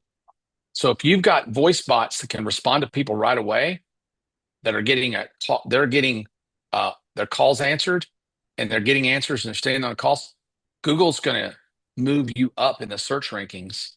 Well, the only way Google can track that is through the Google business profiles. And I think they removed the chat function on there. So, which was how Yeah, but phone, but not voice calls though. not voice calls. I'm talking about voice calls. Right. Yeah. So people that they have on Google Local now. Alibaba did this before Google Local. There used to be a thing on Alibaba that says this person typically responds within X hours or X minutes or X days. And the people who responded within 5 minutes, they got to the top of the heap. The people that responded a day later, they moved them down the search rankings. Google's doing that. Plus, your people is going to make a whole lot more money because there's some stats you can pull up. It's in some of my old presentations. If you go back and look in it, it's called speed to lead. Just look up speed to lead studies. Yeah, the Harvard study. There's a Harvard study. There's one from NYU. There's one from the Direct Marketing Association that 75% or 80% of the value of leads gone within 5 minutes. Yeah. And 74 or 78% of people who buy a home service buy it from the first person who answers the phone. That's crazy, right? So if you're getting immediate response back, they put in a lead, they get a call, they put in a lead, they call, they get somebody, they get even if it's a bot. And there's ways to make that. I'll do that in a different call, but there's ways to make that more personable. I had a guy, I was getting rugs cleaned, and I called the guy, and he didn't answer. And a minute later, I got a text. It says, "Hey, this is Jimmy. I saw you called. I'm sorry I missed it. I'm at the soccer field with my kid right now. Can I call you back in 5 minutes?" Sure. A couple minutes later, he called me back. That message goes to everybody. If I said yes, he knew that he had me. So one of the things that they can do that's really cool, you know, the V card that's on your phone, the virtual business card. Mm-hmm. He was so smart. He said, "Can I call you back?" "Yeah." "Okay, cool. Here's my contact information. Put it in your phone so you know it's me when I call." So now Bill Bodbrant's calling me back later, and I already know it's Bill. I got dating Bill in my phone, right? So I know it's Bill. So that guy's living in my phone. Do you think he's going to get that business? 100%. So when you show people that speed to lead study, and you show them that Google will move them up in the rankings, and you can show there's studies about it, pull it up, there's proof on it. Ruben has a lot of it. That's the easiest thing to sell in the world. The only other thing I'd tell you, and I'll make somebody a lot of money on this call right now if they do this. I don't know who's going to do it. I want to do it, but I'm going to run out of time. Selling voice agents to local governments, municipalities, utility companies, and public services. Garbage companies, refuge companies. But the city of Lockjaw, Mississippi, right, has Bertha that sits there and answers the phone all day long. "What day's garbage day?" She hates that, right? If you can have a voice bot there that calls in, "Thanks for calling Lockjaw, Mississippi. What do you need another day?" "What day is garbage day?" "Oh, your garbage day is on Wednesday, honey." "Oh, great." Because you can take all that data, scrape it right off. There's a thing called Site Sucker that'll suck down every piece of data on the website, drop it in, train an agent by it, and those people get those answers right away. And I used to have municipalities and governments as clients when we did social media for them. And they were the best clients because they don't want an ROI. They just want to be left alone. They're just trying to be more efficient and be more left alone. The last thing the government wants to talk to is another person, especially a citizen. But look at all the little governments and the municipalities, the townships, the Jackson Purchase Rural Electric Cooperative, right? The Brushy Mountain Waste Management Company that I have out here, the trash can company. They don't want to talk to nobody. And we don't want to talk to them. I just want to call and get my damn aunt. When's my trash getting picked up? Right? So those guys, once you sell that to them, you got them till the end of time. They are never going back to Bertha answering that call again, ever. All right. Well, thank you. I appreciate all that. Just wanted to say that there's a lot of folks here at Ignite that are doing local services. And if you want to sort of use this as the context for some, for some of your examples or roadmaps on the 4 boxes, that'd be great I'm sure for a lot of us. I think that's a great idea. I'll get Ruben to come in and help me with that. Because Ruben's a stud muffin, man. He's amazing. And we're doing a lot more local services. But here's the thing, Howard, by the way. Just do the fucking thing. Right? If you're so good, right? I want to go get leads for, it's just, you're just one step above the Stanford kid that like, I'll make $40,000 a month moving pool tables, safes, and pool tables, safes, and hot tubs. I'll net out $40,000 a month in Austin, Texas. I ain't never touching one of those things. Or I could go, hey, you're the pool guy. I can get you leads to move pool tables. The problem with a lot of local services and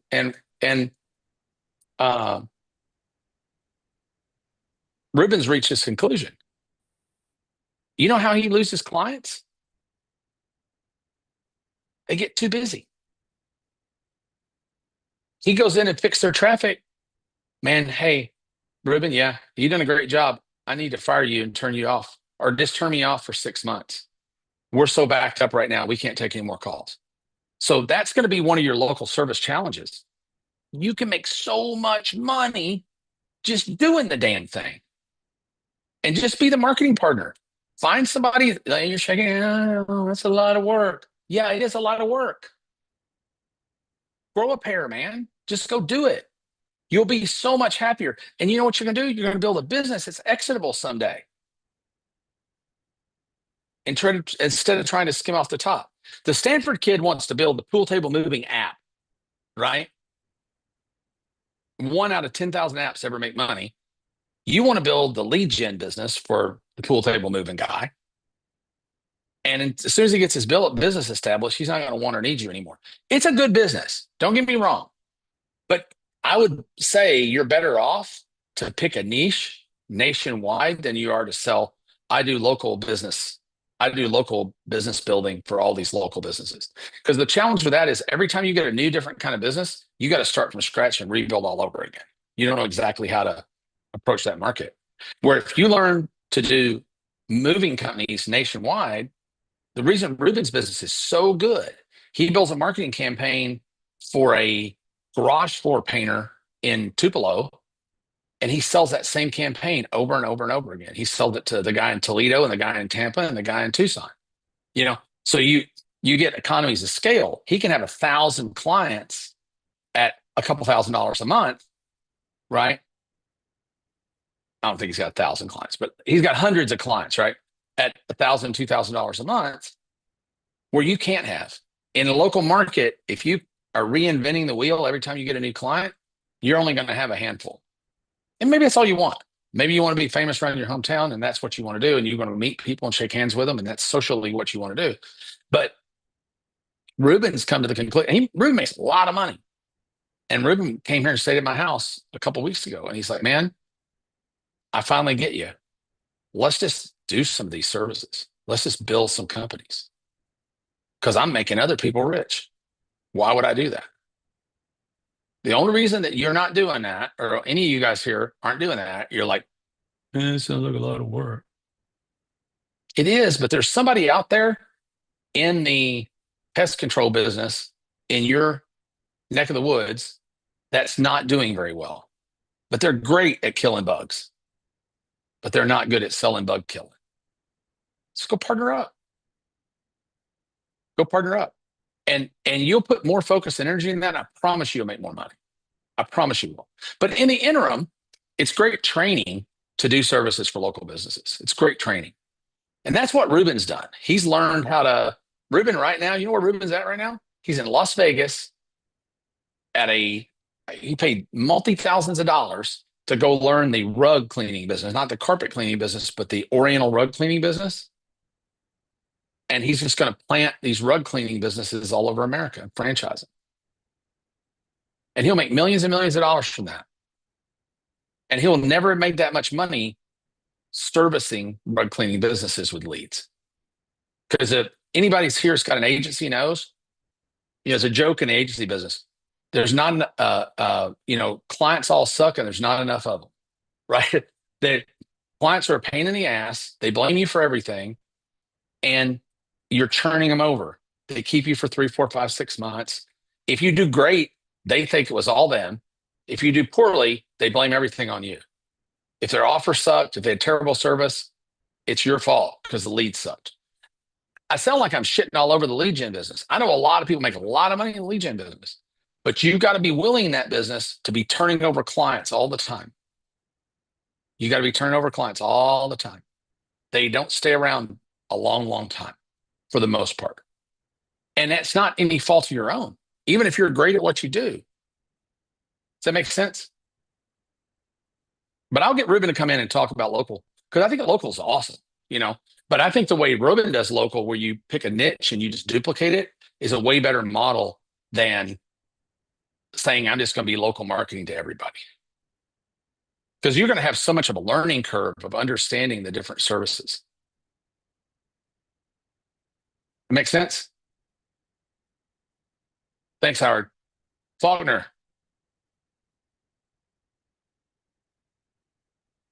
What's up, you old bone crusher? You old bone crusher?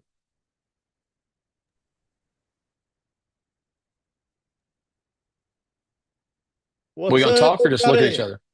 other? Wow, 200 Hey. people I'm talking to. Probably this is Yep. the biggest crowd I've ever talked to ever.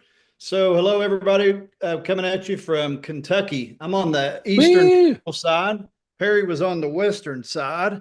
And I've been sitting here for 2 hours, and just now this podium dropped on me. So sorry about that. All right, so my question is, yeah, everybody knows I'm a chiropractor, and I did get a chance to pitch Perry on my fourth box, my end game. Now I've figured out what I think my third box is, and I want to just get a little bit of validation on it, if you wouldn't mind, Perry. I really appreciate your time. Shoot. First off, we're getting ready to, as everyone knows, we're getting ready to go into the Make America Healthy again. And it's going to be big. And there's a lot of people, and I don't know if you all know this, but when I started chiropractic, we only had like 8% of utilization. I had to, deal with the, I don't believe in chiropractors bullshit. And then now, we don't really feel that anymore. We basically get organic leads. We don't have to push too much. But I'm ready for the bigger game.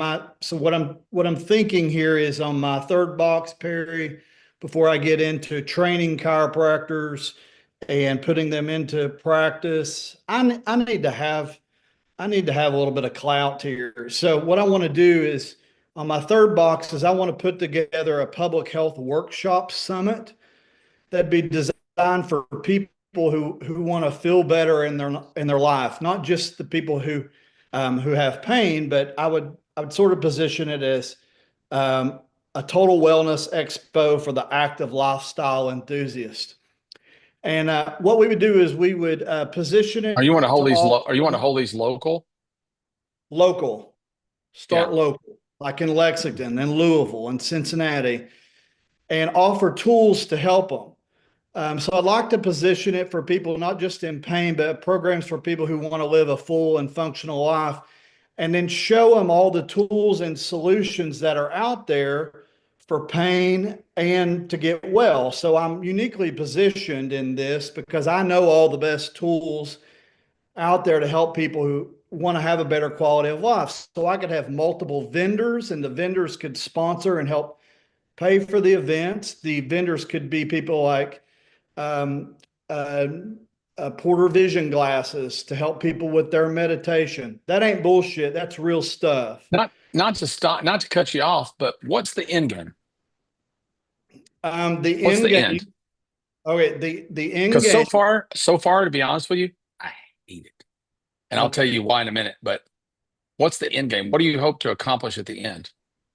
The end game is to get my name out there so that chiropractors know that I'm doing something, and that I can then be introduced to these chiropractors to then go in and train them into their office, get them successful, and put them into their own, put them into their own real estate, train them up, sell them a practice. Okay. I like the end of that. We talked about that a lot.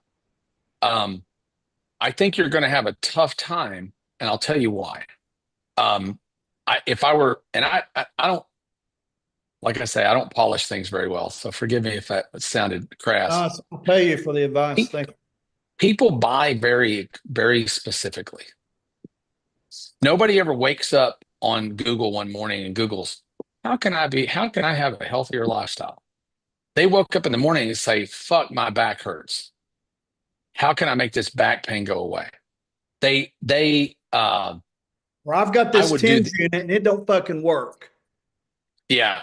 I would just, 100%. So what I would do if I were a chiropractor and my objective was to make money, and that's all I cared about. And that would be my objective because I'm a capitalist pig. So if my objective were to make money, I would pick the 5 biggest reasons that people go to a chiropractor, and I would build very narrow funnels for each one of those. I would do back pain summits, tinnitus summits, knee pain summits, migraine summits, whatever the hell it is that you guys fix, right? I don't know what all it is, but whatever you find your 5 most common clients are. And I would do very narrow things, because if I get think about this for a minute, just want to prove my point. You're riding down a road in what town in Kentucky? It's about 27 miles east of Lexington. It's in Mount Sterling. Okay, Mount Sterling. So you're listening to the radio and you hear a radio commercial and it goes, how would you like to have a healthier lifestyle? If you're active, you can come this weekend and I'm going to teach you 37 things that's going to make you have a healthier, greater lifestyle and really improve your life. Or are you experiencing back pain right now? What if you could make that back pain go away in 48 hours or less, or be greatly diminished? Hi, I'm Chad Faulkner, and I can help you do that. Which one of those 2 ads do you think is going to draw more? Right, exactly. It's going to draw more because everybody wants to have a happy life. But here's the challenge. And it's true with everybody on this call, most everybody on this call. If I ask everybody on this call, tell me exactly what you want. You want to be in business because you have an end in mind. What is it? I get some fuzzy ass shit like you gave me. They don't really know. And it's not because they don't, I want to be known and I want the doctor. They don't have a very crystal clear end. And that's the reason I tell people all the time, negative ads always outperform positive ads, because everybody in the world has something they want and something they want to get rid of, right? And the thing that they want is always very, very fuzzy. The thing they want to get rid of, crystal fucking clear. If you're in pain, you want out of pain. If you're in a bad marriage, you want out of the marriage. If you're in a lousy job, you want out of the job. If the business is killing you with stress, you want out of that business. You might have 7 ideas, and then when I do that, what are you going to do after that? Well, I've been thinking about blah, blah, blah, blah, blah, blah. They can never give you straight answers, but they can tell you 100% with crystal clarity what they don't want. So if you focus that, if the FIs you, I just give you the FIs you, and I was in your business, I perfect those 5 campaigns. And the great news about having 5 campaigns instead of having 1 is you can rotate them so they never get old. You run back pain 1 month, knee pain 1 month, headaches 1 month, tinnitus 1, I don't know what the conditions are. I'm just making this up. And then you rotate them, right? You rotate them around so that they don't tire. Because if you run even back pain, if you run back pain every month, people getting tired of hearing it. They're getting tired of seeing the ads. They get tired of seeing the post and Facebook. They just get tired of it. And it's not hitting this. And you're only hitting one market. You're hitting people with back pain, which, by the way, I think the statistic is something like, isn't it like 38% of people have chronic back pain or something like that? Well, 82% have it, but only 67% have a perceived need to get but do something. That's a pretty damn big need. That's a pretty damn big, I don't have back pain, which I think I'm a weirdo that I don't have because I got everything else wrong with me. But I don't have back pain. But if I did, I've hurt my back before and pulled it out and popped it, right? God dang, I would have done anything. I had gout, and it forced me to lose 90 pounds. I never lost weight. I didn't give a shit. I ate whatever I wanted. When I got gout, I went on a mission to lose weight because it was one of the most painful things I'd ever experienced in my life. I don't know what I didn't know what I wanted. That's the thing. I didn't know with what I wanted that day. back pain patients, they don't really want to get rid of the back pain. Their deepest fear is that they don't want to lose their job, they can't sleep, or they can't do their activities of daily living. And later in life, mobility, right? So Mobility. yeah. So I think really, if I were you, you're always better off if you take Agora? Agora? Do you know the Agora company? Financial? Yeah. Yeah. They publish 90 financial newsletters. 90. In each one of those newsletters, they'll have 15 or 20 offers. So they're publishing any given time 1,500 offers to sell 90 newsletters that are functionally all the same. The only thing that's different is one's about oil and gas, and one's about crypto, and one's about something else. They're selling the same principles, right? But in different wrappers. If they just said, hey, want to learn investing? It's going to be awesome. They wouldn't sell shit. Because people get something in their mind. Man, I heard about man, I saw this guy at work. He bought all oil and gas leases. That son of a bitch is rich now. He's living on a yacht. I want to learn about oil and gas. If I ran an investment ad to that guy tomorrow, he would ignore it. He wants to learn about oil and gas. Does that make sense? Yeah. So your person that has that chronic condition, you've got such a cooked-in market, But guys like you, I hate dealing with doctors. Because you all approach everything in a scientific way. Well, I know that. But you're medically trained. And when you're medically trained, you have a jacked up way of looking at things, right? It's so simple what you do. They just want to get rid of something. Help them take the trash out. Divorce attorneys. What a great business, right? Any kind of pain somebody's in, the business of getting them out of pain is so much easier to sell. And if you've got a positive offer right now and you replace it with a negative offer, you will do better. Only every time. Right. Replacement offers will always outperform performance offers. Negative offers will always outperform positive offers. Bill Broadbent was in the dating business for a long time. I don't think you're not in that business anymore, really, are you, Bill? You still in it? No, okay. But I mean, you can promise the nirvana of a wonderful relationship, or you can poke a stick at how awful the relationship they're in already is. Right? The latter is going to get you way more response. People are motivated more by the stick than the carrot. 1,000%. Because they don't know. What's the perfect? Tell me about your perfect woman. What is she? What's she like? Is she 3 feet tall with rich? Flathead owns a liquor store? Maybe. But generally speaking, you can't, Flathead's for a place to sit your beer. You usually can't describe it, right? You really can't. You have a fuzzy idea of it, but you can't describe it. But boy, if you've got an asshole husband at home that drinks beer, comes home at 3 o'clock in the morning, spends a paycheck, yells and screams at you, throws shit at you, likes to fight, doesn't come home for 3 days at a time, you're damn sure you want to get rid of that piece of shit. You're crystal on that. So that divorce attorney, you ever seen a divorce attorney with a really hard sales pitch? No, they don't need one. They don't need one. They just have to have a sign that says get out of pain. So just think about that. Just bring them in that way and then build a sales and efficiency system inside your own practice. Name it. It's the Faulkner method, or you give it a name. There's a company called Hall Dobbs. They own car dealerships, Dobbs dealerships.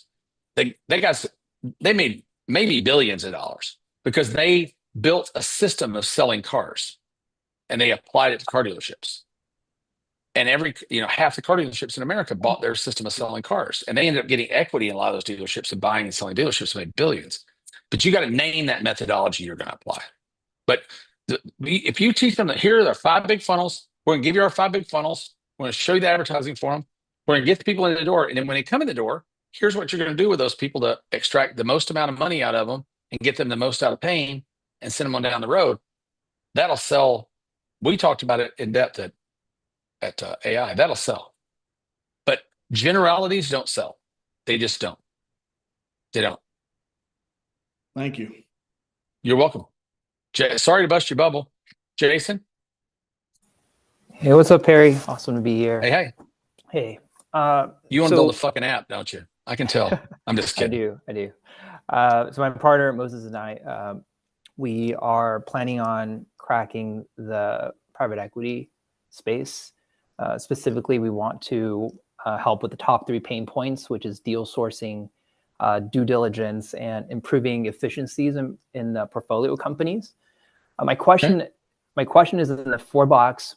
If we have, let's say we want to sprint for the next 30 days, creating offers for all 4 seems overwhelming.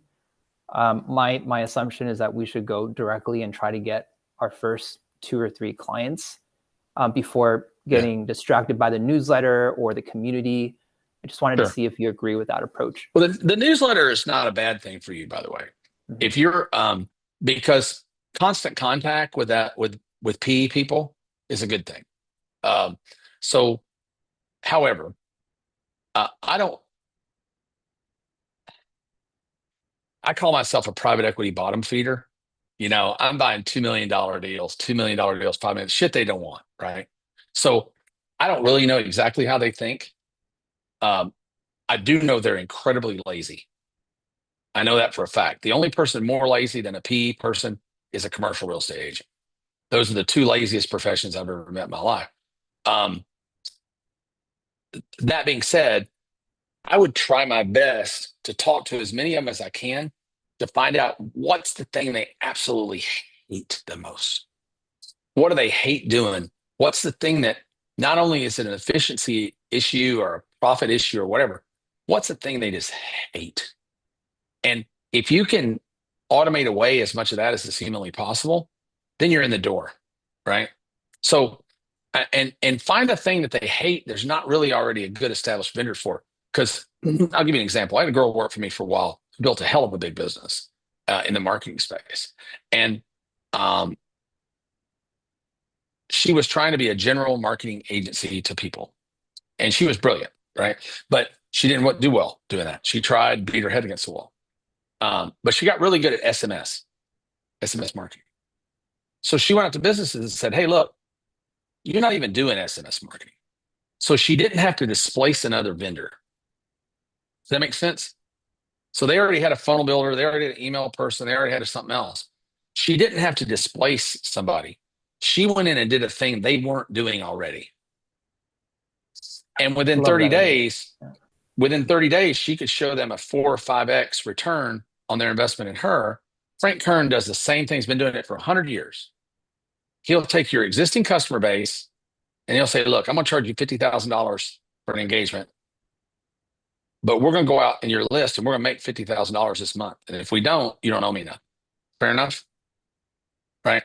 But he'll only do that when he knows that there's goodwill built in that list that's willing to buy a higher ticket offer that just hasn't been offered to them yet. Does that make sense? Yeah. So you have to be like when you're going to do an offer like that, you have to be like a film director or a lawyer who just doesn't take bad cases. You only take cases you know you can win. So he finds people incredibly inefficient, right? If they're already pretty efficient, doing a pretty good job, they're not a good client for him. Yeah. He wants somebody that's a mess, right? Like Emma. Emma's the same way. She charges a bloody fortune. She charged me a freaking fortune for what she does for me. But if she looks at your business and it's all shit together, she'll pass because she can't look like a hero. When she comes in a business like mine, with 19 businesses, a spaghetti ball of corporations and inefficiencies everywhere, and there's just money leaking out of 900 holes, shit, she comes in and charges me, mid 5 figures a month. and can make me back 6 figures in the first 30 days. I love that, Her Perry. fee becomes irrelevant, right? So the biggest thing though, she and other people like that are typically going to find the biggest pain point, the collective pain point of these guys. And I don't know what it is. I don't know if it's deal flow. I don't know if it's due diligence. I don't know if it could be something even that's not any one of those things. It could be, I don't know. It could be anything. It doesn't matter what it is. It could be anything. It just has to be something they hate. Like I own churchnewsletters.com because I know that churches, the number one pain point of the church secretary is putting out the newsletter every month. They hate it. And it's always dumped on them to do. And it's a pain in the ass, thankless job. And at the end, every Sunday after the newsletter goes out, I got the newsletter and you didn't put anything about my cat's birthday in it, and all they get's criticism. They never get praised for it being a good job. So they hate that. So if I can automate that out, then we'll end up selling all the printing to the church. Because if I take that one pain in the ass away, they'll give me everything else. Does that make sense? Yeah. So your investigative job's going to be finding out what that big pain in the ass is. Once you find out, it'll get easy. And on the first box for that tripwire, do you think like a free audit to understand their pain points would be better, or maybe designing an app on Lovable or Bolt You need to that understand. solves You their need to specific understand problem? it. You need to understand it up front. Yeah. Or like you could do a GPT that just asks you 10 questions about a deal to see if that deal stinks or not. The real estate guys are doing really good with that right now. Where you go in and ask 10 questions. They'll ask you, how much is the property? How much is it appreciated in the last 10 years? What's the property tax? What's the rent? What's the occupation rate? Click a button. It's red, green, yellow. Red is this deal don't math. Yellow is maybe. Green is fucking go buy it right now. Right? If they had a red, green, yellow for PE deals, that would cycle out. I'm guessing their pain in the ass is talking to morons. That's my guess. I don't know. Talking to people about deals that are never going to happen. Because I've been in PE. I'm kind of a half-ass PE guy, and I don't like it. That's the reason all my deals now come out of my masterminds, 100%. I don't do it with anybody that's not a mastermind because I get to know them for a year. I get to know how they operate. I get to look under the hood of the business. PE guys do 95 lunches to get a deal. It's a lot of shoe leather.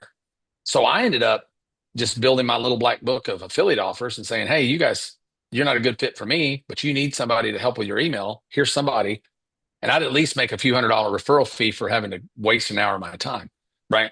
But it's a lot of can kicking. Right. So if they could have those people answer 10 questions on a quiz on their website, have the AI evaluate that to see if that deal even has a chance, that you might call it like deal filter or something like that. Where it just asks them a handful of questions, math questions, and maybe it's out of their, what area is it in? It's out of their area expertise, because those PE firms are either operating by area expertise, regionality, or then you're in New York or San Francisco or London. You're just buying money. They're buying spreadsheets. So you got three different kinds of PE, really generally three different kinds of PE firms, right? So, I just figure out what their pain point is. If that's it, if I'm right, then that's a pretty easy thing to build. It's just math. But they don't have to get on the phone. I could show them that filter bot, add. Yeah, let me put it on your website for free. Just start using it. It's your foot in the door. Don't even charge them for it. Say, hey, we got this filter bot that we use for PE firms. You put in your criteria. If the deals that are coming into you don't at least get in the zone, they don't have to hit the bullseye, but they need to be hitting the board, right? It's going to save you a lot of shoe leather, Mr. PE guy. That's a Trojan horse, other automation services we could present Yeah. once we build that Once trust. they've got a taste of that, right? Once you got a taste of it, you want more of it. If you eliminated, if you used AI to eliminate something out of your life, you want more AI. If you used, if you started eating certain foods and your skin cleared up, then hey, I wonder what else I could do. Wonder what else I could eat that would help my weenie get hard. Everybody wants to, right, Bill? Everybody wants, more of something that worked well for them. And if you That was give it to them for awesome. free up front, you've delivered a result in advance that really didn't cost you anything. It cost you a few minutes of your time. We're conventions.com right now. The average convention pays $2,000 to $5,000 to have a convention app built for the convention, a mobile app built. I own conventions.com. We're beginning to do them for free because I can have my guys in the Philippines build them for about $50. And if I get a client out of it, that client's worth around $200,000 to me. So it's a pretty safe bet. If I do 10 conventions a week, costs me $500. If I end up pulling one of them down as a client a month, if I do 100 of them to get a client, I'm way, way ahead of the ballgame. Thank you, man. Appreciate the time. That You're was welcome. awesome.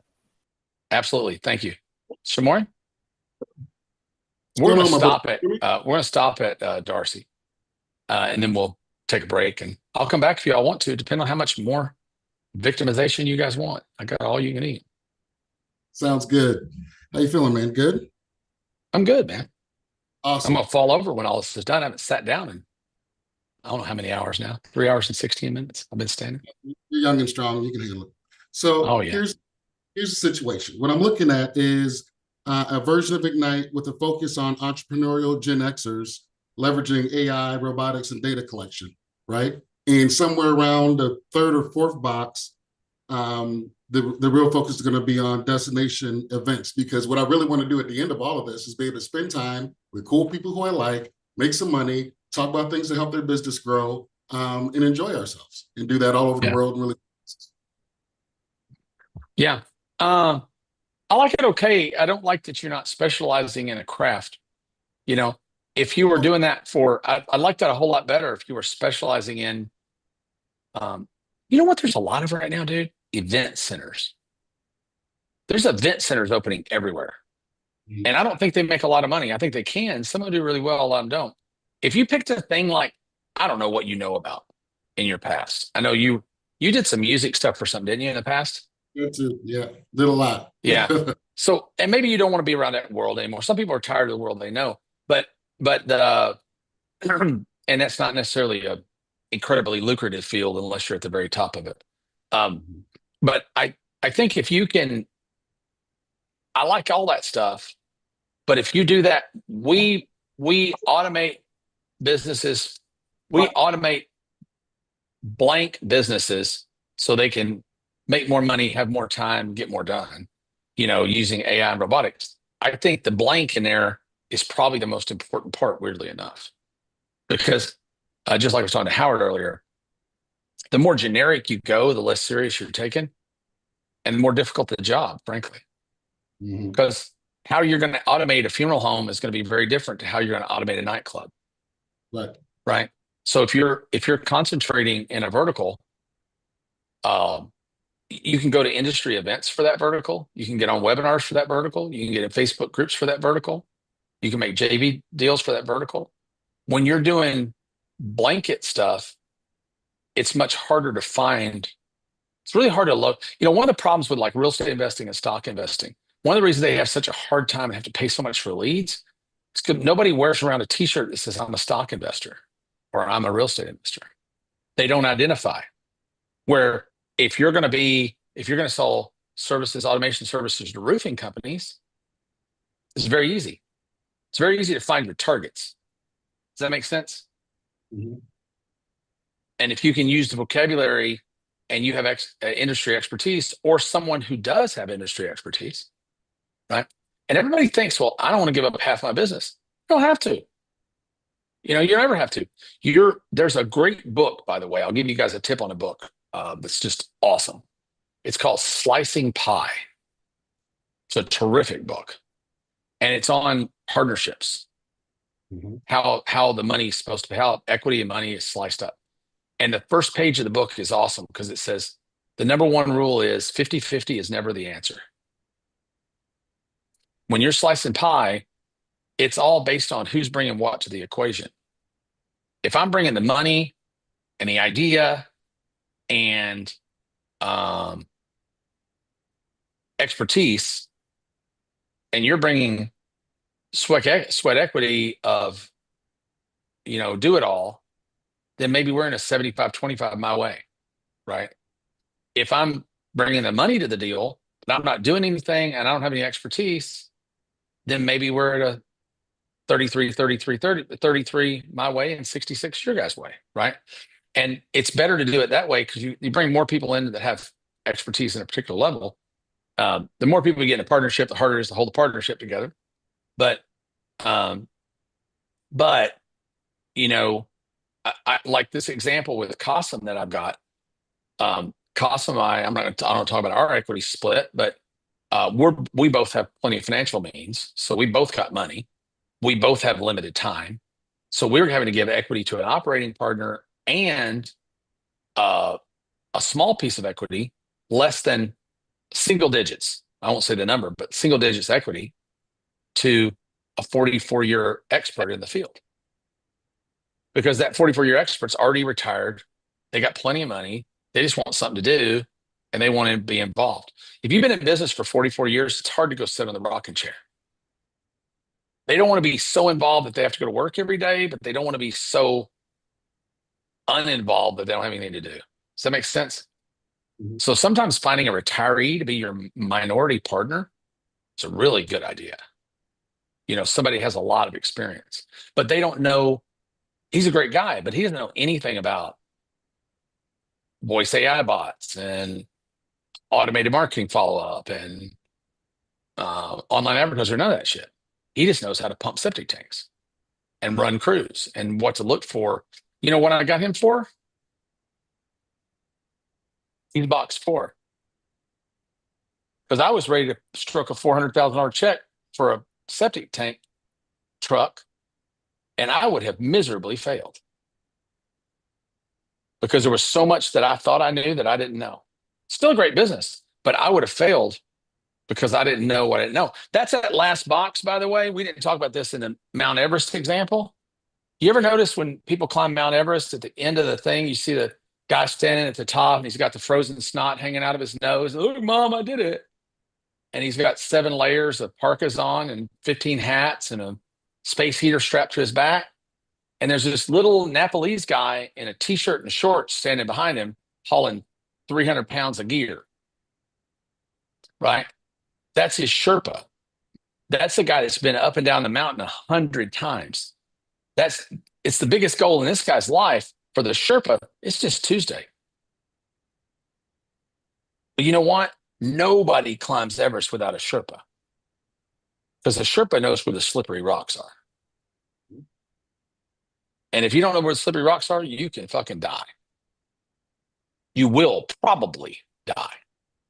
And without this guy in the septic business, I would have surely died. And those slippery rocks stink, But he's really a brilliant guy and very generous with his time, very generous with his knowledge, and didn't want a lot. He just wants something to do. He wants to hop on the calls with us and be involved when we're planning. Right? There's a lot of benefit in finding people a little gray in their hair. There really is. So I just say what you're doing is cool. Pick a vertical, man. Pick a vertical.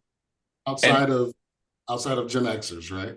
Because what I really want to do outside of Generation Xers, because what I really was looking at was Generation X isn't a business. Right. Right. So Gen Xers that are in the trucking business is a business, is a model, or Gen Xers that are in the credit repair business, or Gen Xers that own a salon, or Gen Xers that whatever. They've got a vehicle already. Like there's a lady, I'm trying to think of her name right now. I can never think of it. She teaches people computer repair, how to be IT technicians and run IT companies. She charges $50,000 for that, to teach people how to be a computer repair guy, right? And you know why she gets it? She's been around for 100 years. What do they have? Demand. A lot of broken computers,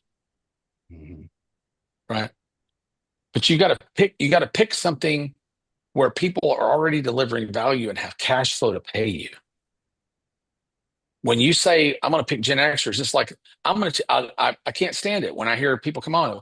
Well, I just want to teach women. I just want to empower women to do whatever. I just want to stick a dagger in their eye. Empower them to do what? Right. I don't know. I just want to empower them.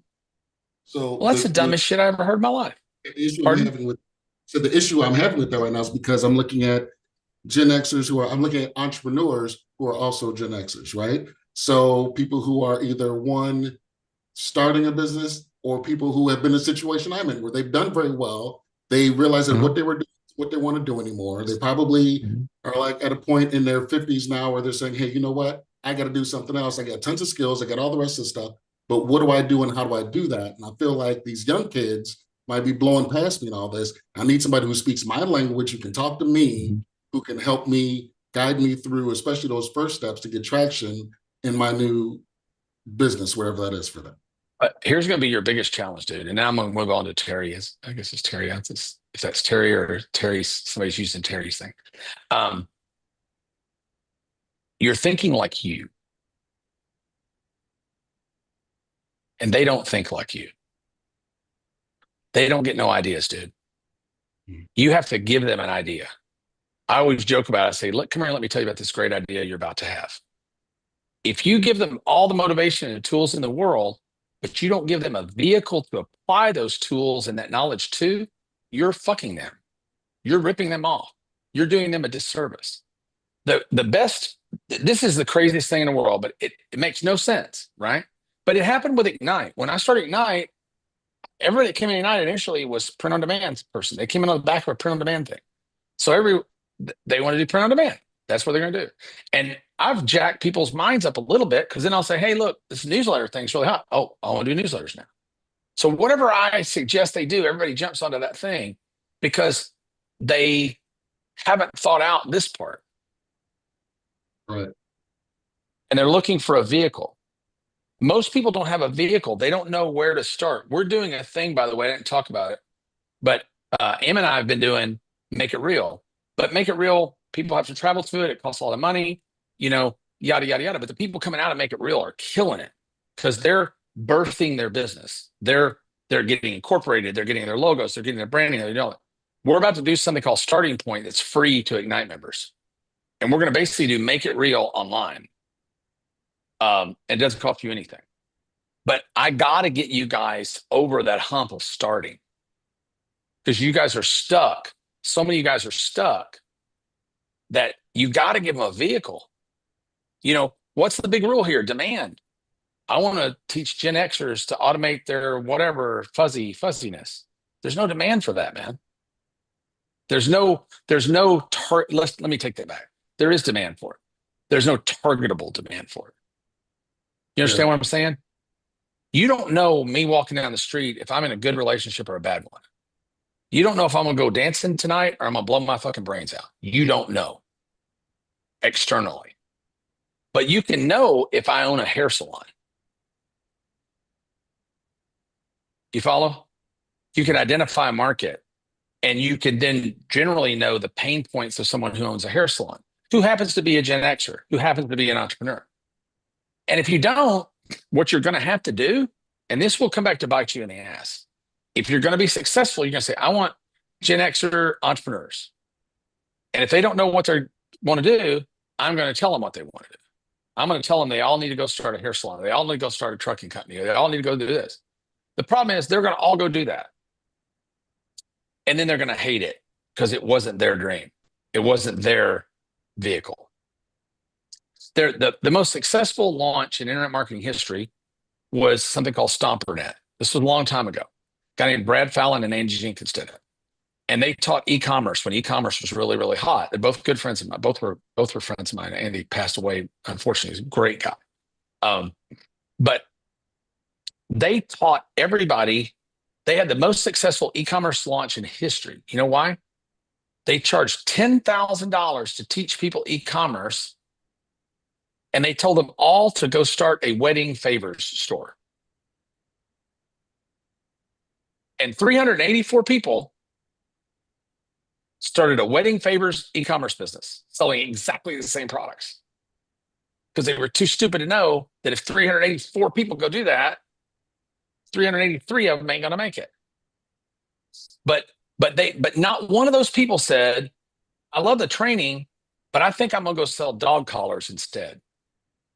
Not one. They did what they were told because they don't get ideas. And it's not that they're not imaginative. It's just they haven't thought to hear. They haven't thought to hear. If your idea is you want to be living a nice lifestyle and having fun and making good money, maybe not amazing money, but good money, and having a great lifestyle, you can do that anywhere. You know, one of the things we do at Ignite that's awesome that I should profit from, but I don't, cruises. Dude, if you did the salon owners cruise where you're going to teach people salon ownership and all that, I could mark up cruises and make a lot of money. A lot of people do it. Those are great. You get to live a cruise lifestyle. You're going 3 or 4 cruises a year. If you have 2 or 3 verticals, you're going 10 cruises a year. Live on cruise ships, have a great time, make good money, everybody's happy. Because everyone wants to get together, go on a cruise. They can write it off as a business expense because it's a mastermind. Maybe that's what you do. But you won't sell that to, hey, I'm a Gen Xer and I'm entrepreneurial, but I have no vehicle to make money. Because they have no way to pay you, except out of speculation. And you don't want people paying you out of speculation. Right. Because the odds are they are going to fail. And when they fail, they're going to hate your guts for the rest of their life. Does that make sense? Yep. No, it's not a sustainable business. Yeah. So I hope that helped. Terry? Hey, Perry. I just feel like I'm beating the shit out of people today. I don't want to beat the shit out of people, but. Well, you may beat the shit out of me, so that's okay. I can handle it. You look too nice. I can beat the shit out of Shamori. He likes that stuff. He usually has to pay extra for that. I don't know how you're standing and have not gone to the bathroom since starting this because I'm dying. But anyway, that's aside. I was thinking about your cup, but I'm a beast, baby. I'm a beast. All right. So yeah, so I was kind of all right. So I dove in and I'm doing a big Valentine's Day sound healing immersion event with 6 sound healers around a big ballroom and a marketplace before and a food truck and all of that. And I'm spending some money on ads, Facebook and Instagram. And I'm looking at the boxes and I'm just trying to, what I've been really focusing on is I don't care if I make money at this event because it really, I want to leverage the list I'm going to build from this. I mean, I want to make money at the event. Don't get me wrong. This is my first event, but I'm not really stuck on that. What I really want to do is make sure this is good for the vendors. So they want to do it again and that we get people there. And I'm trying to think of, okay, how do I capture everybody that's there? I mean, I've got some ideas. That's all easy. What's the end? So the end would be, I'm trying to differentiate myself because I know sound healing is getting bigger and bigger. People are more and more interested. I ask at every class who's been to a sound bath before, and more hands are going up. And I don't want to do the small sound baths anymore. I want to do bigger events, and I want to lead to a newsletter. But why? Because I'd like to be able to sell additional, be like the go-to place for people interested in sound healing, as well as people who want to get trained, who want to do this. Well, first of all, I enjoy it. And, it's something that that lights me up, and I think the world needs it. So I enjoy it, but I think that I haven't thought of like, okay, can I exit and sell the newsletter? I know my partner is thinking about Odds are no. Odds are absolutely not. Okay. That's not really, and that's okay. That's okay. Yeah. I'm usually particularly brutal in the woo-woo business. So forgive me. I'm not going to be, because there is something to the sound. But I listen to things to sleep at night, things like that. So I have a particular. I think there's something to that, something to aromatherapies, or something, some science base I can kind of be okay with. Okay. Certain woo-woo stuff I don't really care for, although it has a value to some people because it just brings them comfort, right? I'm a capitalist pig, right? So my objective here is to make money and to help you make money. I can tell you what will make you money in that business, but if making money in that business is not your primary objective, then we'll go a different direction. Oh, I thought you were asking me, why am I doing this? Like, what lights me up about this? No, I definitely. No, I'm asking you, why are you doing all this? What's the end? Yeah, the end goal what are is you to what are you make trying? Because Yeah. the end goal is to make money. Okay. Yeah. So the end goal is to make money. I can cut you straight to the chase on that really, really quickly. Okay. But you may or may not be willing to do what I tell you to do. So I know a bunch of people in the woo-woo business, lots of them.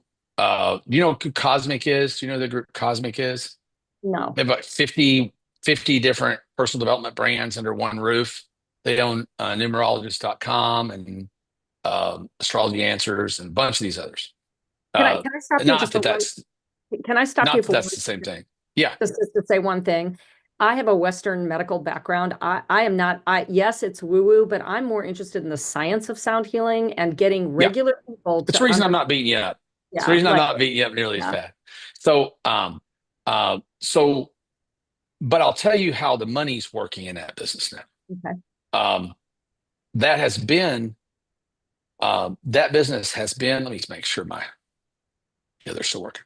So that business has been in depressed times when people are poor, they buy a lot of personal development.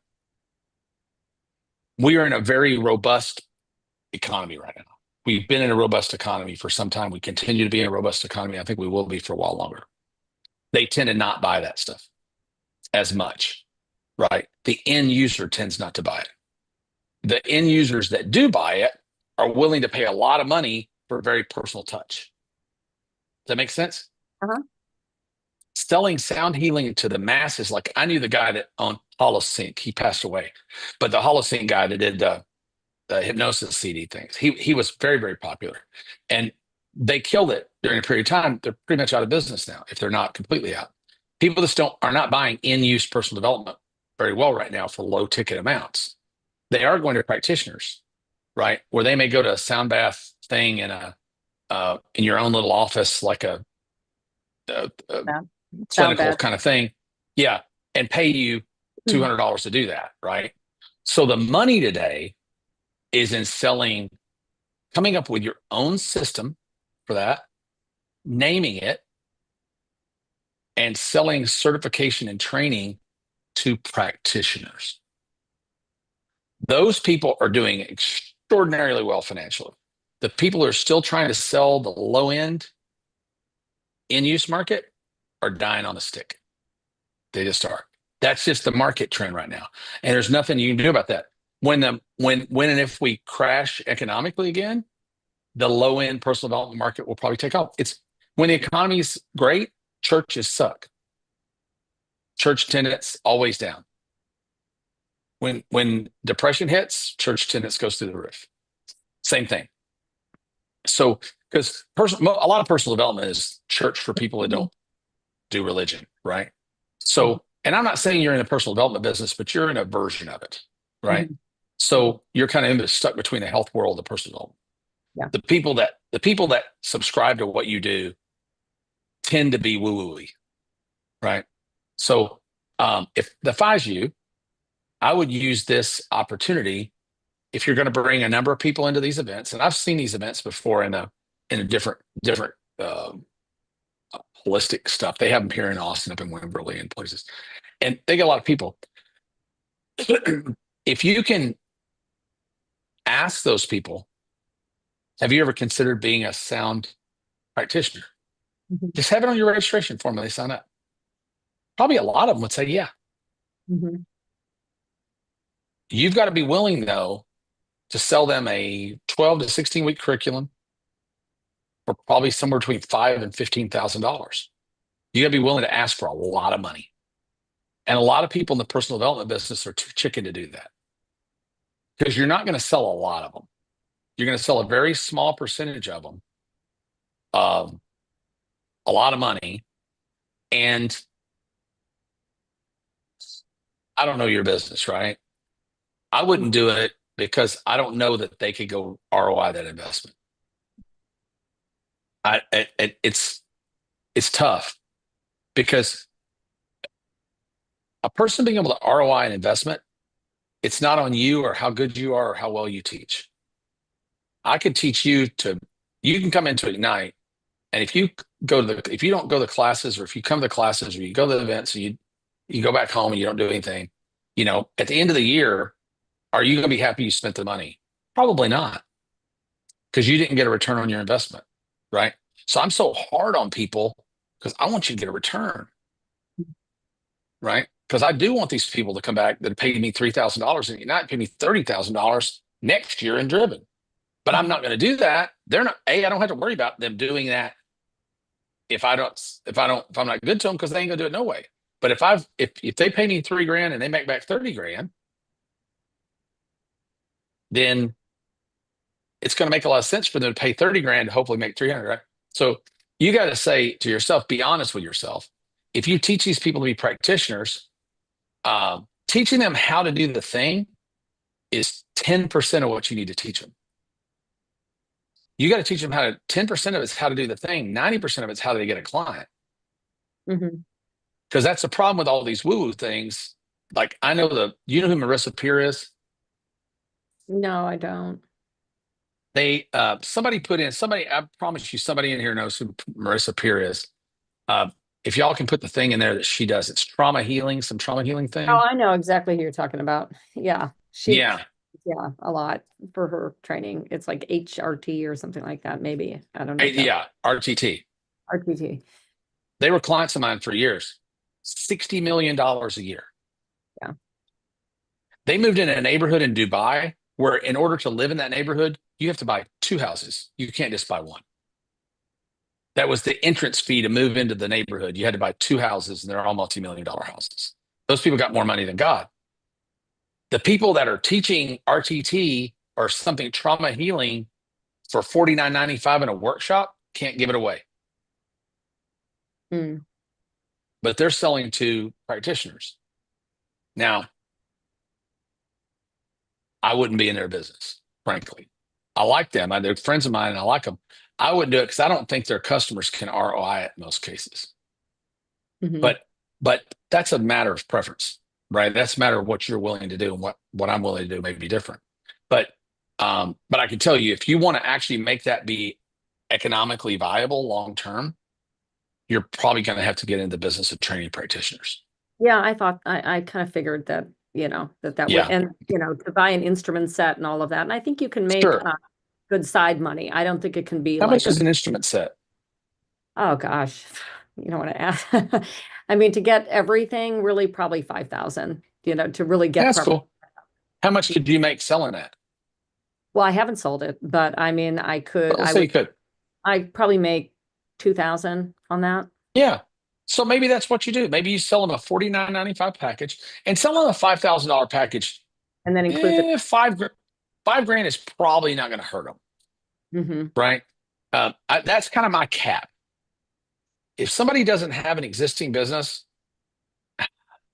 and they don't have any business acumen, they've never owned businesses before. If they've owned a business before, and I got a $50,000 thing I can sell to some guy or girl who's been successful at other businesses, they're probably going to be successful at this. I don't mind charging $50,000, $100,000 for it, because it's just like selling them a Tasty Freeze franchise. They already know how to run a business. If they've never ran a business before, number one, their success level is going to be low. Number two, if they get in a thing because they're passionate about sound healing, weirdly enough, their success level is probably going to be low. Because they're going to get into the art of the thing, not the business of the thing. Does that make sense? Because if you read the book, The E-Myth Revisited, it's about a lady who was really good at baking cookies, so she went in the cookie business. And then she hated her life and everything fell apart because being good at baking cookies doesn't make you a good cookie shop runner. Right. So they get in this thing because they're passionate about it. And just like you're talking about, well, I love it. I love the people. Okay, then maybe you own a dump truck business and this is your hobby. Yeah, it is kind of a hobby. It's a side business for me. Yeah, but you see what I'm saying? So maybe Yeah. you concentrate on your dump truck business and you do this as your labor of love. And that's okay, right? But if you're going to make money at it and you want it to be a profession, that's what I would do. And I think the events are a good idea. If you can break even on the events, build an audience, build a name, get on stage. Stage gives you authority, right? Anytime you can speak on stage, you build authority. Do online workshops and train people as practitioners for $49.95, and it includes your tools. Got it. That'll probably sell well. Okay. And you make 2,000, and I'll bet you. Yeah. Okay. And Yeah. I'll bet you if you source a little better, you can make more like $3,000 on that $5,000. Yeah. And that's fine. And that's a good deal. And they can even finance it. I would never finance a course, but I'll finance a tool set that comes with training. Should I offer the financing for that, or? Up to you. There's plenty of companies that'll do it. Yeah. Okay. All right. Yeah. That's. Thank you. But I think you're doing them a disservice if you get them into finance contractors, spend $5,000, and damn well they ain't never going to make no money. Because there's some people. We've had some people come to Driven that even come to higher dollar events that we've just asked to leave, and I've given their money back because I'm like, this person is never going to ROI.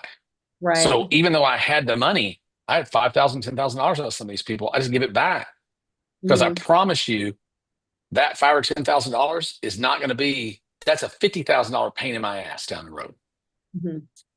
Plus, it's just bad karma. It's put it in phrase you'll understand. It's bad karma. But I'm joking. But it's not only bad karma.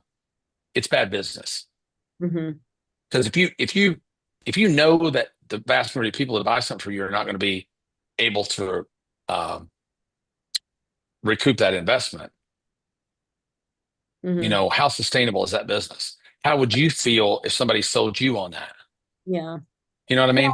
Yeah. And I mean, the other side of this is that some people just buy the tools so that they have it for their own meditation, for their own, that maybe you talk if you're honest with them about that and say, look, buy this stuff, you have it for your own stuff. And if you decide to do this, you can make some side money, right? Yeah. To make $5,000 a year is pretty damn easy. Yeah. So to get back their $5,000, they, almost any of them that do anything much at all should be able to get back their $5,000.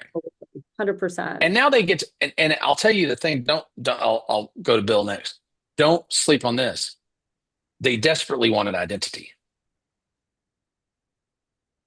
So what do? I'm a sound healer. Well, now they have an identity. If you ask somebody, what do they do? And they go, nobody likes that. Everybody wants to be a something. Right. Bill. Hey there. What's up, chicken dad? Can you hear me? All right. Yep. I was going to stop with Darcy. I see Raj. I'll do Raj, but we got to stop at Raj. I got to pee here in a minute. So go ahead. First of all, thanks. I'm just glad to be back with you. And I just want to thank you for me losing all the sleep because I'm like a dog on a waxy floor. You look like shit on a cracker. I mean, look at you the don't look like fucking you're kettle calling something black. Are you kidding me? When did you come back? Go back in your go back under your rock. I just don't you have to go somewhere? Did Gabe take away your broom? Go ahead, Bill. Yeah, no, just thanks. I mean, I am. Oh, I love you, man. I think there's a big reset happening in the world, and there's going to be the biggest shift, ever. Beyond 30 times more, 40 times more than what the internet did. It's going to change. And so my questions, I actually wrote them down here. First of all, I'll just stick to one big one if you can. Okay, well. Perry, you can always go to the bathroom and just take a break so you can concentrate. You know that. I know, but I just want to get through these last two questions, and then when I do come back, I'll do some demos if people still have the the guts for that. I don't know Yeah, if we'll people be still want ending that or at not. Mercy, and they'll bring anybody else back. So Mercy will be the last question for before the break. I think Raj popped up. Oh, yeah. Raj, is your thing short? Yeah, I've asked That a few wasn't other people to put their hand that down. wasn't a personal question. Raj is not going to be short. No. Okay, we'll do Mercy right after Bill, and then I'm gonna go to break. Raj, we'll get you in the demo. Is that okay? Okay. See you, Bill. Yeah, you have to be in the same way. You've got so many opportunities right now. They're probably, you're seeing 10, 100, they're 10 million, $100 million type of opportunities out there. How are you? I mean, and then you're starting a pool table company. Not yeah, well. but how do you, but I mean, you're not doing a pool table company for 30, 40 grand. You're going to scale that somehow. You don't do that. What we're going to do, I moved back to Texas franchise. for a reason. I moved back to Texas for a reason. Central Texas has a really interesting opportunity you don't have everywhere else. You can do Dallas, Houston, San Antonio, and Austin. You got 4 major metro markets.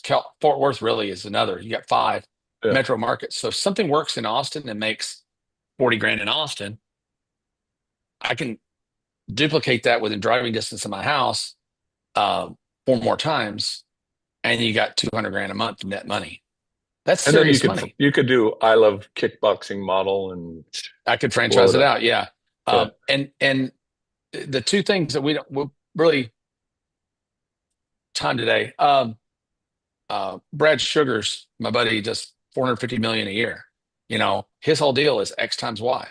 You once you've proven every business, I've been noodling on this damn sourdough business forever, and we finally cracked the code on. We'll do $1 million in sourdough starter.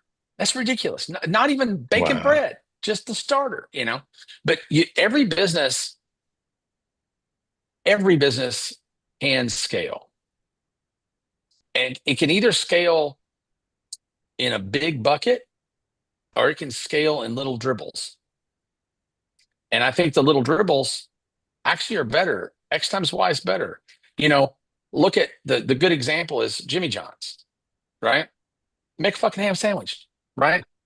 Times 18,000 locations. Yeah. X times Y. If you can there's nothing that scales like a business. Nothing. There's no investment you can make that will even get in the zip code of a business, of an operating business. And everybody's like, well, I just want passive income. Well, you know how you get passive income? You make a shitload of money and you invest it in markets and real estate and cash producing assets. There ain't no such thing as passive income. You're always going to be operating something at some level, right? So if you're to get the highest level of ROI, it's costing us about $30,000 for the robotic stair climber and the lifts and everything to be in the large object moving business, and probably spend another $20,000 in crating equipment, because crating becomes part of that, right? But it's 50, 60 grand, and that business will return that a month in its 3rd month. So you can't even compare it to a traditional investment. But people get greedy. I'm all about giving up more to the key employees in the management of those businesses than I keep. If you're always willing to give, I've had this saying for years, Bill, you've heard me say it. If I got to split a nickel with you, I'm going to give you 3 cents every time. Because that's what makes partnerships last a long time. If the guy that I'm working with is making less than me, and he's doing a lot of work, he or she's going to always feel slighted. I was talking to a friend of mine yesterday in a business partnership where the partner doesn't have as active a role, right? And they had a usefulness in the beginning, but now they don't really do anything. But every time there's money out there, they got their hand out for some of it, right? Well, the operating partner who works their ass off hates that. Rightfully so, right? You got to be smart enough to know when to take less. But most people, the old business model of I'm going to hire people to work for me, I'm going to pay them just a little bit more than what it'll take to keep them, and I'm going to exploit them for as much money per person as I can. That model is dead as fried chicken. Mm-hmm. It really is. Entrepreneurship is there. Like if we're got a home services business, I got a moving truck, that guy's getting, if the market's $20 an hour, I'm paying him 25. If I'm giving him a rip off the truck, that's levered by the quality control scores, the quality control surveys from the customers after the job is done, not sales, right? If I can get that guy to where he's making $500 a day off the truck and I'm making $400 a day off the truck, right? And the truck and equipment, see, I got financing on my side. The truck and equipment payment is $2,000 a month and I'm making $400 a day and I don't go out and move no tables. Was that a 20% return a day? Cash on cash? Would you take it, Bill? Oh yeah. No, it's just you can't get that being a bookie. And how are you picking your thing? Your because I know demand. you're on, but demand. You're also okay. Just demand and acquirability. So a lot of that's through Ruben. So Ruben knows a lot of because he's bought so much local. He knows the models, and it's really easy. I've got a demand engine that I built with GPT that tells me I want to open a home services business, Austin, Texas. What has the highest level of demand right now, and the lowest level of supply? And then I'll go run that. And if that comes back, I see 4 or 5 things. That's how I found the pool table moving business. Well, not really. I found the pool table moving business because I had to move a pool table. I found digging deeper, the hot tub moving business is probably a better business than the piano moving business. So when you get into moving stuff, moving pool tables, pianos, hot tubs, and safes, those are the things that, why? Because all the moving companies that you hire will ask you, do you have a pool table, a hot tub? We don't do that. So as soon as they say we don't do that, guess what Perry wants to do? See where I'm going? Yeah. Now you just got to figure out the efficiency and the robotics of that. How can I apply new technology to that? Because why do they want to do it? Not want to do it because it's a pain in the ass. So now, can you buy robotics and equipment to make that not a pain in the ass? The answer is yes. You can buy a piano moving robot. They'll slide on that piano, turn it up on its side, you screw up the legs, it rolls out the front door. It goes onto a pre-built custom trailer just for pianos. The carrier becomes the trailer. It goes to the next place. And then when you get it there, guess what? It needs to be tuned. Right. So you got another $300 upsell. It takes 20 minutes. So there's all these things, the answer is, how do you pick them? Yeah. It really doesn't matter what you pick to some extent. And I think we spend way too much time trying to pick the perfect one. Right? Because like Ruben's been in the rug cleaning business. He owned a rug cleaning franchise, then he did the leads thing. And after that, he realized the big money was in rugs, not carpet cleaning. Carpet cleaning is come in somebody's house cleaning their carpets. The rug cleaning business, you roll up rugs. And you go to somebody's house, they pick up 4 or 5 of them. They're $200-300 a piece to clean. It's $1,000-1,500 where we'll clean any room for $29.95. That sucks. Yeah. Right? Commoditized. Yeah. You take them to a facility. There's no real pressure on you. And he's got partnerships with dry cleaners. He has JV deals where you can drop off your rug at dry cleaners or at flooring stores. So he's got all these JV deals because the carpet cleaners, all the carpet cleaners don't do rugs because you got to dry them and you got to have special equipment. So he can get all this referral business plus the cost for a rug cleaning job to get a rug cleaning lead is half what it is to get a carpet cleaning lead, even though the dollar amount's 4 times as much. But you got to have $100,000 worth of equipment, which is, by the way, financeable. Everybody on this call could end the SBA loan via net business tomorrow. Most people. If you got a 680 or better FICO score and a little bit of acumen, you can get an SBA loan out. They're giving out money like popcorn at SBA. So don't be afraid of that, right? And a cash on cash, $100,000 loan, you're talking about $2,000, $2,500 a month. Being a business, you make $2,500 a day in. So, yeah, how do you pick them?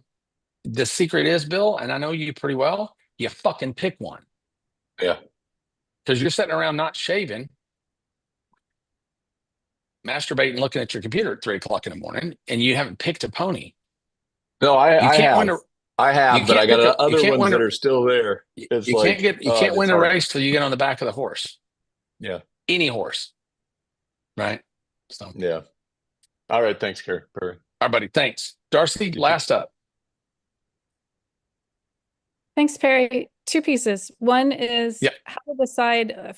You've said before that a business association is going to trump a consumer one. How do, if you are doing consumer, would building a community, would you automatically think about making that an association, or like how would you decide of just keeping it a community or making it's not always applicable? And that was one of the things that happened with Driven in the beginning.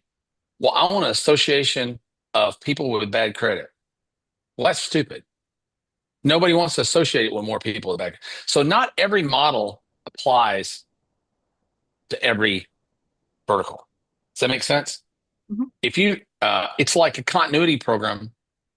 I want you to sign up for my continuity program to lose 30 pounds in 30 days. Well, what the hell do I need a continuity program for? If your shit don't work, I don't need to be in a continuity program if you're going to solve my problem.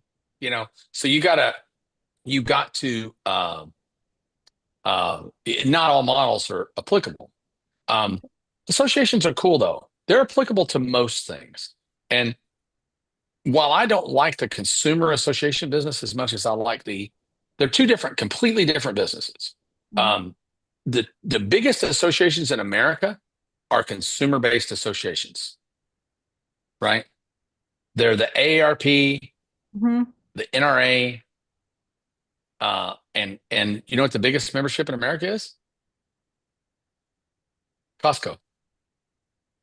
It's now the biggest, right? So Costco is a bit of an association. You're joining a membership, right? So, and they're a buying club, which there's being verticalized buying clubs is a really interesting membership play. The problem is that you've got to have a lot of members in a consumer-based association to accumulate a lot of money. And when I built the American Gun Association, Family Protection Association, American Beauty Association, all those, I couldn't do that today. I could not reproduce that. Not to the scale that we've scaled that to. And the reason is currently the traffic cost is too high. Mm-hmm. The traffic cost is too high. So where I bring a person in, put them in a $20 a month membership at the American Gun Association through a tripwire, to sell a t-shirt over there now costs me about $30. $30.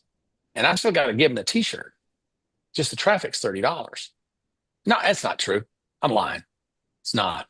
I think the last round was about $18. It's still hard. So does it make money and do we still do it? Yes. But here's the problem that I'd have that I don't have that you have. I can afford to wait 3 months to make money. You can't go spend $500,000 this month and wait 3 months to get it back. Mm-hmm. I can. Agora can wait 9 months to ROI their ad spends. So everybody copies off Agora going, I'm going to go spend, I'm in financial, I'm going to steal Agora's copy and I'm going to steal their offers. Their offers and their copy, a lot of times, really suck. They're not in the marketing business. They're in the banking business. But if you think about it, Brian Neff, because I know you have some financial background, if you think about it, let me ask you a question, Darcy. If I showed you an offer that the average person will stay in 6 months with you and they'll pay you $100 a month and you can go buy a bunch of them right now for $200 a piece, would you do that? It's going to cost you $200 to acquire. Mhm. They're going to pay you $100 a month. They're going to stay with you 6 months. Yeah. Would you do that? If I had the money to, yeah. If I had the money to, Mhm. right? So, yeah. So this is where the rubber meets the road of the between the men and the boys, right? The big girls and the little girls, right? However you want to say it. Agora is in the banking business. They know that they'll make back $556 per new person who buys a $50 newsletter from them Mhm. this year on average. And this is a large, you've got to be doing a lot. It's law large numbers too. So you got to be doing a lot of numbers. You got to really optimize and you got to know your numbers. I have so many multi-million-dollar businesses, and Em and I have talked about this a lot. Walk into my office paying me $10,000 a day or want to pay me $100,000 a year or whatever. And I'm like, okay, what's your cost to acquire? Well, it's pretty high. How long does it take you to get ROI back? It takes quite a while. They don't know. People running not you guys, not brand new people running multi-million-dollar businesses. How much is your overhead? What's your break even? What's your nut every month? It's not that much. Emma, how many times you got those answers? I mean, it's insanity. And these are people handling millions and millions and millions of dollars, right? So don't feel bad that you don't have it. But if you know your numbers, old Dan Kennedy, I love Dan Kennedy. Me and him, I'm as close to being a friend of Dan as Dan can have a friend, I think. But old Dan told me a long time ago, said, kid, this business is about two things. It's about emotions and arithmetic. And that's it. If you understand the math, if you make an emotional offer, pardon? Kid. Yeah, kid. He called me kid. And you know, Dan's not that much older than me. But Dan's been old since he was young. But it's crazy. If you've got a business that's this is the way I always tell people. If I told you, hey, I got a house, Neff, I want to sell you in Key West. It's $100,000 and I got it rented out to this tech millionaire for $25,000 a month, but I really need to sell it. I'll take $100,000 for it. Would you buy it? You'd mortgage everything you had to do it, wouldn't you? In a minute. But if I tell you, Neff, I got this offer that's costing me $400 a person to acquire, and they pay me $100 a month, and I keep an average of 9 months, you'd probably balk at that. People can't get their heads around it. When I was dealing with Agora so much, Bill Bonner and Michael Masterson, what the hell's his real name? Oh my God, it's blanked out. Alzheimer's, you know. Ford. It's Mark okay, Ford. Papa. Yeah. Mark Ford. So I love Mark. I got to spend a week one time, 10 days in Dubai with Mark Ford. What a brilliant guy. Anyway, I would try to get them to sell other things. Why don't you sell this? You got all this list. Why don't you sell this? Why don't you sell that? They said, why the hell would we want to do this for? We're in the best business in the world. We make a $250 investment. They pay $250 commission for a $50 newsletter sale, by the way. $250 commission, 500% commission on a $50 sale. Because they know that when a calendar year, mathematically, they get back $556. Nobody would even consider paying a 500% affiliate commission. But they do because they're in a different business than you are. They're in the banking business. So your consumer thing you're asking about, Darcy, is if you can afford to acquire, they're great, but they don't stay around a long time, and you can't sell them for a whole lot of money usually. The reason I want B2B better is most people who become a barber are going to stay a barber for a really long time, especially if they go to school, have a big investment. I promise you, Faulkner is in some, probably multiple chiropractic associations or whatever, because he's a chiropractor. He's not going to, when he joined the National Chiropractors Association in chiropractic school 20 years ago, he's probably never dropped out because people tend to stay in things that revolve around their income, their careers for a longer period of time. And they tend to pay a lot more money to be members of those things. I wanted to, the second piece I wanted to ask or point out is, I don't see in your 4 boxes, but you mentioned like commission, affiliate, JVs, that I know that with what I'm building out for the solo agers, I intend that part of the revenue model. Well, it's all in any of the boxes, Any right? of them. Okay. Just because you don't do a box doesn't mean you shouldn't fill that box. Mm-hmm. Like I don't do operations, but if I have somebody needs operations, I send them to Emma. Mm-hmm.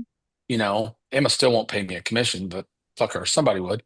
But any of these things, like if I didn't sell software, if I didn't sell Springboard, I'd send you guys over to High Level, and High Level would pay me a commission. Mm-hmm. Right? Because any of these boxes that I don't have, the secret is to fill the boxes. Mm-hmm. And you can fill the boxes in most businesses immediately. If you are willing to do it with partners and take a lesser piece of the money, right? But it is harder because when I'm going through a funnel and I'm going step 1's here, step 2, step 3, step 4, a lot of times I can sell 1, 2, and 3 in the funnel. And people are much more likely to buy inside the funnel. If I wait till tomorrow to come back and offer them step 3, I'm going to sell 25% as much. Because when people are buying, they're in flow. Mm-hmm. So they tend to keep buying. If I get a political donor to give me $25, you know this business. If I get a political donor to give me $25 to get a Donald Trump t-shirt, and I send them to the next thing, and I said, hey, if you give us $100, you can get a cool Donald Trump jacket. Half those people are going to give me $100. If I get the $25 today and I send them the email to get the $100 jacket tomorrow, right? Number one, only 25% of them are going to get the email. So I've already lost 75% of my audience, right? And now they're busy. They don't open the email. They're out of that ether, right? And you're only going to sell a fraction of what you would have sold inside the funnel. But yeah, you can fill any of those boxes. You still keep the theory never changes. The system never changes. And a lot of people just build in more.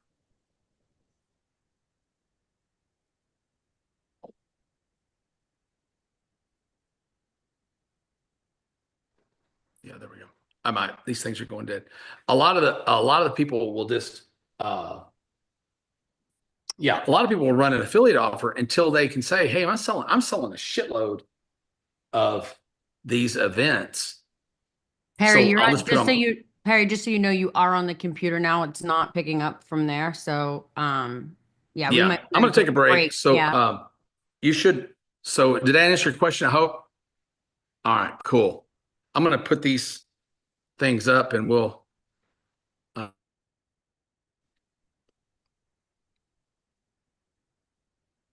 me see. There you go. I should be able to wrap up from there. So do you guys want to come back and do demos, or should we come back and do demos? Emma, I'm going to let you decide about what they say.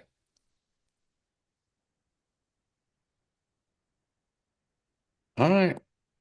Y'all some victims, I'll tell you. Okay, cool. I'll be back in a little bit. I'm going to sign off here, go take a break, and I'll be back. Thanks. All right, guys.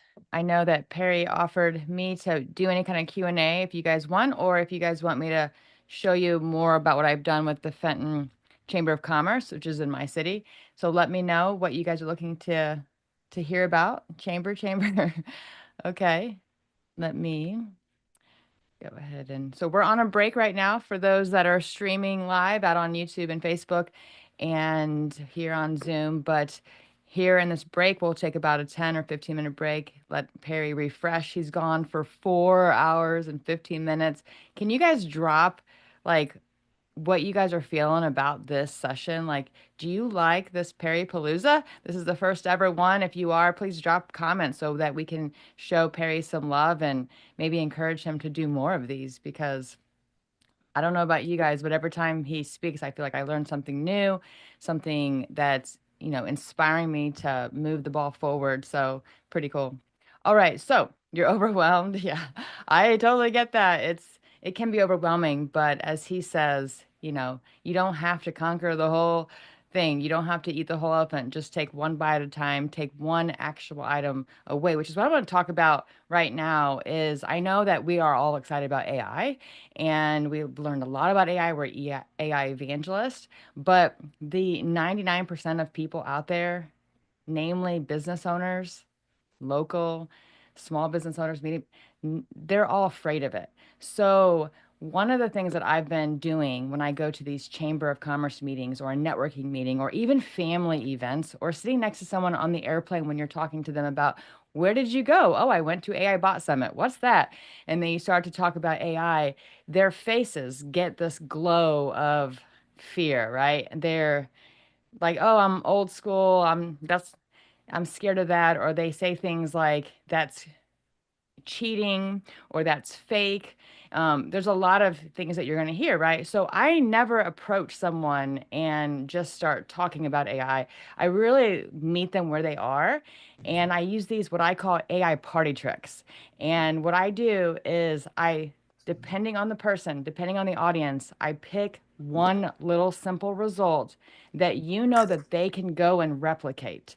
They can go, I'm gonna mute, there you go. They can go and replicate from your conversation. And if you can spark that little tiny bit of action in them to go, wow, I didn't know AI isn't that scary, that I can go and do it myself, that opens the door. And then they're going to come back to you and ask you for that next thing. And when I go to these chamber events and they don't know me, right? I'm new to this group. None of them are into AI. All of them are small business owners. And when I say the word AI, they all get this weird face, right? So what I do is I try to show them an example. Hey, I can show you guys an example of how AI doesn't have to be scary and you can leave here and use this right away. And it's very simple. And they're all yes, yes, yes, yes. And so what I've done is I've created a list of simple AI party tricks. Now, the first one, I'm just going to show you one right now really quickly. And this is what I showed at AI Bot Summit on a very fast scale. So I'm going to show you the product. This is called Notebook LM. So let me show you real fast. So Notebook LM is this amazing free tool that Google provides, and you can create these podcast episodes that sound amazing. One person called it NPR sounding. And what's so cool about it is you can do this within like a few minutes of time. And what I try to do is when I am talking to someone or I'm at these events, I let them tell me about their businesses. So what I'll do is I'll take out my phone and I have a few audio recording apps, and there's a lot out there that are free. And I'll say, okay, I want to go around the room and I want you to say your name, your business name, and name one thing that's going on in your business right now. It could be a new product. It could be a sale. It could be that you just started a new location. You guys are having a ribbon cutting. It doesn't matter what it is. Just name one thing. And then I would just go around the room very quickly, like within a minute's time. And they just say those three things around the room. And then I have that. And then they'll continue the meeting and I'll do my magic from my chair on my phone. I will upload the MP3 file from that audio clip into this Notebook LM. So let me show you real fast. Let me make sure you guys seeing my screen over here. I'm going to make sure I'm showing my screen. Yes. Okay. So over here, this is it. And I can drop the link here if someone else might have done it already, but I will drop it just in case. Everyone in the meeting, here we go. Okay. So this, very simple. And the reason why I chose this one for the chamber is because one, it's mind blowing. When they hear the output of this, their minds are instantly very curious and you become the most interesting person in the room. And then you have a line of people after they hear this asking you questions about AI. I wish I was going into being a done for you AI agency. I'm not, and I don't want to be. But I'm telling you, they are begging for people just like you guys to go to these meetings, open up their mind to the possibilities of growing leads and sales through AI, but in a non-fearful way. So this is one of the many things. I'll give you more examples just that you can go and research after this. But quickly, all you do is you open this on your phone and you just click create new and you upload. You can type it in. So you can type in the text, you can upload the audio. So what I'll do is I'll upload the audio and it'll spit out instantly this. Like, so I'll show you this one for Fenton. Okay, so this is where I was at Fenton Chamber of Commerce. I loaded an audio file. This is a different one. When you're on your phone, it's a different notebook than your computer, but this is an example, and you just upload it. You can, like I said, upload a note, upload an MP3, you can upload a PDF, you can do anything. And then all of a sudden, when you hit go, you'll go over to so here's your sources, and then you'll do the two-way podcast. And I can show you, let me load this real fast, stop share. I'm gonna share a file here, hoping that it'll share sound. Let me go to a file and Dropbox. Oops, that's not it. Hold on one second. I'm gonna play it on my computer and then I'll have the audio and we'll see if we can play it. I won't play the whole thing. I'm just gonna play I'm gonna do like the middle. Hold on. Someone who could just like tell me what's going on. Yeah.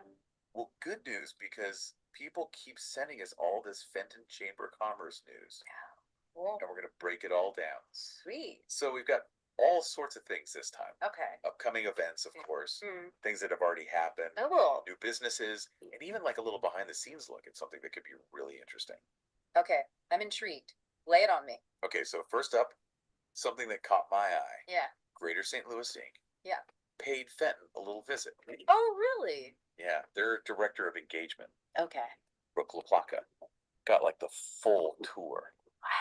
We're talking Wally's Russells, Oldie Town Fenton, Fenton Gravois Bluffs, Nice. even the industrial parks. Interesting. Yeah, so we'll get to the why of that visit. Yeah. But first, I'm gonna fast forward to the middle, but I can share this file with you. You guys can listen to it on your own. Mattresses, accessories, and they carry all the big brands. Like what? Tempur-Pedic, Buterist, Sealy. Nice. You know what I find interesting about this one? What's that? They're committed to supporting local dog-focused nonprofits. Yeah, I saw that. Do you think?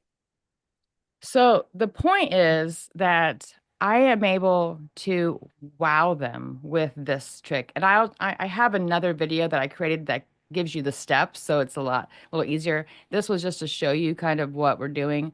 Let me get off, stop sharing. Hold on. There we go. Okay.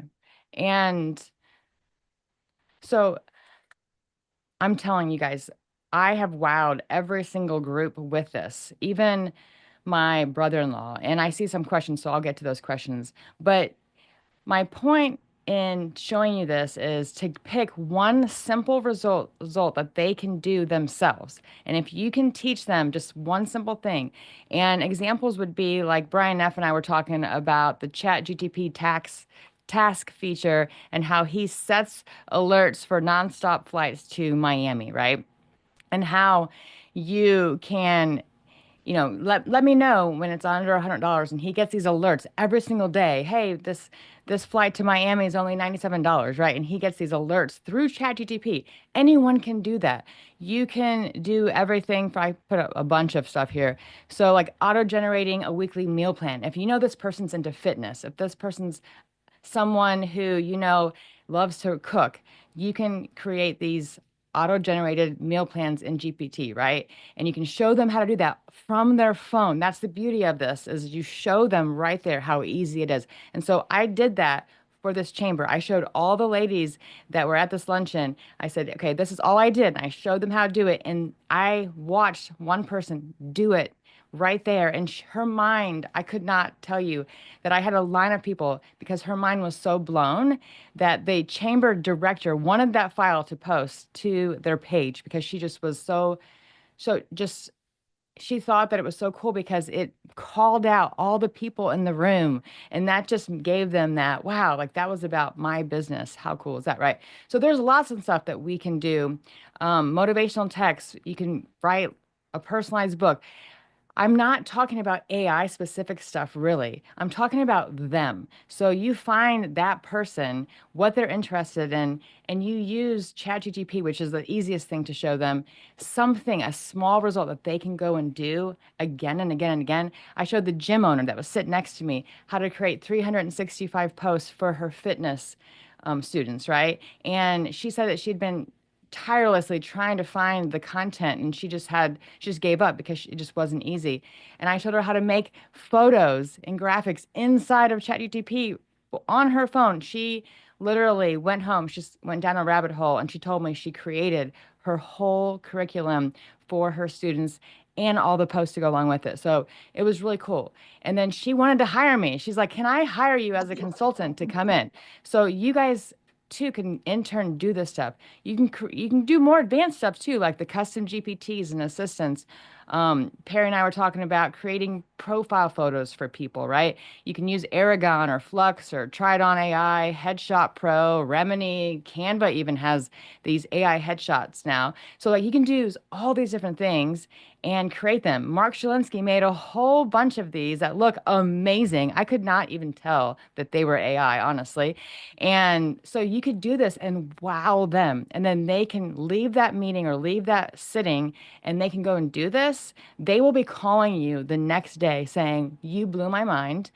I was afraid of AI. Now I'm open to it. Show me more. And that's exactly what's been happening to me. And if you guys are wanting the business of doing AI for people and these voice bots and things like that, this is an easy way to just open up their minds. I don't lead with AI to scare them. I just meet them where they are. So I hope that helped you guys. And I have a lot that I'm coming out with to show you guys in Ignite on how to use these in a simple, non-threatening way. They're conversation starters, one result. If you do too many, their minds go to weird places and they will shut down. So just one result, simple, a hobby or a topic that they are interested in, not what you're interested in. And I promise you, I would love to hear you guys coming back and posting Ignite and say, I tried this and it worked. And this is what happened. I got this business. Or I turned a person who was afraid of AI, a 90-year-old person who said they have a flip phone still, who's afraid of AI, now they love it. And so things like that are really, I think, what we as evangelists, AI evangelists, are out there helping people. Because if they can leverage AI and grow their business leads and sales, then you guys will be the gatekeepers for that. So I'll answer 2 questions and then we'll see if Perry's back on, or I'll just keep. Angie, you're freaking phenomenal, dude. Hey, Emma, how are you? Like, how great is Angie, everybody? Like, fantastic. Like, she also has been sitting here this entire time. And how phenomenal was that? That was like jaw-dropping freaking great. Thank you, Emma. Yeah, it's a lot. And I'm trying to just cram it was a lot, but it was impactful and it was actionable. It wasn't a whole bunch of nonsense that might happen and you might be able to do if you might do this and you might do that. Who can implement this today? Right? This is absolutely phenomenal. Thank you, Angie. I'm gonna let Heather ask her question, but I just wanted to point out how like that was quick, easy, and actionable, and I appreciate that very, very much. Thanks. So thank you, Angie Norris. Yeah, thank you.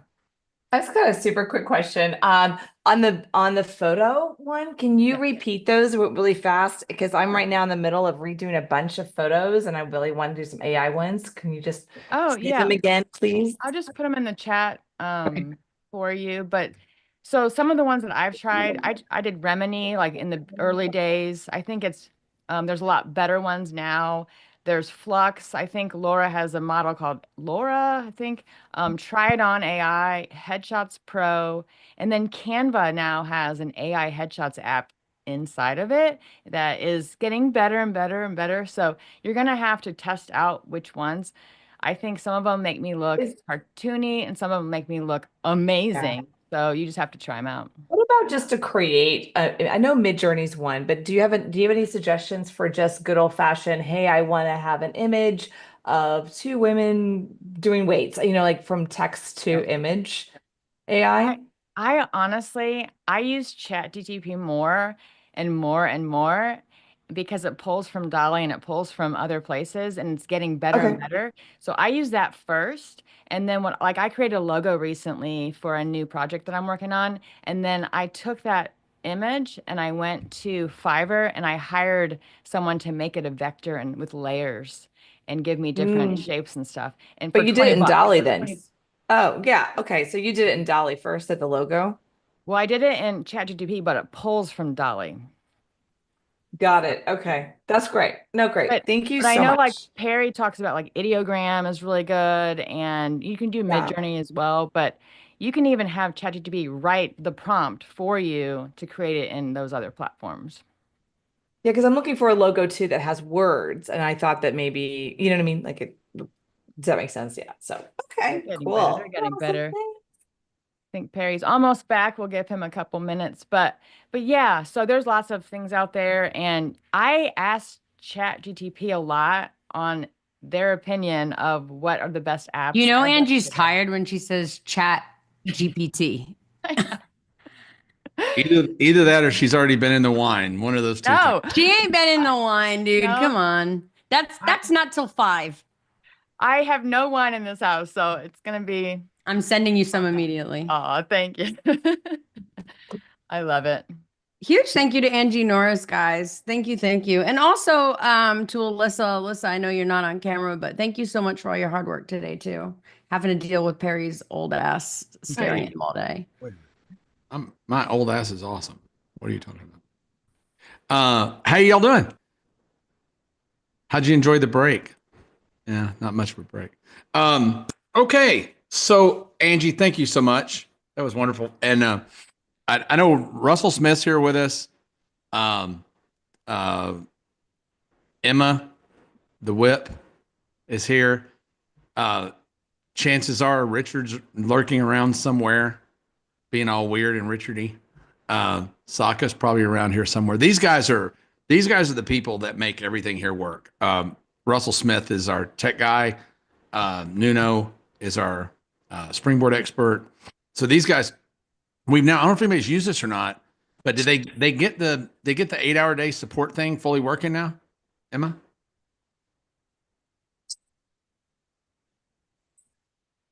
Sorry, I couldn't unmute myself. We are working on that. We will likely have that by mid next month. We're working on that currently. We have to have the right people who can be on calls and everybody can understand. We have really great people, but they're having a hard time with communication. So we're working on that. Should be by mid next month. I said when we get to 1,000 members that we would do that, and that way 8 hours a day, 5 days a week, you all be able to hop on and get tech support. And I want it to be not only for Springboard, I want it to be for any tech that you guys might have. Would you at least have a tech-minded person that will try to help you with it, but particularly for Springboard. I think Russell was trying to say something. I cut him off. Oh yeah, as we're getting that, I've been supplementing myself and providing Zoom calls for people that need it. So we've just been scheduling it out through the past couple of weeks. So we do have that support if you do need it right now. Russell, the love muscle, baby. I love you. All right. All right, guys. But I want to be really clear. We don't have anyone sitting on calls for 8 hours a day right now. That's not happening just yet. So yeah, not yet. When we were at AI Bot Summit, I thought you said that we did, and then I thought we didn't. We have tech available. We don't have someone sitting on calls at any point. We have tech available 8 hours a day. You can message customer support and they'll put you in line with tech, but we don't have someone like sitting on a Zoom call doing co-working like you want. So we're working on that. That's the idea. I just want them there all the time. So whenever you get an urge and you need somebody, you've always got somebody there on call. I'm trying to get Ignite to where I'm just trying to remove all your excuses. You know, I can't do it because I don't know the tech of this, and I don't know it because I don't have this software. I can't do it because I don't know how this works or what have you. So Okay, we got people running around back here now. Okay, so if there are any other questions that we need to address real quick, I can try to do some of those. I wanted to walk you back through a couple of things. I'm going to do a 5-minute synopsis of a 2.5-hour webinar on print on demand, because I think some of you guys need to understand that and why that's coming back to Ignite in a very strong way. So you guys, Belle, Alyssa, Alyssa, shut up. Alyssa's phone's on. That's coming through Alyssa's phone. Okay. So where was I? Oh yeah. So that's coming back to us really, really, really soon. We had to get a whole lot of things worked out to make POD really work the way we want it to work. And for those of you that are in POD right now, the cost of gang sheet transfers have really plummeted. There's a couple of sources. I'll try to find them really quick. I was running across the other day that were really, really, really good. We've got some gang sheet people now that'll do a 6-up or an 8-up gang sheet for like, I think it's $6. So you're talking about 75 cents a transfer for full color. But let me explain what I mean by that. Do we want to talk about that? What do you want to do first? Here's what I was planning on doing. I was planning on doing some bot building with you guys where you can stump the bot builder, or you can say, build me a bot that'll do this, because I hate doing that. I'll try to build you a bot that can do something that you just hate doing. I can talk about on-demand or tripwires, particularly front of funnel stuff. I don't think we're going to have time to do. I was going to do some software building with. I think we're going to do another workshop really, really soon, redoing. For you guys that are members, for you guys that aren't members, you're not going to get this, but you're not going to understand what I'm saying. But we've done a lot of stuff lately, like 60-minute SaaS and some of these things that need to be updated. And instead of completely redoing them, I think I'm going to try to do every month or so a 4-hour or a 1-day class that's like an update to the 60-minute SaaS thing. Because right now, like we built that using Bolt.ai and now Bolt.new rather, when we did software, and now Lovable.dev is actually better. So you don't have to learn the whole principle all over again, but it is good to learn Lovable. So what would you guys like? I'll give you the menu. The menu today is GPT building, which everybody seems to really, really like, and it's so useful to you. And it just keeps getting easier and better.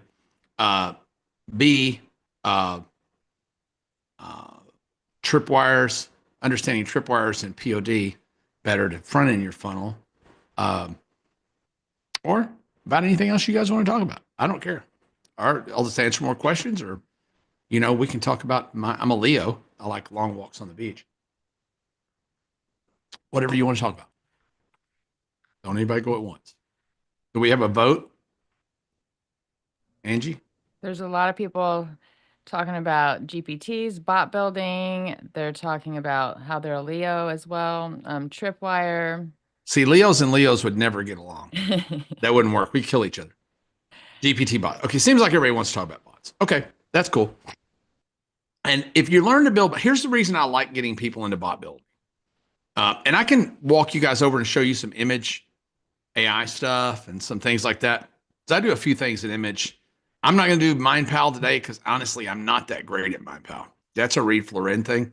But there is a new thing. I'll give you guys, if you want to drop it in, Angie, it's called Smythe OS. SMYTHOS. And I think we're going to find that it's a much cleaner, much more error-free MindPal. It seems like it's a better put together solution. But I don't know. I don't want to say that. Who said crap? Is it crap, Terry? Or is crap, there's another thing? MindPal, yeah. Here's the thing about MindPal, guys. Here's the thing I'm going to tell everybody the same thing. I do not buy any software tool annually, ever, unless it's just absolutely positively necessary. If I have to have it, and the only way they'll offer it's annual. I've got something right now I want to buy so bad. It's $3,000 a year. They only have annual, and I've just refused to do it, even though I really, really want it, because it just sucks. You know, you'll get something, and the next thing you know, you get something that's the greatest thing in the world, and the next thing you know, it's not the greatest thing in the world. And as these tools are evolving, because the tools are building themselves now, right? Because tech changes so fast, Bev, is not even, you're right, but it's not even a reasonable statement anymore. The tech is building the tech. And when I talk about robotics, it's even freakier because, you know, if you've not seen one of the Tesla robots, they're pretty amazing. Guess who's going to be building them? Tesla robots. The robots are building the robots. It's pretty crazy how all this shit's evolving. It's like next world stuff. So anyway, let's go to talk about robotics. It's even freakier. Who is that? Did you just make a voice of me, Angie North? Play it back. Ivert. I'm not sure who that is, but they were off mute. So. All right, we'll have to kill them. Okay, so let's go to bots. Go to the old Chat GPT. And I can confirm you should be able to share your screen now. Okay. 1 second.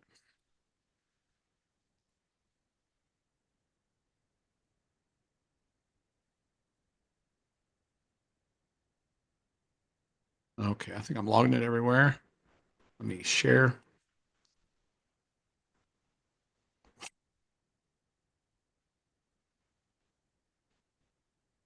Okie dokie, artichoke.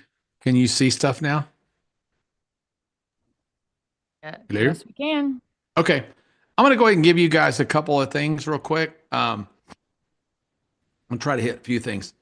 Before I go to ChatGPT and show you bots, I know I heard on Angie's call, you guys were asking about image creation. I can't show you Flux Laura right now because there's not enough time. But if you've seen the things where it makes you the beautiful headshots, you can do that now in something called Flux Laura model. There's a little bit to it, but I can teach you in about 15 minutes how to do it. But you can, all those apps that charge so much money to do that, you can do it yourself now with that model, and it costs, fundamentally nothing. The other image model that I really love, I use a lot, is this one, Ideogram. The reason I like Ideogram so much, it gets text right. So if you look here, amazing recipes and Supremo whatever, who wants to live forever. So it really gets t-shirt designs really well, and it gets text really well. What I use it for a lot is somebody give me a logo for a business, whatever your business is. Who needs a logo that doesn't have something just super stupid? Heather? Yeah, AI Boss Club. I just bought it. I haven't done the logo yet. All right. Oh, you're stuck on that boss shit, aren't you?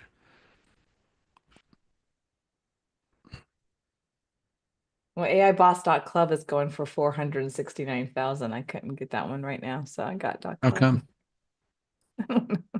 Okay.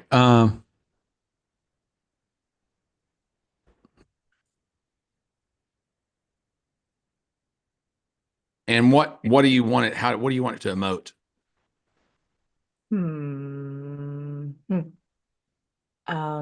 High energy, trust, a little techie, a little technology, robotic, but not too much.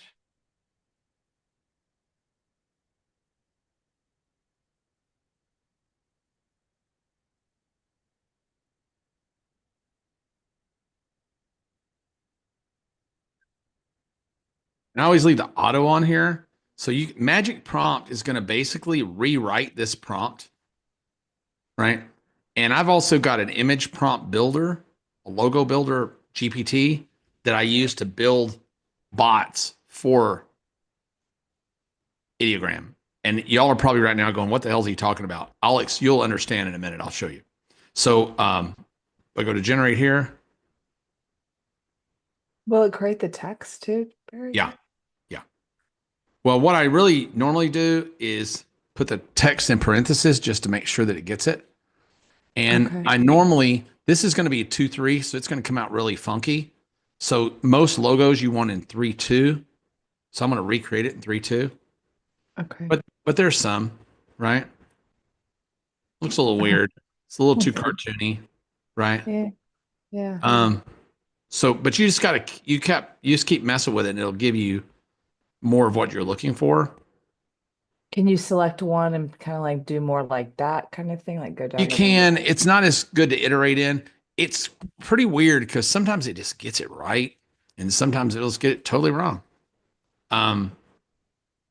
But the thing is you get four different designs every time you refresh it. So like this one's pretty good. You know, that's decent looking, right? Right. And it's typically going to get ideogram 90% of the time gets the letters right. Let's just give it AI Boss Club and just see without telling it anything else. Sometimes you can tell a little too much.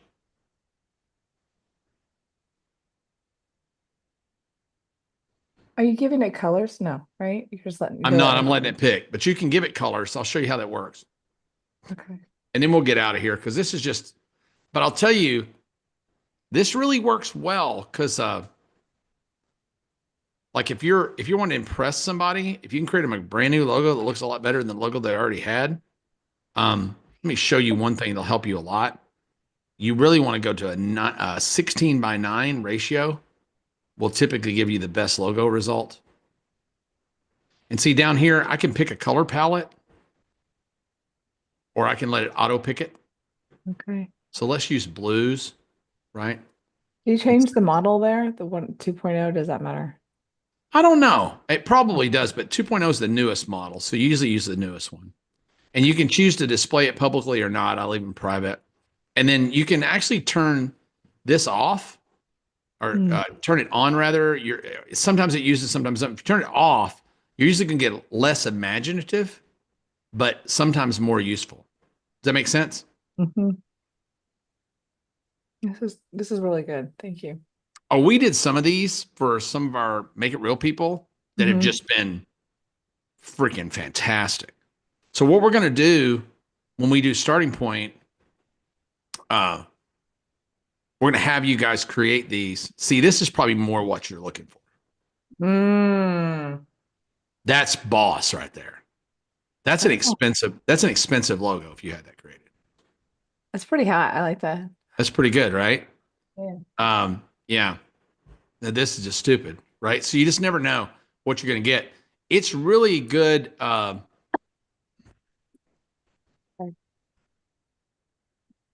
Sometimes instead of saying logo, just give me creative text for that. It gives you ideas, at least, maybe. Gives you a ton of ideas. Yeah. What we usually do is I'll iterate in here until I get a logo that I like. And then I send it to our graphics team. And it saves 10 back in. Whose phone is on? Mine. I don't really like that. It saves 10 back and forth. You know what I mean? This is the last one, then we'll move on. Has anybody else got something they'd like to see? You can get a lot out of here like you can get out of Midjourney. Like you can get images, but a lot of their images over here are a little more fantasy, like a watermelon cat. What's really good for here, like see the watermelon cat? You know what that's good for? It's killer for ads, for Facebook ads. You're going to stop and look at a watermelon cat. It's going to make you stop for a second. Does that make sense? Yeah. This cool cat here, a tomato riding a bicycle. And you can look. This is where you get like your t-shirts, some of your t-shirt ideas too. Yeah. So you can go here at any of these and you click that. And then it's going to give you the prompt that they entered to make that. And then the magic prompt is the prompt that the magic prompt changed it to before it ran it. Does that make sense? Mm-hmm. And then here are different versions of it that came from the same prompt. See where I'm going? So you can get an idea of what, like you can grab this. It's never going to produce exactly the same result twice. But let's say that you liked this girl, but you wanted her to be, wow, the prompt is just innocent. How crazy is that? Wow. That tells you a lot, doesn't it? You just never know what they're going to. Yeah, Disney cartoon character, extremely hot turquoise, whatever. So let's run that prompt. See how long this prompt is? Wow. But if I like that prompt, I could take it back here to paste and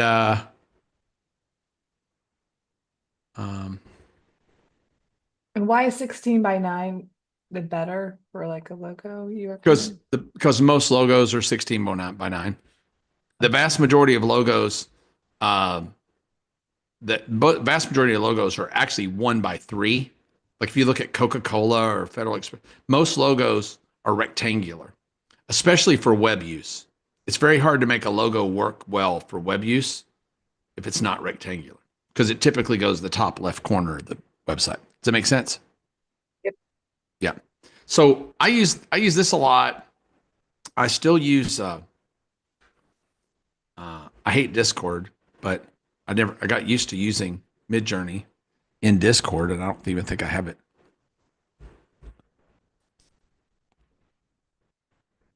It works on my phone now. It doesn't.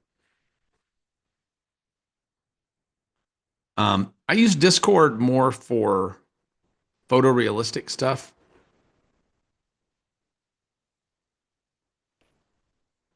See if that logs me in. And we'll get out of images in a second. But images are really cool. I do want to show you one thing that most people don't know that you can do in Midjourney. Excuse me. Shit.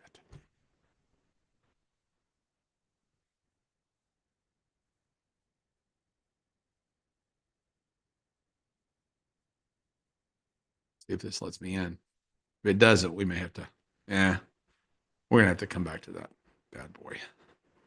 I don't remember that. I can't believe I didn't have that logged in.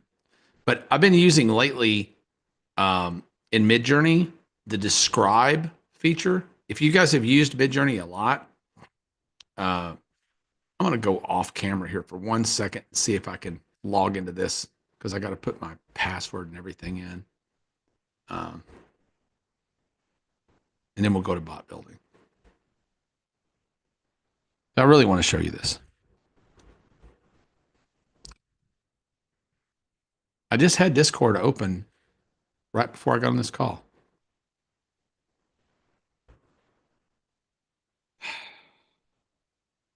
This crap, man. Is anybody else just going crazy with all the authentications now? It's just making me psychotic.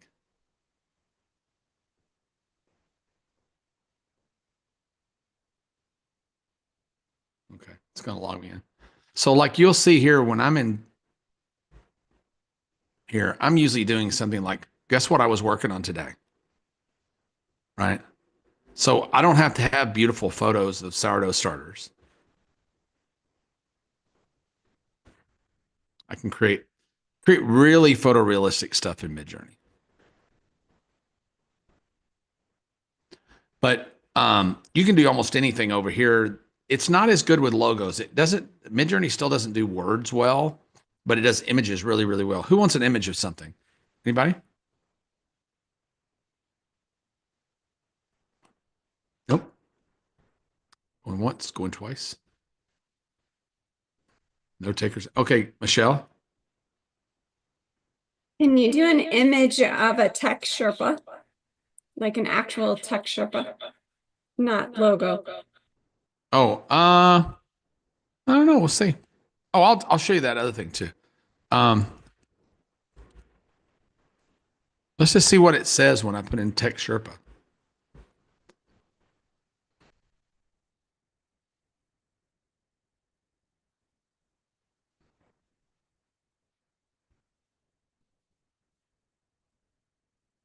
These are so good for if you ever just want to sit at a bar and freak people out, just tell them to tell you something and watch what happens. and a minute later you hand it back to them. Sherpas really get tied into mountain climbing a lot. So there's your tech Sherpa, not very good. This guy's probably the closest thing you had here. Not too great. You'd have to give it a, but like if you just did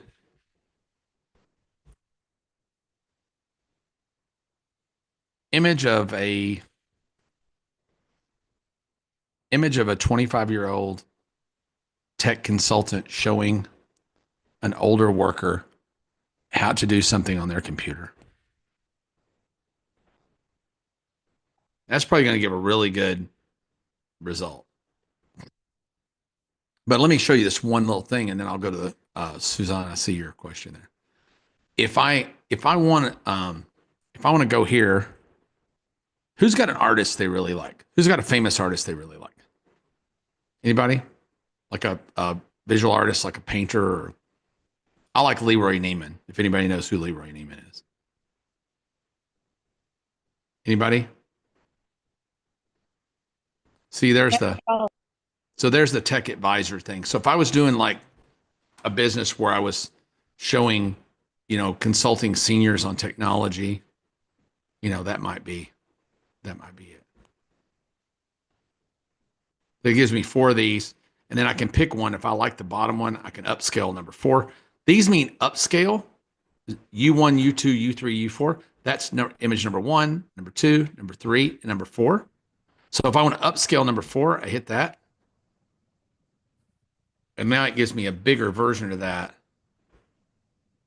Look how photorealistic. Those people do not exist, mind you. These are not real people. They are made up, bits and bytes. But here's the craziness. You now own that image if you're a paid Midjourney subscriber. You can copyright that. That's yours. You can sue somebody else who uses it, believe it or not. Isn't that crazy? It's your image, just as if you painted it or took a photograph or paid models. It's nuts.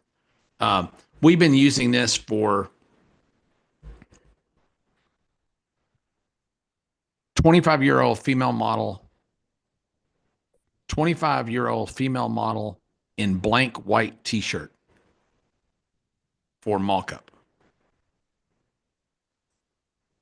So if I don't want to pay a model, if I just want to put a t-shirt design over the top of a model, I don't have to use the same model. When you're using the same models that are coming out of the t-shirt mock-up sites, they're all the same. So it hurts you in your search. So if I've got my own,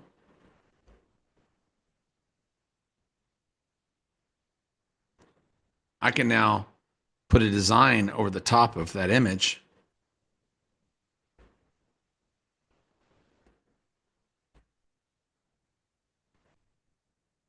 All right, and I'm going to upscale number 4. I like it's got better background. I could pull her right into Canva and put a design right on top of her shirt. And she's unique to me. I own her. She is my creation. I don't have to pay a model fee. I don't have to pay a photography fee. I don't have to pay nothing. She's mine. And there's a company called Fabrica, Creative Fabrica, I think it's called. They've got millions of t-shirt designs built in for like $10 a month that are all commercially licensable. You could drop them on top of her and build a whole line of garments. There's so many ways you can make money with this stuff. It's just insanity. But people, if I take this though, and I say, if I don't use that thing, I found this loaf of bread, right? It's a really beautiful photo, but I don't own that photo, right? That's somebody else's photo. But I want to use a photo like that. I could go in and play around and try to figure out how to get it to make me one, but I can go here and just instead of / imagine, I do / describe. Click right there, click on image, drag this into there, and hit go. And what it's going to do, it's going to do the reverse of what it normally does. It's going to look at that image and determine what it is. Right? It's a round loaf of sourdough bread. This is 4 different prompts that would probably get a similar result, right? And I can say, imagine all of them and hit one button. And that's a copywritten image, right? I can't use that, somebody else's. And I've been sued for that more times than I can count. Russell Smith, what's she laughing so damn hard about? Did you just hit a kid on a bicycle or something? Why are you so happy?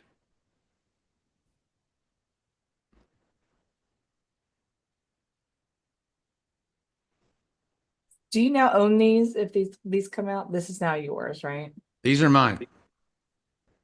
And look how fancy this one came out. How beautiful is that? It's ridiculous. It would take an hour to carve that in real life if you were a baker who did this. Is called scoring.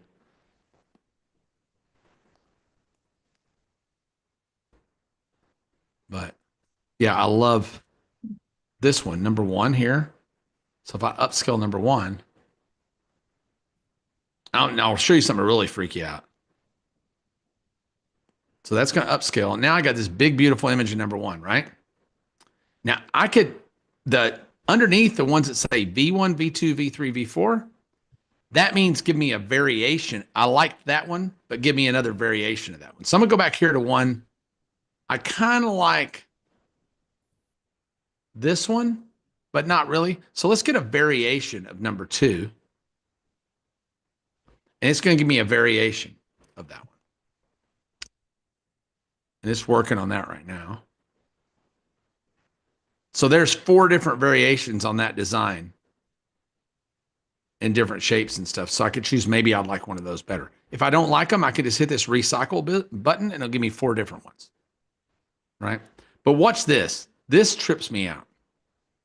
So this is, what do you imagine the setting is? What do you imagine that this loaf, where do you imagine this loaf of bread is sitting? Anybody? My counter. Yeah, on a counter where? My counter in the kitchen. Kitchen. Let's find out. You can ask it? No, you don't ask it. Zoom out. It's going to zoom out. No way. And if you zoom out enough, it'll give you the whole room or the entire setting. It's when you show people this shit, they freak out. So see how it's all cloudy? Watch now. Wow. That's cool. And it's creating the background. That's really now, cool. If I want to upscale number 4,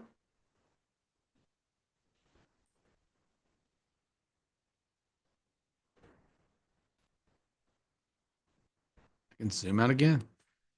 I can do custom zoom. I don't know how far it'll let me zoom out. Zoom 5. I don't know if it'll let me do that or not. Let's see.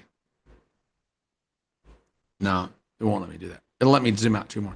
So the more you zoom out, you can zoom all the way out to where you can barely see the thing, and it may be sitting in the middle of a French country kitchen, and it's way back on a counter somewhere. And you got this beautiful French country kitchen in front of you. It is psycho how cool it is. It really, really is.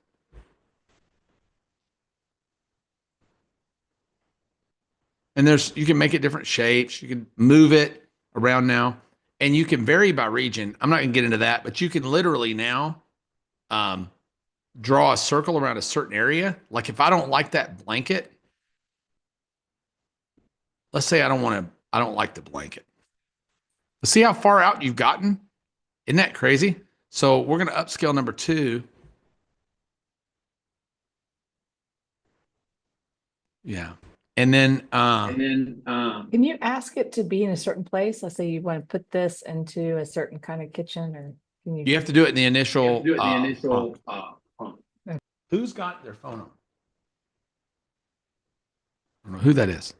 But if I want to vary a region,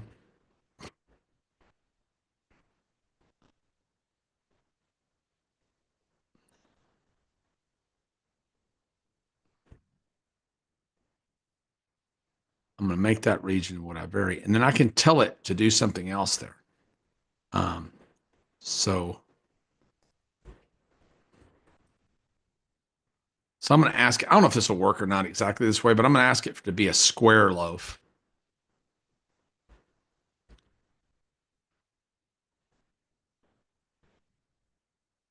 And it will likely change the loaf of bread from round to square. So you can now change areas of an image where you couldn't do that. That's pretty new. And that's true with ChatGPT now with Canvas. You can actually have it produce a document, and then you can edit parts of the document with Canvas, where you used to have to reproduce the whole thing. Now you can edit parts of it.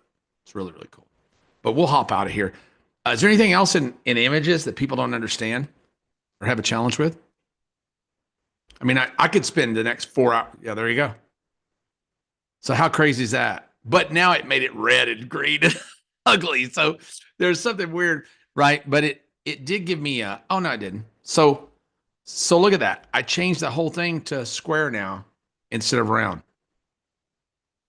But it kept the composition of the image. It is changed. If I said remove the blanket, it would have removed the blanket. If I said, take away the grapes, it would have taken away the grapes. So you can do all kinds of stuff like that. Very soon, you're going to be able to edit these things beyond imagination. And when you tie this into Canva, after you're absolutely murdering it. Suzanne, what's your question? What does the image thing work like with concepts? If you had more of a concept to do. Yeah, you do it like you just go / imagine. So self-love would be my concept. Self-love. Mm-hmm. Self-love. So that probably means something completely different for you than it does for me. I'm joking. That was a bad joke. Right, maybe not. Maybe not. Oh, maybe. Oh, that's what I'm talking about. Mm-hmm. I'm not drinking yet, but I'm about to start. It's 5:06. You know what that means? It's bourbon time. So who knows? I think you got to get a little more, you got to give it a little more clarity than that. However, what you might do, what's the point? Is there a point? I guess the overall point is body confidence and making good decisions for yourself. But okay. Well, hold on. Let's try this. Basically, yeah. So you're not drinking bourbon at 11, right? Even though you wake up and you're like, "Where's that shot?" No, I'm gonna wait. Okay, hold on. Create a mid-journey prompt for me that will emote an image. Produce a beautiful, tranquil image that emotes self-love and self-care. Mm-hmm.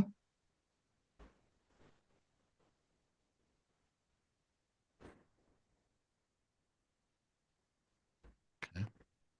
I like the wildflowers around her. Go back over.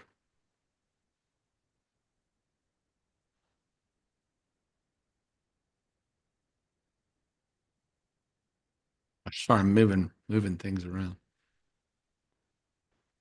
No, that's good. So you create the prompt in ChatGPT, and then you're going to go to the other one to create the image. Yeah. But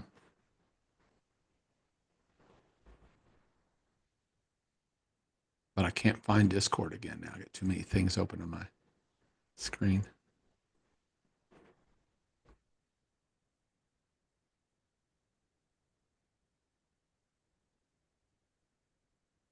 Boy, did you see that? I said DIC in there. Aren't you glad this isn't your computer, Emma? I can hear you still. I'm still here. And I still don't care. Hold on. Mom is idle? I don't know what that means.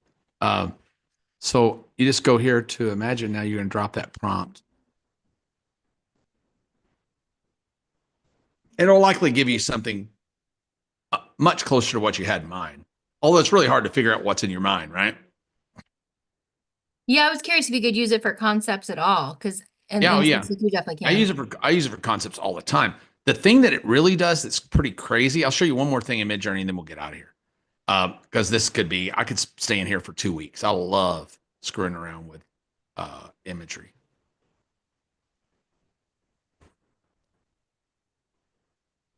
See, it's a woman in solitude. It's about to jump into the lake. Mm-hmm. She's lonely because she treated her man poorly. That's what that is. He vanished. He vanquished her to an island. She can never come back home. Just joking. But kind of cool, right? But you just play with it until you get kind of what's on your mind, right? One of the things that's really crazy right now that's just now developing, I was talking about this at AI Bot Summit, and I didn't get to show it.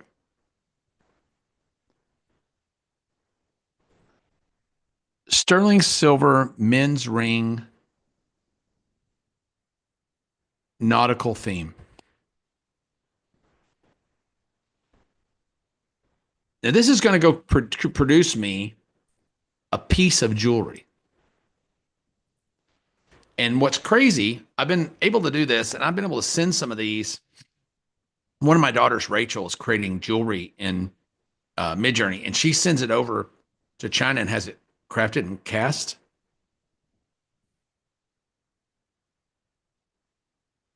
But how beautiful is this? And she'll take some of these, put them on eBay, and just see how many people stop and look at them and run tests on them on eBay and in Facebook Marketplace. And if the images get a lot of looks, she'll pull it back down and then have some casts. But here's the trippy part. Look at the photorealistic quality of this, by the way. It's nuts. So now, look at this. Isn't that freaking, how effing awesome is that? So now there's a service that you can give this flat image to, and it will use AI to imagine what the balance of the ring looks like, front and back. And it will create you a 3D model of it that you can print on a 3D printer in wax and then cast that in gold, silver, bronze, brass. So you could dream up this piece of jewelry, get a 3D model of it, print it in 30 minutes, make a wax model of it, and be casting these rings in production by 5 o'clock this afternoon. You could do whatever you want in life, right? I think I'm more excited about the pet cremation business than the rings, but yeah, me too.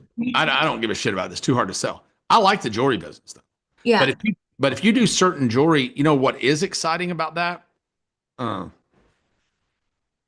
If I'm going to be in the jewelry business, I'll show you a way I do it.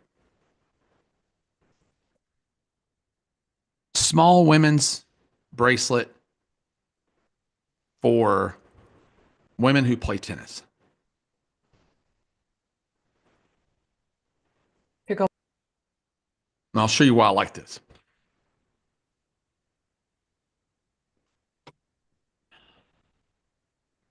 People who are into certain things are manic about it, right? Yes, telemark skiing, pickleball, whatever. Pickleball, right?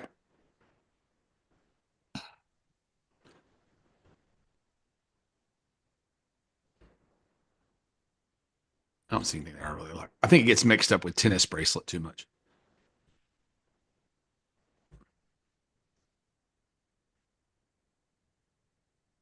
Sterling silver necklace with pendant of pickleball racket and ball. I feel like I should buy one for my grandma. That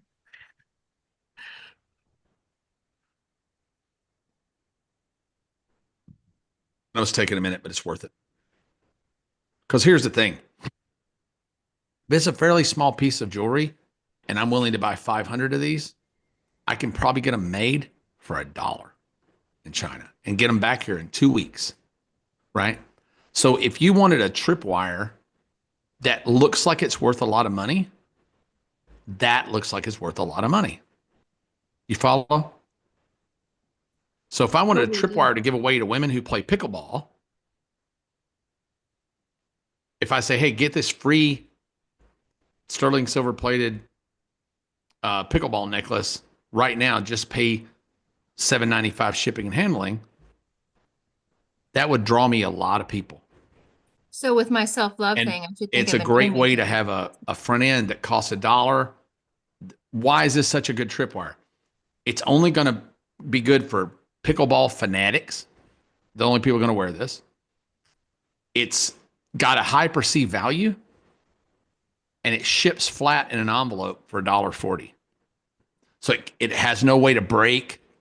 You see where I'm going? Mhm. When you're doing tripwires, you really have to think about all that stuff. But jewelry for anything, there's jewelry for practically everything. My daughter designed a piece of jewelry for my sister plays pool on a pool league. So she designed her a piece of jewelry that's a pool cue with a triangle, and at the end of the pool cue is a little dangling diamond on the end of it where the chalk into the pool cue would be. My sister wore that thing to where she plays pool league, and she said I could have sold 50 of them. Every woman wanted it. So it's just this kind of stuff. It opens up your imagination a little. Okay, enough of that. No, you did for sure. Okay. Anybody got any questions about images or any of that? We're ready to move on. All right. So building. Where do you do headshots real quick? Where do you do headshots? I like your headshots you got. I used a different app that I'm using now. That's what I use now is called Flux Laura. And that's my newer ones came from there. But it's a little more tedious a process, but you don't pay that per fee and all that. I used an app for it. I can't think of the name of it now. But they were just running. So these apps that are on Facebook and Instagram and all that shit, they're building a front end app with something like Bolt, tying in Flux Laura in the back and charging you a bloody fortune for what costs them a penny an image to make. Wow. You follow? Wait, Yeah. what do you do in Canva when you're done with what you just showed us? It depends on what I'm doing. So I'll do a lot of stuff in Canva where I'll pull in. Let me see. Let me go to my Canva, see if I got anything that's I can show you guys.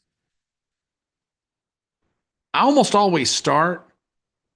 Okay, so Shauna, who I love, I was playing around with something yesterday, and I pulled up her little logo of her swag monster, and it's good for dropping in large amounts of text. So I created her a book cover in Canva. But you could pull in any of these things, like all of our AI expert or AI employees, AI experts that we're putting into Springboard for you guys, your whole team. These are all AI generated, every single one of them. So we've got all those guys. This is one of our pesticide products. That all was designed. The first part, the background and stuff, was designed in AI, and then I dropped the wording over the top. I'm still a ding dong that does so much of his own graphic design, but I'm not usually doing the graphic design that ends up being what we actually use. I do the initial thing, like this is TechServe. This is one of our service companies here in Texas. That was all done with AI. That was done with the ideogram. But now we're using a different variation of that. Our Mother's Country Store sourdough, the 138-year-old Tuscan sourdough starter, So I'm really doing all this shit, guys. All this shit I talk about, I bet y'all think, I don't think he's really doing all that shit. We're really doing all this shit. It's pretty crazy. But I couldn't do 10% of what I can do now with AI. This is, by the way, running contest as a lead generation device. We didn't talk about that. This works like a champ. Like you can put this banner, we put this on homemade recipes and got, you get hundreds and hundreds and hundreds of leads that log in to win a $559 thing a month that we give away, right? So building all these graphics, most of these are done with, most of these start out, that was pure AI. There was nothing of that was me. It was just pure AI. And then I'll come in. Usually what we're doing is laying over the wording. So like this image back here that you can see, that's the slow cooker, that's pure AI. But I didn't do the words because I had too many words. This is for a cookbook that we're giving away on homemade recipes. So I had too many words.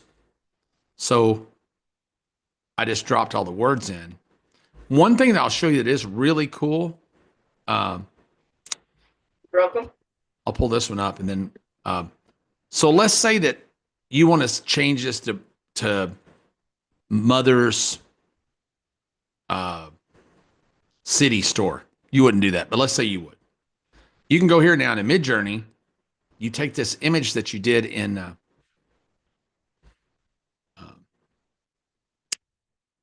you can knock backgrounds out real easy. So like if I want to knock out the background, and the background's now gone. So I could change the background to any color I wanted, but I'm going to reverse back out of that.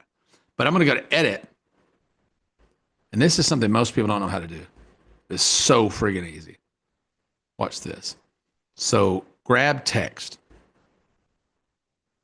Watch this. It's going to analyze what's text. So this says general and bakery. So I want to change that to general and bank. Let's say I'm going to make this general and a bank. General and bread. Okay. I'm going to click that, grab it.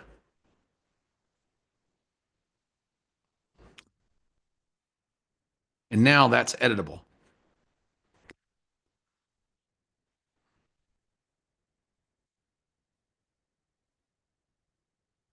And that's it. So how cool is that? Oh my God, thank you. Most people don't know how to do that. That's a pretty cool little thing. So you can do that. It's a little tedious sometimes, but it really works well. This is a really wordy. So, but like if I want to just grab this piece of text only, I can. Or, you know, if I zoomed it again, I could do this piece of text, or any of the text. So it gives you the ability to edit the text in most of these designs. Okay. So now, who's got a task that they want to automate, or who needs to hire somebody right now in their business that they don't really want to hire? A role. Y'all getting tired. Hell, you're more. I mean, there's a big one. I always have ideas. I need someone to help me execute it. Or bookkeeper. Someone said bookkeeper. That sounds fun. Yeah, executing ideas is a pretty big set, but there are GPTs coming. I could build one right now, but it'd take me a while. That could be a co-founder. So they're building co-founder GPTs now, where instead of taking on a partner, you take on a co-founder. If you don't know how to do something, you take on an AI co-founder that does it. You don't give up any equity, and they can do most of the work, right? Terry? I mean, this is probably too hard, but you know, looking at my email and then telling me what I have to respond to immediately. You need a bit of a bot for that. That's got to be something that ties in and reads your email. You can do it, but you just have to have a little piece of automation with something like Make or Zapier that can go do that. It's actually fairly easy. And maybe it's just, you know, spitting out a, you know, the post that I need to do that day, you know, and a blog post. You can do that now with something called tasks. So you can actually tell it to go look up. I haven't ran a task yet, but I know how it works. You can tell it to, where the hell are they at? You can tell ChatGPT now to go, task. You can say, I can schedule. Where's the new one? You can tell task to go out every day and find me the 10 most popular articles about finance today and feed them to me at 8 o'clock in the morning. And it'll do that. You just need to go back to your chat and put it in there and ask it to do it at the time. You just went too, you don't click there. Oh, too fast? Ask Yeah, it there's there the, yeah. and put in your time you want it, like 8 Yeah. a.m. every Monday. But to serve, I'll show you something that I use a lot. Because if you look at my GPTs, if you don't think I use GPTs, let me tell you, I got 9 bazillion million jillion GPTs in here. Like this custom GPT just writes image prompts. But I have different ones that write different kinds of image prompts. Like I've got one GPT that just writes chalkboard logo designs. It just creates logo designs that look like chalkboards. Because that's what I want. Or like Sasquatch, analyze any piece of software. Like if I go to design a piece of this, I love this name of this one. I named it Sasquatch. I love that name. But if I say, I want to create a piece of software like Trello. Please tell me what people love and what people hate the most about Trello. What people love the most and hate the most about that software, and how I could build a piece of software that would be competitive.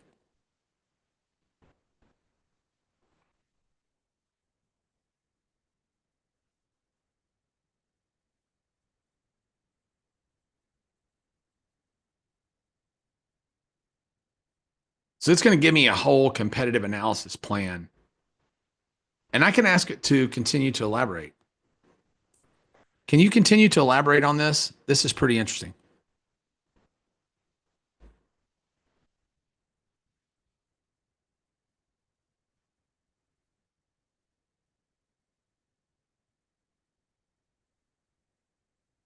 So it's just going to keep rolling and just keep doing analysis. And a lot of times what I'll do with building a free piece of software to use as a lead generator, you'll find a piece of software that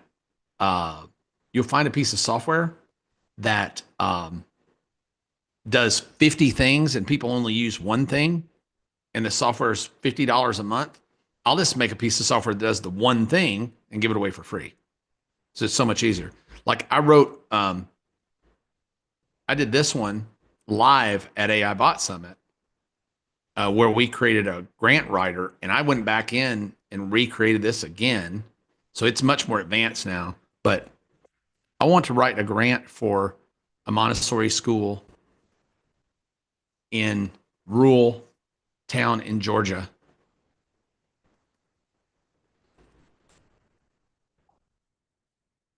A rural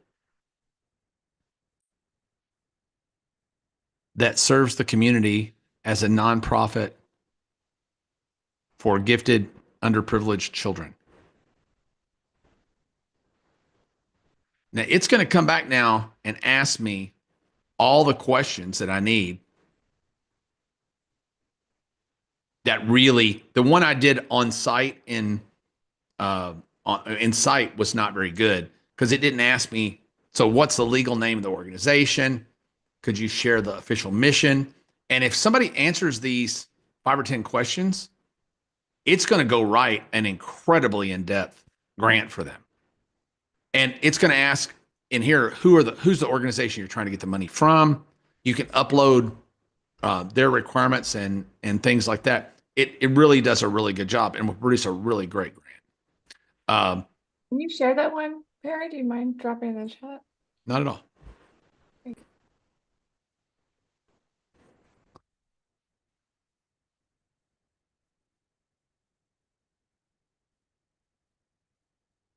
And we can share more of these. I got crunch all you want. We'll make more. I've got, I think, 600 or so. If they ever start charging me per bot, and they probably will, I'm going to die. I create them for, this is a client of mine's ADHD expert. We created one for her. This one writes hooks for me. Macular degeneration reporter. Yeah, that one's for writing. Perry's pin expert. Local landing page. So like this one for local business.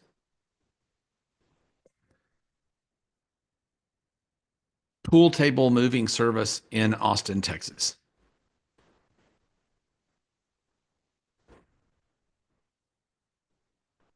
I've got them now to where they're acting more. They're a little irritating, but they're acting more as wizards now. So they ask me more questions. So I really have to answer the questions, but the response back is fantastic. I don't want to spend the time to enter all that right now. But I'm trying to find some that you'll see that are, oh, this one's pretty good. Yeah. So let's say I'm in the, okay, here's a great use. I have figured out something. I've been banging around with YouTube for months, and I can't get traction on YouTube, and it frustrates the shit out of me. And I've had 3 or 4 people that I know that got great traction with YouTube. And part of it is the script writing of YouTube. It's an emotional script writing hook. And that's one thing. And I've got a GPT for that. But what's really working is people taking whatever they do. Let's say it's sound healing, or let's say it's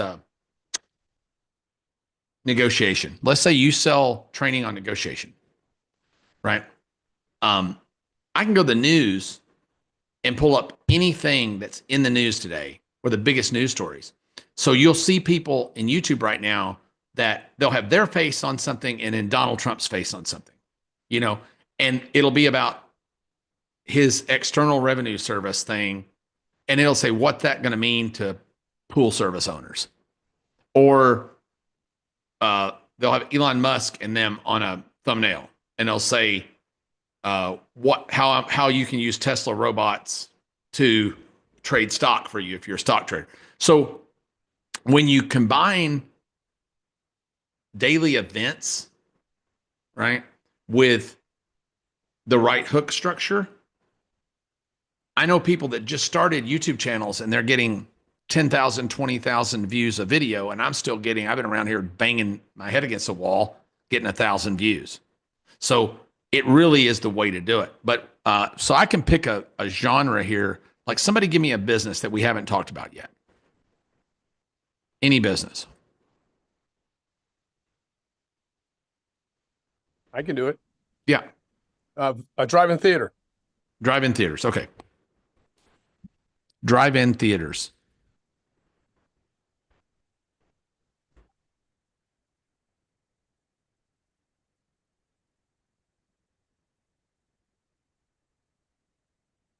Look at it. It knows I'm in Round Rock, Texas. Isn't that crazy?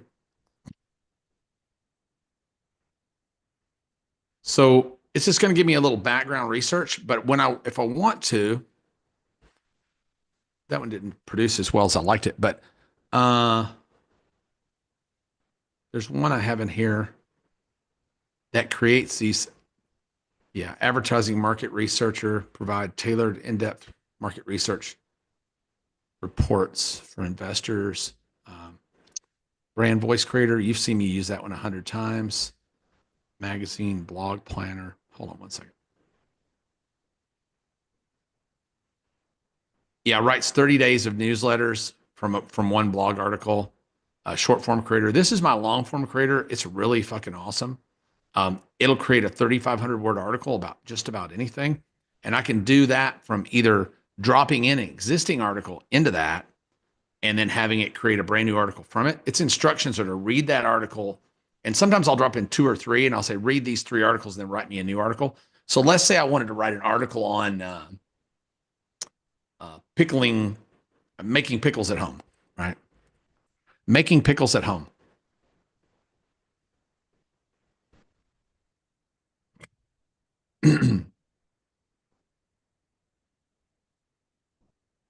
So this is going to give me, like, it doesn't write an article, it writes a guide. It writes a 3,500 word guide. This could almost be an ebook. It's going to tell me everything I'm going to need. 2 main kinds of pickles. And I just pulled this out of my ass. We've never done this one before. But it's going to write this just amazing article that will be the best article probably on the internet about how to make pickles. And 3,500 word articles are the exact size that are ranking the highest right now. Short content's not ranking well, long content is. I'm going to let this run for a second because I want to show you what I would do with this next. Because a lot of these I move from GPT to GPT with. Frequently asked questions, final thoughts. And this is all programmed to write a proverb at the end, give a conclusion, give additional resources. So now I'm going to grab that article that I just wrote, right? It's a good article. So I'm going to go back over here.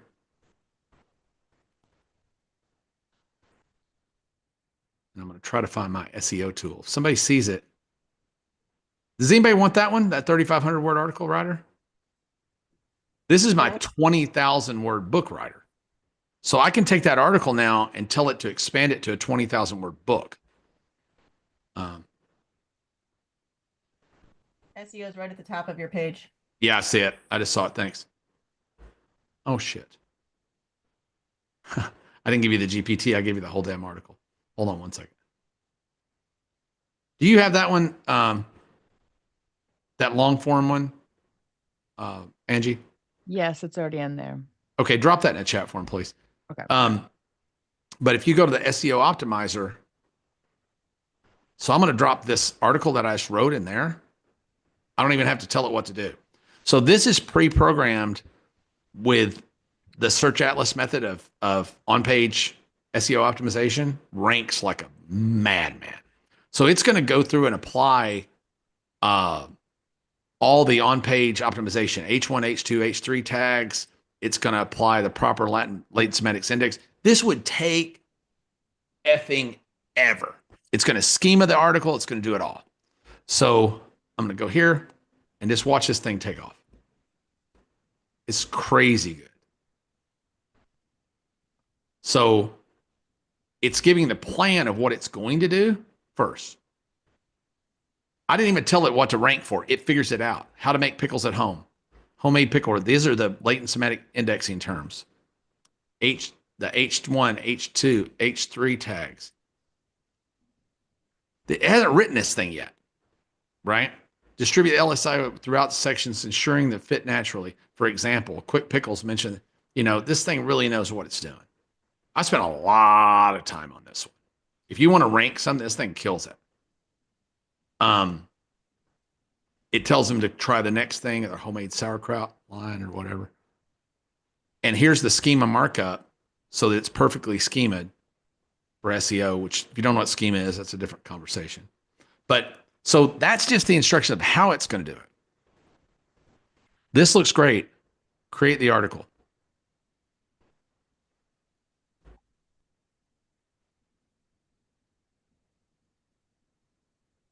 And there it goes. And this is going to change. It's not going to change the essence of the article. It's just going to change it technically so that the article becomes better Google food. So anytime we use this, we'll rank much faster, much better placement. We're going through with a lot of our properties and recreating posts that we created years ago because this totally updates everything to 2024, 2025 standard. So if you've got a blog now, if you want to have some traction, go back to an old blog and just recreate all your articles using this.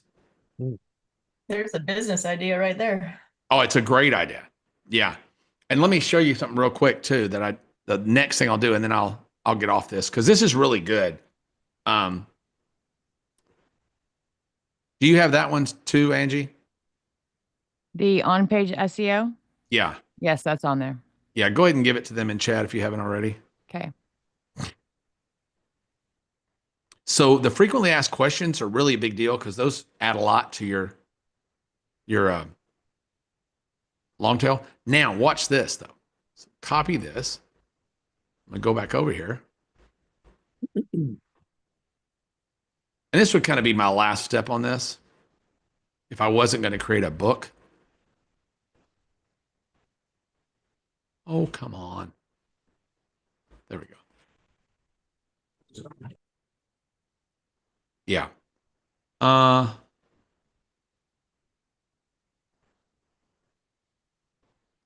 don't know which one of these I named what. I got to get my stuff together. But what I'm going to do with this next, since the article's created exactly the way I want, post image creator. So once the article's created the way that I want it to be created, it needs images, right? I don't want to think about what it needs. I can just go here.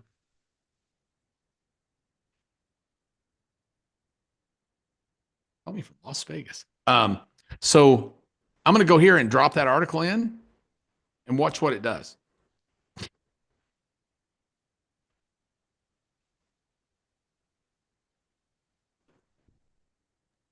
But how do you build these bots? Just use your GPT instruction generator and tell it what you want it to do. That's it.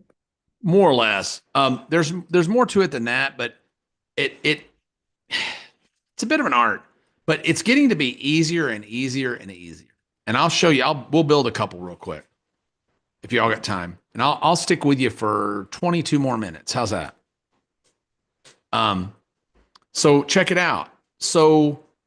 Perry, if you could leave just a few minutes for questions, we've had some hands raised for a while. Okay. It's read the article now, and it's determined everywhere in the article that needs an image.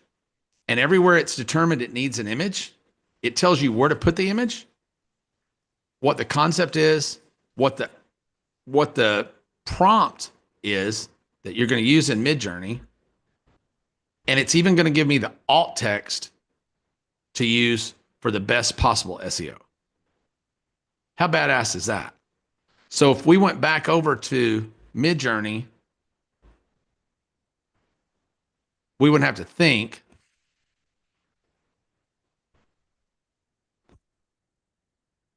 We just drop that in, and it's going to create us an image for that post. I don't know where that image is supposed to go in the post. I didn't pay attention, but that's that. And now you've also got, we'll create a bot here in a minute, but Claude now, most people don't know this. Claude has an entire app, has an app building system called projects, and projects are like custom GPTs. The only difference is you can't share them outside Claude unless the other person has a Claude account that's in your account. And that sucks. That's the reason they're not growing as fast. But you'll find that they are the very best at writing. Claude is the best at writing. It writes so much better than ChatGPT does. So like master storyteller, I can go here and say, tell me a story about a Hawaiian shirt company that started in 1889.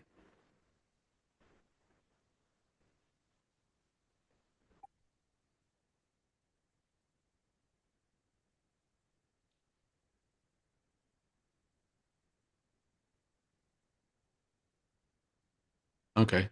Did you see that? I'm being upfront with you. I can't do that. Okay. Let's tell it they can go from 1936. They can't do that far back in history, which there probably was a Hawaiian shirt in 1889. Okay. Do number 1.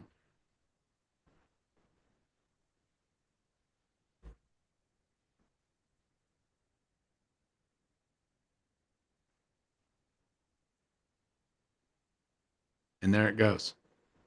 And it's going to write a far superior story to ChatGPT. And this is a real story about a real Hawaiian shirt company. And you can tell it to elaborate more, yada, yada, yada. You get a lot of examples out of this. It's pretty good. But going back to here, let's go ahead and answer a couple of those questions, and then let's create a couple of GPTs. I'll create one for you. I'll create you an employee. Anybody that wants an employee, I'll create you a GPT employee that's good at anything. Look at that. There was, remember we did the pickle one? The pickle image? Isn't that great? That was one of the pickle images in that pickle article. Okay. Paul. Yeah, I was wondering what kind of tool can I use to create some social content across numerous businesses that I own. So I own 3 or 4 local businesses, 4 actually, that I need to write, that we're always writing social content for. We're spending So all easy. time on. Give me one of them. Well, I put one in. One's the drive-in theater. I also own a flea market. All right. There that we would you want it to attract flea market shoppers or flea market vendors? both. No. The bot can't do both. Well, right, we can do either or. Right, you can either. You're gonna need two. You're gonna need two bots. So let's say vendors. Okay, I'm gonna show you the easy way to do it. There's a hard way and an easy way. Were you at AI Bot Summit? Yeah, in and out. But so I showed the hard way and the easy way. I'm using the hard way less and less and less. That's where I go give the thing a bunch of personal context and all that. It does give you a better result that sounds less AI. But I'll tell you now that I'm using AI Pro mode, which I don't think most of you guys have because it's $200 a month. But when I'm using AI Pro mode, you get enough O1 in your normal account. I write all my prompts with O1. And that's the main reason I had to upgrade, because O1, they only let you use so much of it in a $20 account. It taps out. But when I go here, I want to do this. I need to create a ghostwriter to write social content and blog posts for my big tech's flea market, period. The content needs to be written from the standpoint of a current or former flea market vendor turned writer that gives advice to other flea market vendors on how to make money selling at flea markets, trends that are going on right now, and why they should come to my flea market and rent a booth and try their luck at being a flea market vendor.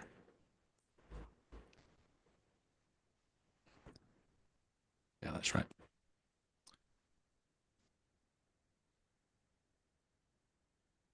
I would love to have some context and background on who the imaginary ghostwriter is and why they've become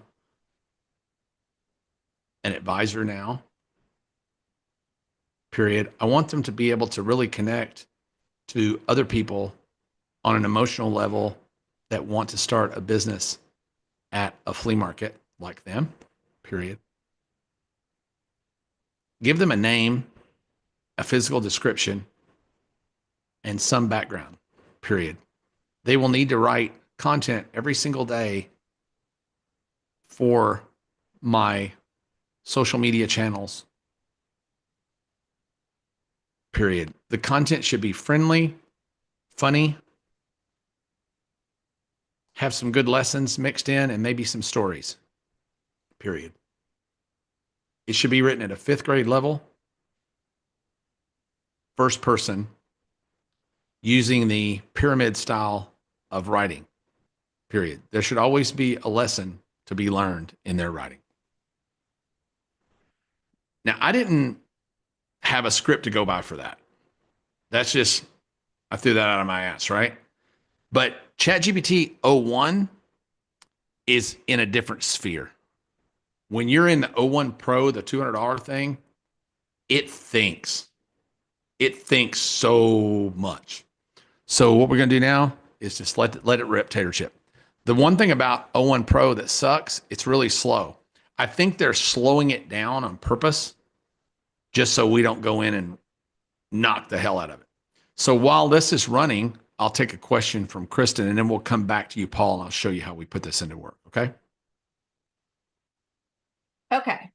So I have 2 businesses. Well, I have 2 businesses that I'm going to talk about right here. In both cases. What's the other one you're not going to talk about? That's what I want. A new one. I just started with my daughter actually to make our own springboard. So I'm pretty excited about that. Oh, nice. Cool. Yeah. So one of them is an audiovisual company. We provide audiovisual services to K-12 schools. Okay. We have salespeople. I've used all the bots to write some super freaking cool emails. I mean, they're outstanding, amazing. Here's the problem. Both of my salespeople are like deadpan, boring, and we pretty much all know each other in this industry, or we're going to meet each other at a trade show. So I can't send out these like crazy weird emails that don't sound anything like them. But then if I make them sound like their voice, they just sound so dry and boring. And I'm trying to figure out like, how do I navigate that?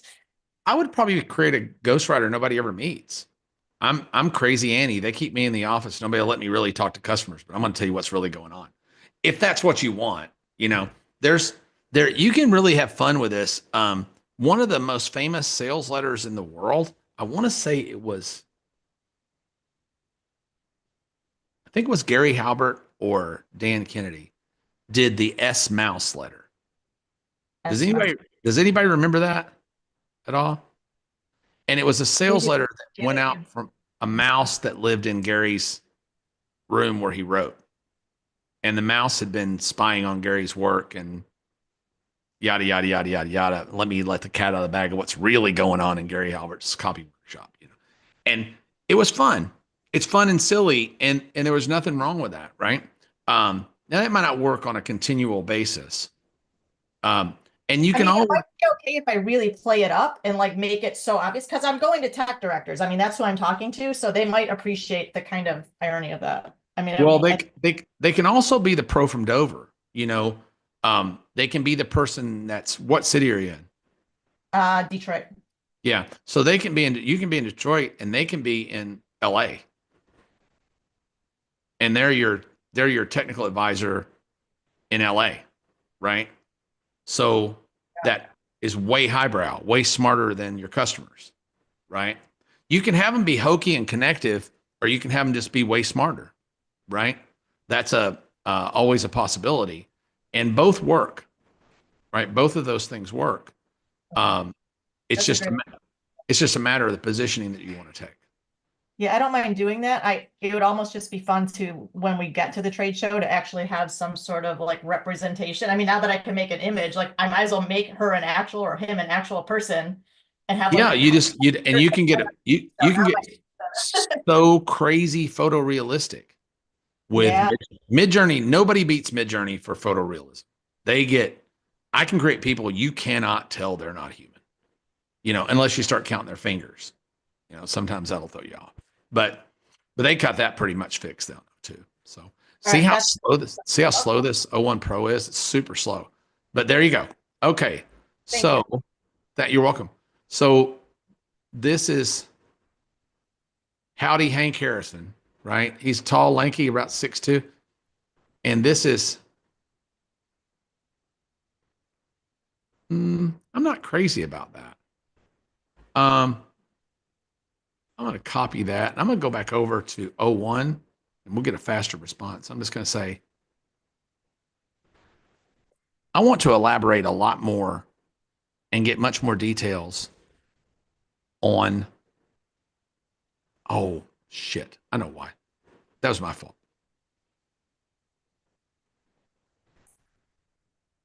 Please view this profile of a ghostwriter that I have for my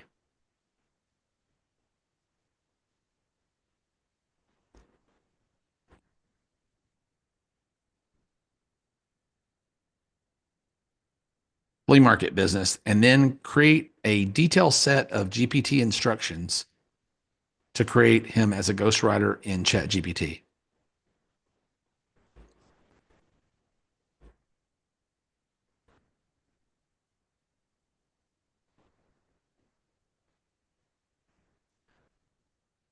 Yeah, that was the problem. I didn't tell it to create a detailed set of instructions. I'm sorry. Oh. So it's going to give you something completely different now.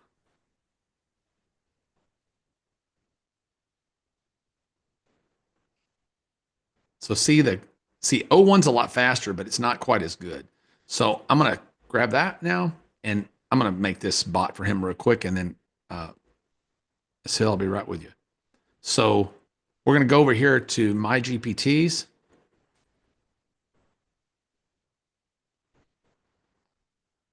Post those instructions there. Now, if that didn't, a lot of times the instructions that come out of the GPTs are too long to post in the context window. So I'll do this. I'll double tap this. We'll do this 2 times, and I like double tapping it anyway. Well, I did when I was younger. Okay. I'm going to go here. And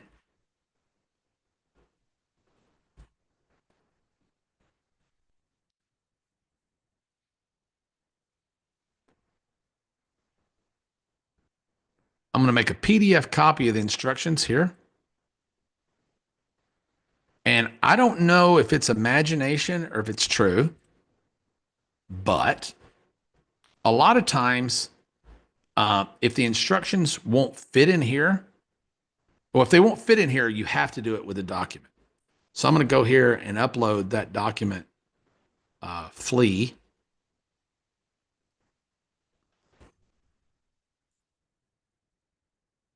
Didn't I just drop it in there? Hold on.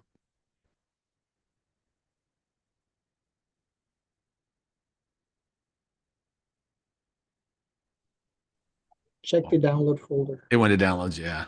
Let's see.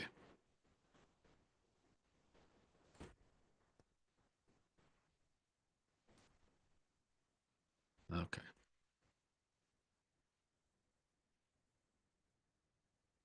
And I'm going to upload that. Now, if I wasn't able to drop anything into context here, I would go in the context window and say, follow the instructions exactly in flee.pdf attached here. And that's all I'd put in the context window. But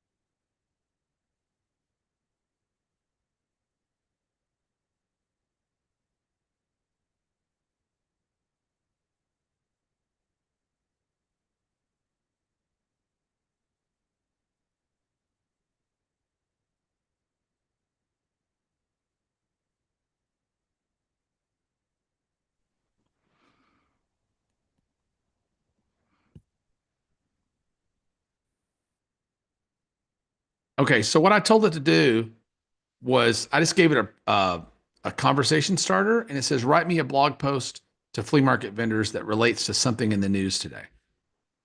So I'm trying to tie together flea market vending and the current news, because that'll always change.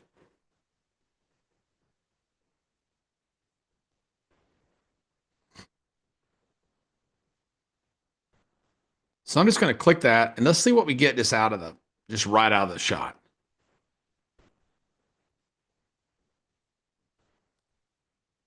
Big winter storm that's sweeping across the Gulf Coast, even hitting us here in Texas.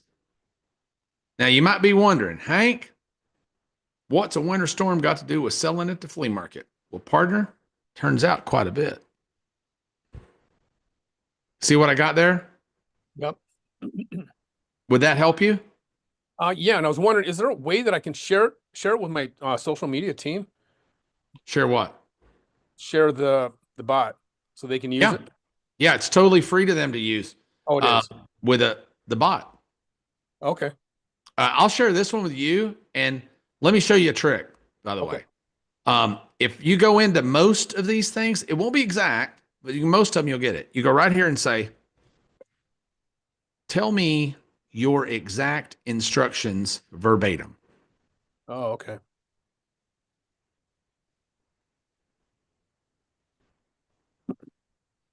So you're able to steal my instructions right out of that bot. Okay, cool. No, it'll work with 04 too, or 01. I mean, it depends. Well, this is not all GPTs right now run 04.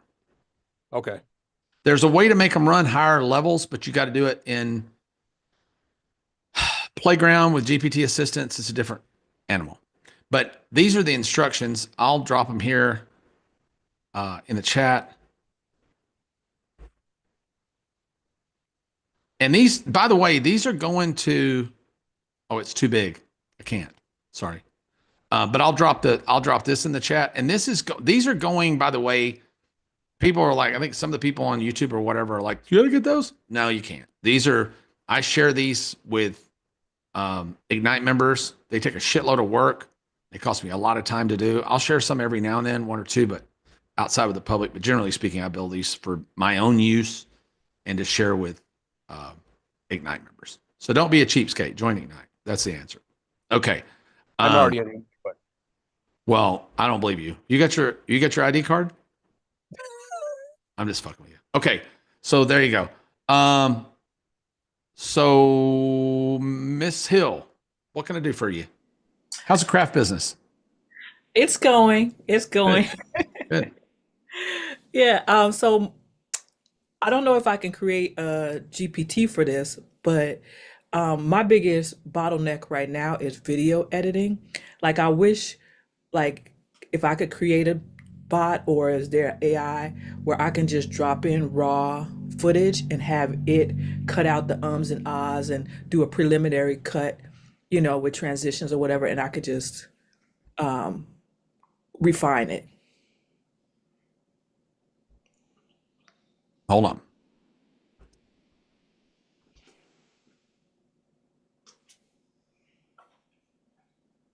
It's so crazy. This service, Descript, how many people on here use Descript?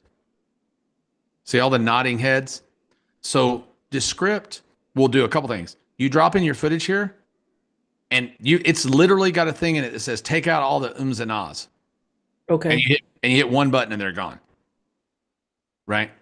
And it'll do something else that's really cool. It'll do a lot of things. It's a great video editing tool, but it's more for editing long form video for the most part.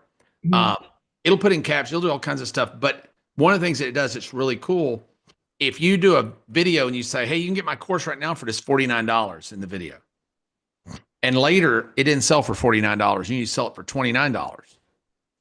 You can go in the script of the video and change the script from $49 to $29 and rerun it, and it'll say $29 when you play the video.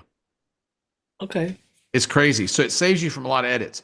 The other one is CapCut. So if you want to do short form videos, anybody. I use CapCut, but it takes me a long time. Like it takes me forever to do short form videos. So I'd probably try to take a training on it from somebody. If you, I don't do training on CapCut, but there's a bunch of really good CapCut videos on YouTube. There's a fortune to be made right now in just taking people's long form content and creating CapCut shorts from it. They're paying a fortune for that. The delta on that is crazy. I've been charged everywhere from $5 a video to $75 a video for shorts, you know, and I can do shorts myself with CapCut in minutes. I mean, I could probably take a piece of content and do 4 or 5 good shorts in an hour. So at, say you charge a reasonable fee at $30, you can make $200 an hour just buying CapCut and running it. And CapCut is, I don't know how much it costs, but it ain't much. It's oh shit. Let's do everything except tell you how much it is. Somebody that's on CapCut can tell you, but it's not much. It's what, 30, 40 bucks probably. Between CapCut and Descript, you could have a very good sort of bootleg and just tell people, say, hey, look, I'm not a Premiere editor. I'm not an Adobe Premiere editor. I'm going to give you good, fast edits, and they're going to cost this much. And if you want, you know, cinematic, whatever, I ain't your guy, right? That's just the way it is. And people, there's a lot of money out there right now for what I call quick and dirties. There's a lot of people that want quick and dirty services that don't cost a lot of money, right? And they can, something that's affordable. And where people make a mistake, they go sell something cheap, but don't tell people, don't expect, you know, Cecil B. DeMille to do this thing, right? It's going to be quick, fast, in a hurry. You're going to get a good product. And the rawer it is right now, the better it's doing anyway. You know what I mean? So fast cuts. I'm going to send you guys a video on Ignite in a little bit. I was blown away by this guy's video that's teaching how to engage on YouTube. It is so freaking smart. Like the first 30 seconds, he does a 30-minute video on the first 30 seconds of a YouTube video. And it's a really amazing system. But I'll send that to you guys when we hop off here in a little bit, if I don't pass out and fall off of my chair. Okay. Anything else, Miss Hill? No, that's it for now. Thank you. Yeah, video scripts are real easy to write too, by the way. Like a lot of my stuff now, what I'll do, I don't even try to type something. When I'm writing something, no matter how complicated it is, I just pull out this microphone and I start writing it with a microphone. I'll say, hey, Emma, I want to talk to you about the other day. Emma and I met for 4 hours and I had 4 pages of notes and I needed to do a recap to send to her. And I sat down, looked at my notes, said, hey, Emma, I'm going through my notes right now. And here's what we did. Here's what we talked about. I want to make sure that we're in alignment. So on this, we're doing this. On that, we're doing that. I think we're doing this on this. You know, we didn't really decide on this. And I just talked 4 pages of Google Doc that was unreadable. And then I took that, dropped it into ChatGPT, and I said, you're my assistant and editor. Please read this document and then format it in proper business format, bullet point everything, and create a clean document a clean memorandum that I can send over to my associate. And it went, got it. Bleh. And then it was just perfect. And I sent it to her and she was like, you didn't do this. Because she knows me better than that. Kara, you had a question, didn't you? Did you have your hand up still or are you done? No, I have a question. Yeah. I may have missed this in the training earlier because we've been out and about, and I can go back and check it. But where are you currently sourcing content to put into newsletters, YouTube videos, all of this type of, if you're trying to take trending topics or a specific niche, how are you sourcing that? That's where I seem to be stuck. Hold on. Let me give you an awesome GPT for that. Appreciate it. Yeah, no worries. I've got a newsletter GPT now that I use most of the time. One of the things that I'm not doing right now, because I just don't think it's doing as well, is multi-story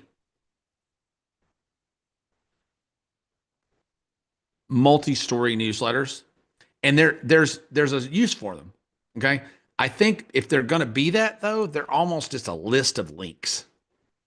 A really short, here's what happened in AI today.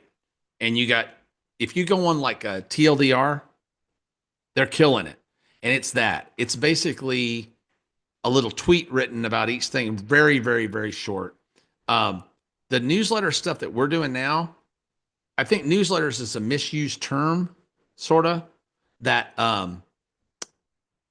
newsletter really should be news, right? If you're something that changes every day, it needs to be sports, financial, AI, whatever, right? A lot of times what we're doing, like gardening, right? That's not news for the most part. That's a magazine. So what we found is better is actually, this is a good bot, right? Sensational subject lines. That one's really good. Trying to find the newsletter one. I think you scrolled past it. Did I? Yeah, way past it, actually. That would make sense. I even have like an exit calculator that calculates. You just passed magazine newsletter. Was that it? You just passed it right there. Is that what you want? See, why are y'all so smart? Okay. So, what are the top trending topics in the news today for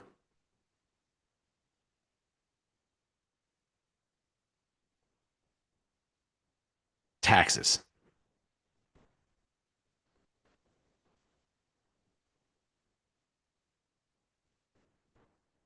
There's a lot with that one.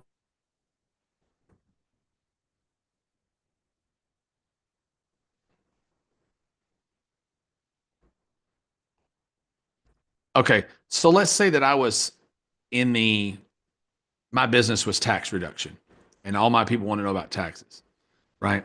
Then,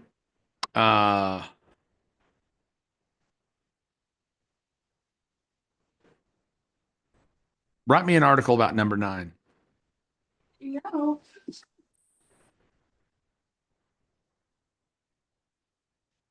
And I know this is in the news today, right? So it's going to go write me a smoking article on that. But the first thing that this bot does before it does that, and what I typically do, by the way, this is like a generic catch-all bot for me, and we don't use it that often. Normally, I would have, oh shoot, shouldn't have done that. Okay. Normally, I would have a bot built for the tax business. I'd have if you look at if you look at any of my stuff like,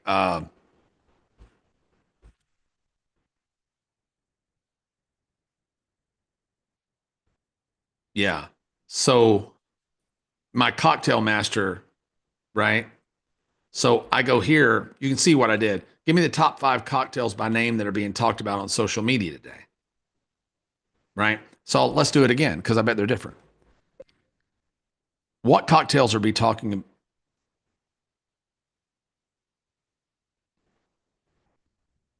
What cocktails are being talked about on social media today by name?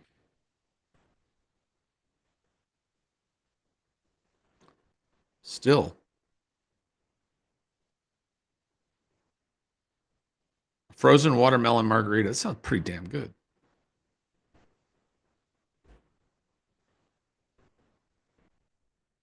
Do number 4. It's that simple.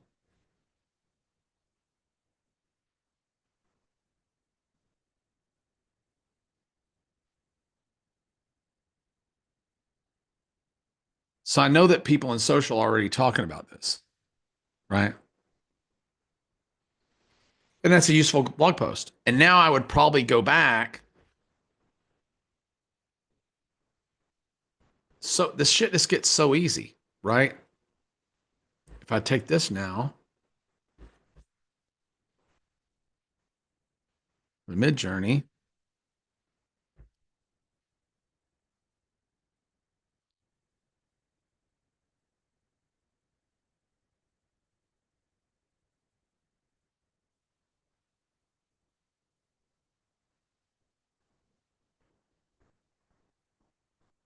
It's going to create me a beautiful image for that. We'll come back to it in a minute. All right. Looks like last question up is Christina. And so do you Hold find on. that stacking the GPTs is like kind of harder to deal with? I tried doing that, but I don't know how to organize that. Or do you use that? I don't know what you mean by stacking them. That little at symbol that we learned when you GPT stack, go from one to the next to the next. I haven't done that. So I haven't learned that. That's probably something Reed That does. was Molly did that. Molly was showing that on the stage. Well, I hate Molly because she's smarter than me. So if you like Molly so damn much, why don't you? I'm just kidding. I guess the question would be, so it's an art. I mean, I guess you just continue playing with it until it does what you want it to do, pretty much. Look at that. Look at that. Wow, that's gorgeous. Is that ridiculous or what? Silentmixologist.org or mixologist.com or something like that. So we got a newsletter coming out for cocktail people.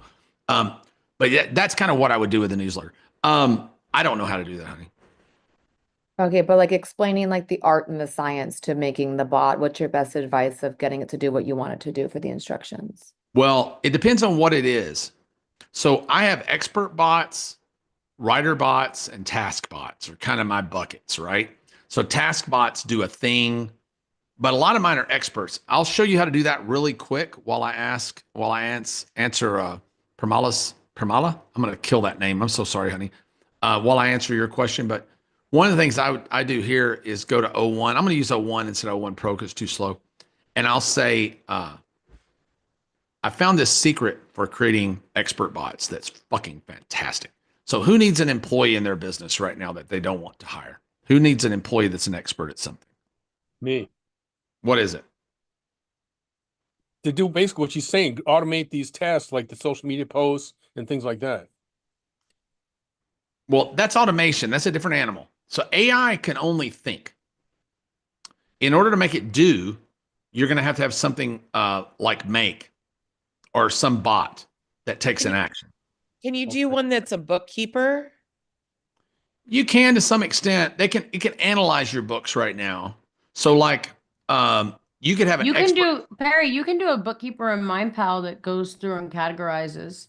Yeah, you and can. Spreadsheet. But in the GPT itself, the best you're probably going to get is it can analyze, right?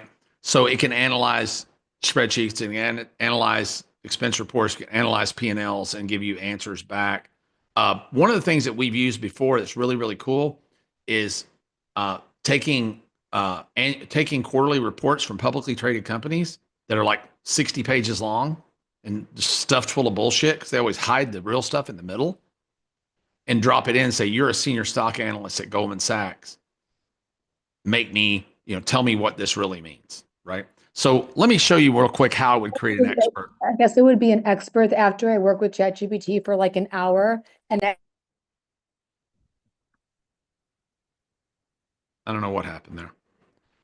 Okay, so let's make it a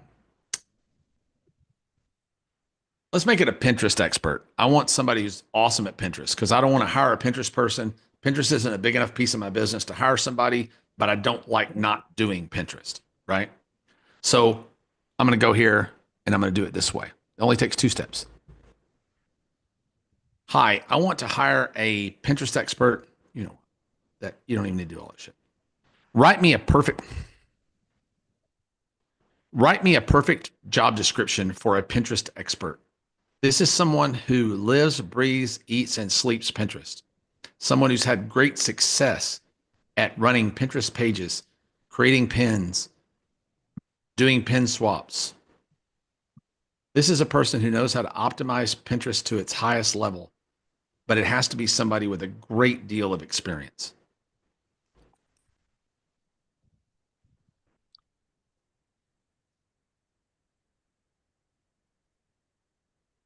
I would prefer for this person to have worked at a large company in the e-commerce space, particularly in fashion. Period. This job description will be posted on Indeed at $150,000 per year salary, as we want to attract only top tier talent. Okay, so we're going to let it just go write a job description right now. Hey, Perry, can you ask it to do something like this for YouTube expert and then go figure out the best strategy that's working today? 100%. Cool. Yeah. So while this is running, okay, so there's the job description. Now take that job description and create me a very detailed set of instructions for a custom GPT that can do the same job when prompted by me to do so. Period. This set of instructions needs to be extremely detailed, leaving out no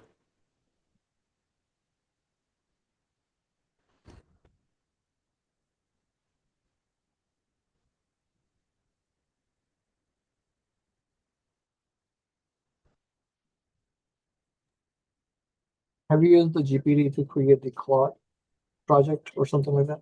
So you can take the same instructions and drop them into Claude, the exact same instructions.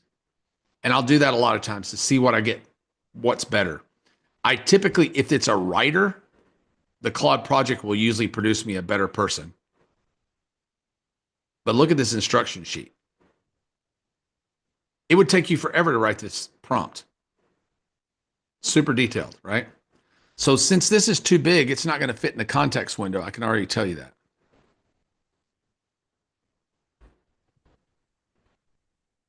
So let's try, but I can tell you it's not. Yeah, see? Near it. So now I'll go over to the docs. New. And let's call this pin.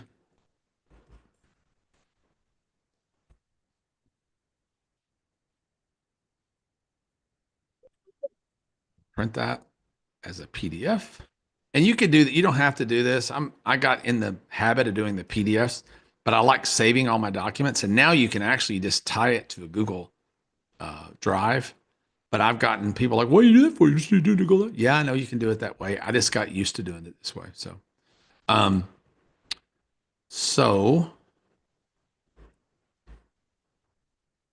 there's my pin.pdf. So I'm going to come here and say, this GPT acts as a Pinterest expert, following exactly the instructions in pin.pdf attached here in your training. And that's all I'm going to tell it, right? I got to name it. Like pin lady, pin expert. By the way, you can't put any more. You can't put Facebook, Pinterest, any trademark name in the name of your GPT. It'll kick it out.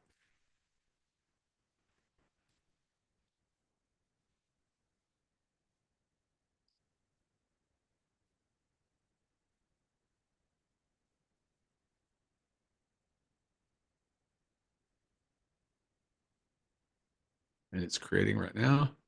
It's done. Let's go over and give it an image.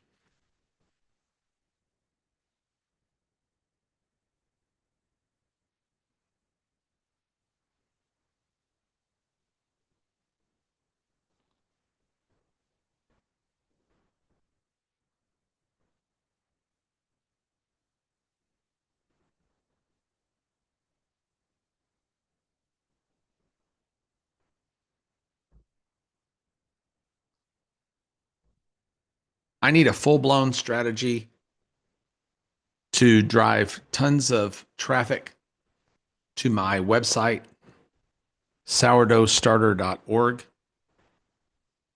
It's a nonprofit project for people to swap sourdough starters from all over the world.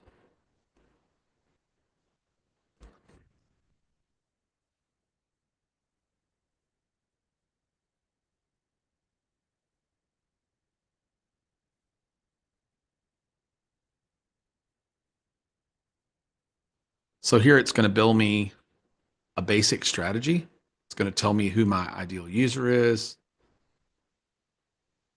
Pinterest SEO and keyword strategy, how frequently I should be posting, static pins, video pins, pin ideas.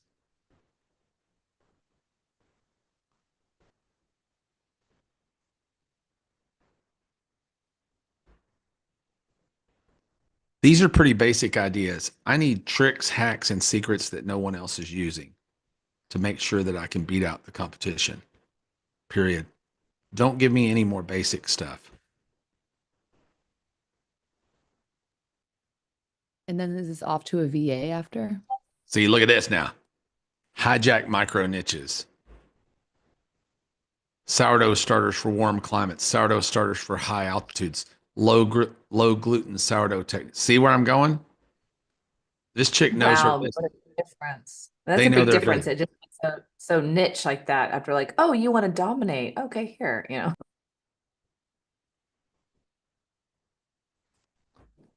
Have you tried this with YouTube yet? Like I want to dominate, you're an expert. Have you tried it? No, but it would work similarly. But look at it go, man. Want me to dive deeper? Create even a more detailed action plan for one of these hacks? So I could pick any one of those. Let's do number one. Yes, for number one. I have stopped saying please and being conversational with it. I think it actually gives you a poorer result. So here's how you hijack the hijacking of micro niches I never heard of. This is freaking smart right here. This is some smart shit.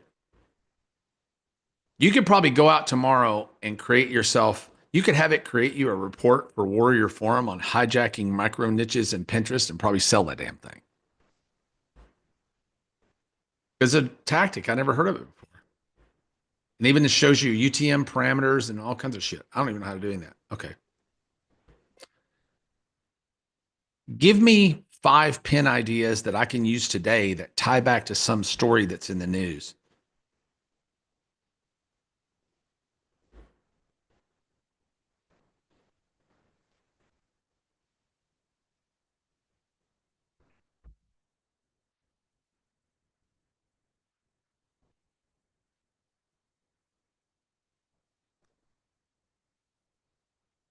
I don't know what's what.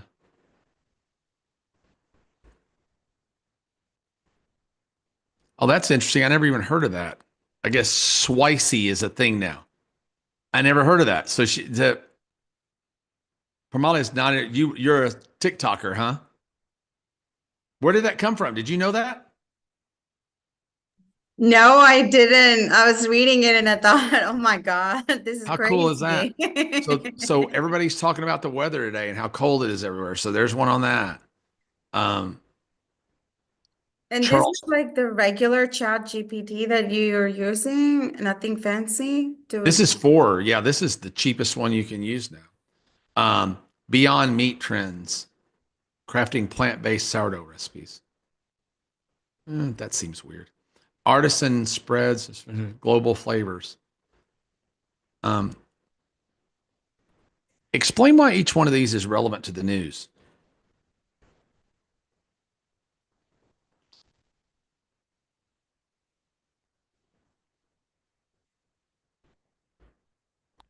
Swicey is highlighted as one of the top food trends in 2025, according to.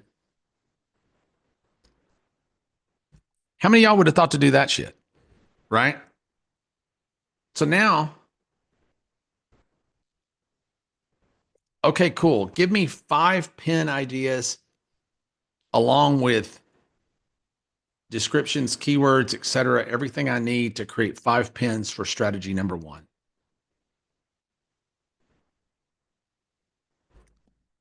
Idea number 1.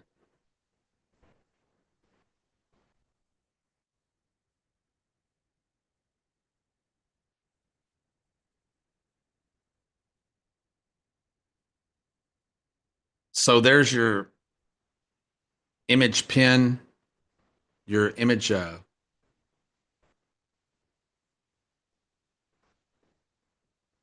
maple sriracha sourdough, chili chocolate sourdough. How cool is this? Totally brand new creative shit. You're creating a whole new genre of stuff here.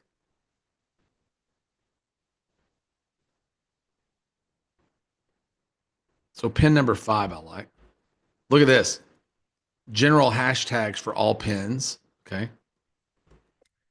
Okay, let's flush out number 5 completely. Give me the complete description, the hashtags, a mid-journey prompt for the pin image.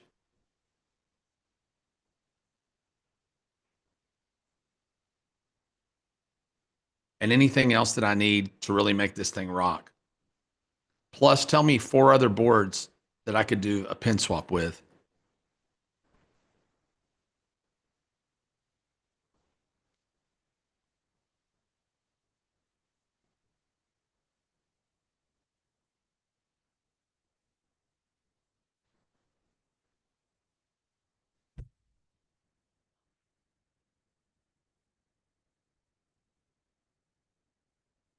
So now you have a Pinterest expert working for you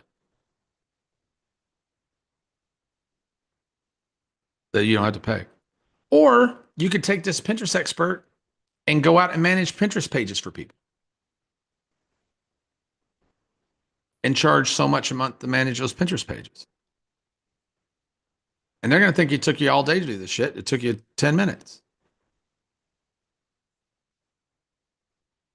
Is anybody sitting there right now going, why am I still broke? Because I am. And if you guys aren't making money right now, it's because you don't want to. That's just the truth of that. I don't mean to be an asshole or anything, but that's just true. If you're not making money right now, it's not the fault of the technology or the atmosphere or anything. There's no excuse. Everybody's a graphic artist. I haven't even gotten into like video production, what Runway's doing now. And Runway launched their image creator, I think yesterday, that's creating this cinematic imagery that's so freaking beautiful.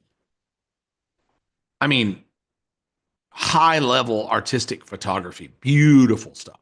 Nothing like anything else does images inside Runway, and it's kind of free in your Runway subscription. So there's just no more freaking excuses, y'all. They're really not. This is the basket of sourdough glazed with glossy whatevers. These are the spicy sriracha garlic knots or whatever that it gave me the pin for. Oh yeah, I wasn't done yet. So number 1. It wasn't done, and it stopped on me. Look at how beautiful that is. Right now. Yeah, I am. Okay, so I'll be back. I don't know why I can't mute him, Perry. Paul, you want to mute yourself, please? Okay. So Pramala, did I answer your question? No, so thank you so much. But this is good though. This I'm just mesmerized by everything. My blood is like wanting to go out and then do a whole bunch of stuff. But I have a question for you. I might have missed this in your lectures because there's so much of information overload. So I'm trying to process everything while working full time. So do I go and pay membership for each of these softwares that I have been trying to Yes. explore? Or Yes. is there something package that I click on in your Ignite Mastermind Not for the AI tools, but the AI tools are so cheap. If you guys don't have all of them, you're nuts. I mean, you can get the top five. You can get the top 5 AI tools for less than $100 a month, and they can do the work of 100 people. I mean, you're crazy not to have them. Anybody that's Okay. not doing that is just like brain dead. Oh, I see. You know, So when you say, oh, sorry. Chat GPT, Claude, Ideogram, Midjourney, and probably Runway. Those are probably the Runway for video. And Runway you can do without if you don't really need video right now. But if I had a gun to my head, I would start with Chat GPT and Midjourney. Okay. The next round would be Claude and Ideogram. And they're all like $20 a month. It's pretty much they've set a standard at $20 a month. And then I don't remember how much Runway is. I think it's a little more. And then if you get into specialty stuff, but the thing with this is, guys, you can buy any one of these tools and start a done for you business. And it's so freaking easy to get done for you clients. You just go to Facebook groups and there's people going, hey, does anybody know somebody that does blank? Always there's somebody asking. Always. So do blank, right? And is that scalable and you're going to get rich from it? No. But you know what you're going to get? You're going to get paid to learn. Right? So, everybody wants to make all the money in 10 minutes because it's AI now and I should be able to get rich in 5 minutes. It doesn't work that way still, but man, it works much better than the old way did. So I want to do 2 more. I'm going to do VJ and Yogi and I'm going to get out of here. Hey, Perry, before Thank you move you. on, people are asking if you can share this conversation that you just did so they can follow along on their own. I will share this one in the Pinterest expert thing. Yeah, not the link to that, but to share the actual conversation. Got it. Yep. So I'm going to give you a link to the whole conversation. Do you know that's how you do that, by the way? Up here, when you click that, it grabs that entire string. So you can see how that was all accomplished. Does that make sense? Okay, hold on. Whew, I'm about to lose my voice. How's it been going over on YouTube? Has anybody been paying attention? They're all jealous they don't have the GPTs. Good. Tough shit. Stop being a cheap ass. Anyway, go talk to somebody in there about Ignite. Make a friend. Maybe they'll help you out. Okay, guys. VJ, did you already get answered or are you up? No, I did not. So, so my question is, I'm trying to create a lead magnet, which is like a 60, 70 page booklet, like an ebook. Is there a way to automate that? Because the process I follow is create the text and then go into Canva and format, and it's pretty manual process. I'm wondering if you found a way to semi or automate to the extent we can using some of the tools. Are you broke? Are you broke? No, I'm not. Do you need to make 100 ebooks? Yeah, sure. Do you really? I don't. No, I don't. Not right now. A couple of lead magnets is all I need. So I would, if it were me, then I would concentrate. I've got a ebook creator. Can you share that with him, please? I'm a member. I have access to your stuff. You have it already? Okay. So, but it's so easy. Like, and I can go all the way down to 20,000 words if you want. I wrote a book this morning while I was eating my breakfast, and I didn't get my breakfast done before it was done. It was 29,000 words. And it was, and it formats, right? It formats as well? Ish. So what I do, if I were writing one without I use O1 Mini for book writing. I think it's the best model. So can you give me an idea what one of the books is about? It is about AI for small businesses. Oh, wow. How unique. Okay. Let's make it about AI for gym owners. Sure. How about that? Sure. I want to write a book about how gym owners can use artificial intelligence and RPA to drive more members to their gym, help their members more. Let's make it about and generally disrupt the gym owner.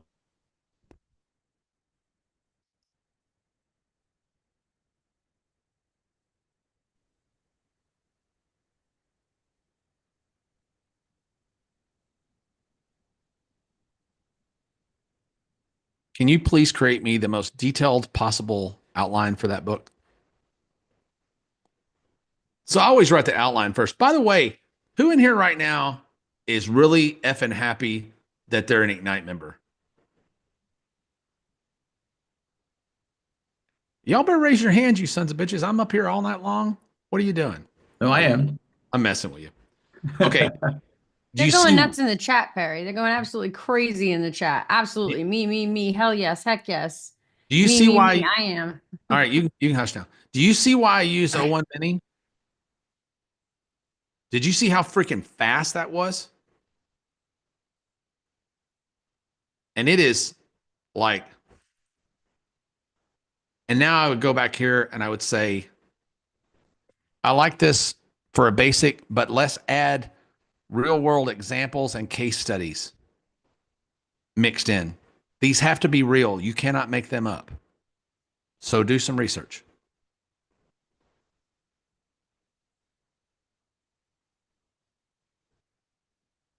And man, 01 Mini just screams.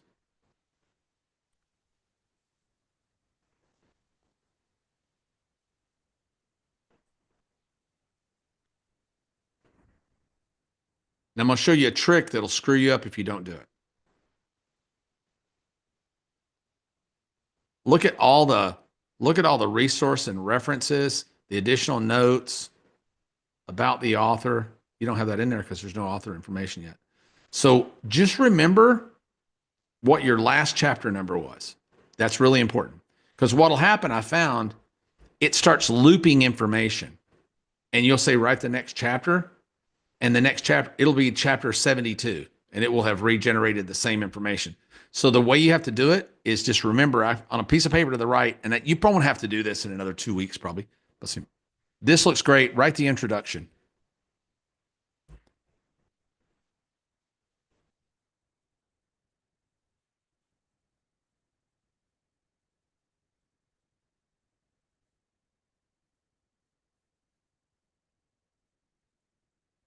Now write chapter 1.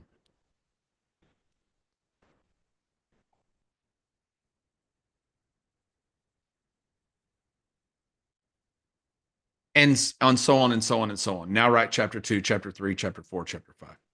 And see, it's putting in case studies. Goals Gym implemented AI-powered chatbot in their website and mobile apps, which resulted in a 30% increase in lead engagement, 20% boost in conversation rates, conversion rates by providing instant responses to potential members. So the reason you want to say each number is so that it won't start looping around because it wants to please you. Because if you say write another chapter, it's just going to write another chapter, right? Until you realize that I've done this before. And how does that pair against you telling it, write me the detailed, write out the entire set of 20 chapters at a time? Do you then? Well, number one, it won't do that because it won't make that long of an output. Oh, fair enough. Yeah. So you're really better off just to say, continue to chapter 2. So this is what I did at breakfast. I wrote a book. I wrote an entire book on shit. I don't even remember what I wrote it on.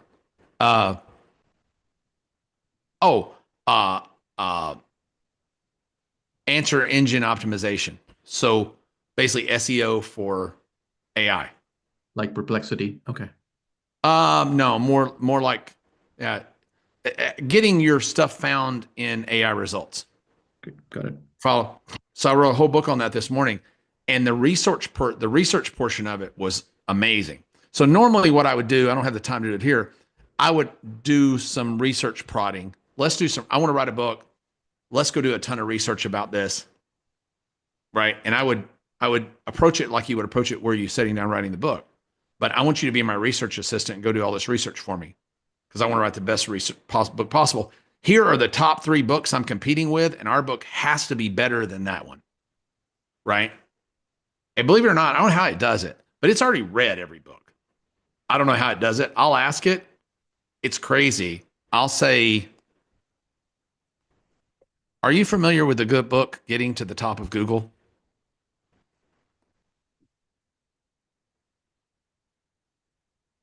Now, this is a really new book, so. Yep.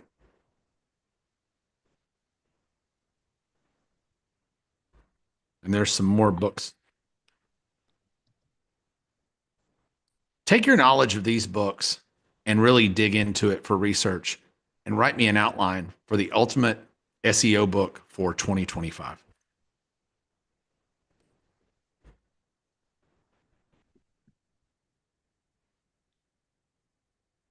So it's going to go read all those other books. And based on what it's read, let it rip tater chip. And hell, it can write it.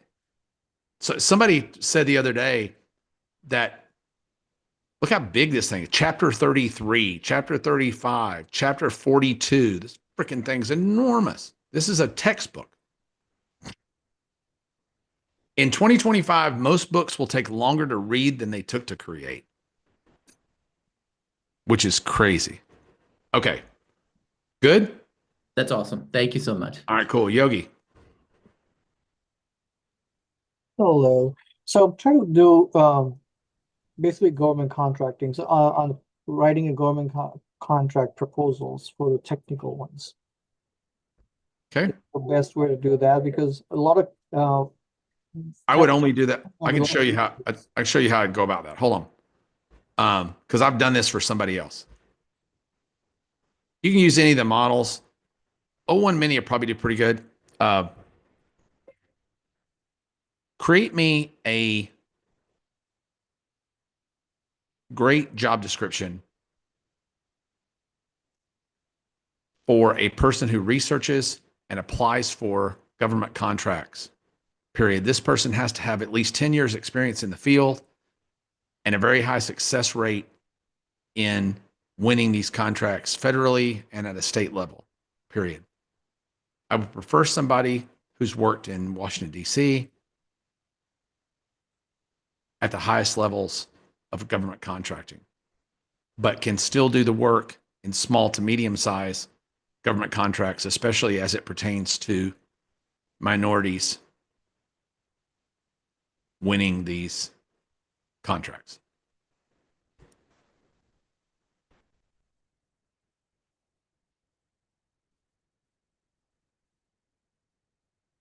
So there's my job description. Now I'd like to take that job description and write a detailed set of instructions for a custom GPT that when prompted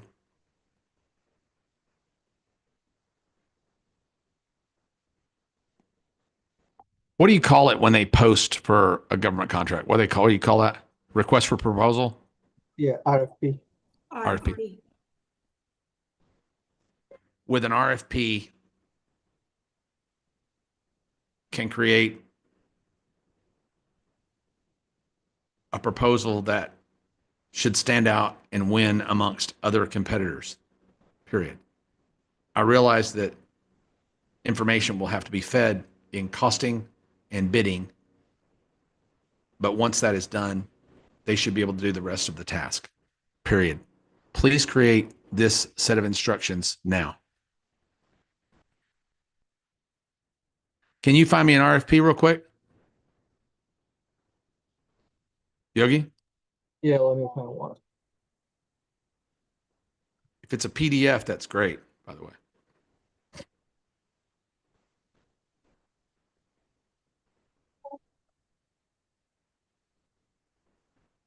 You seeing this, Emma? Yes, Perry.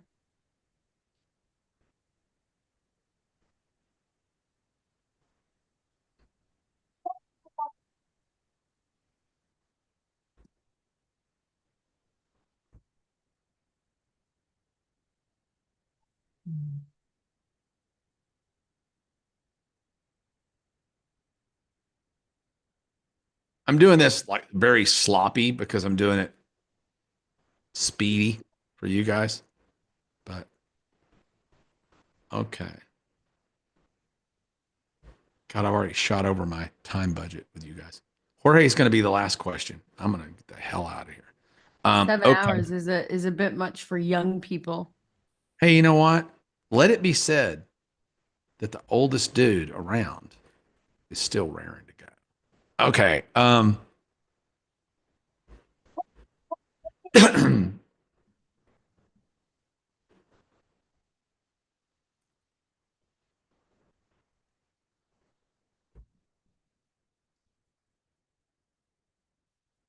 This bot responds to government contract requests for proposals.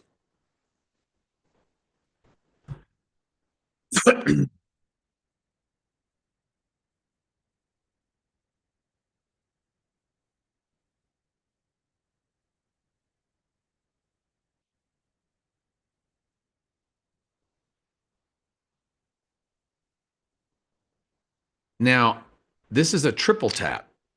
So the more I feed instruction to this thing, the better it tends to work. So a lot of times this create side has been giving me hell lately, but it seems to be working today. So I'm going to drop this in here.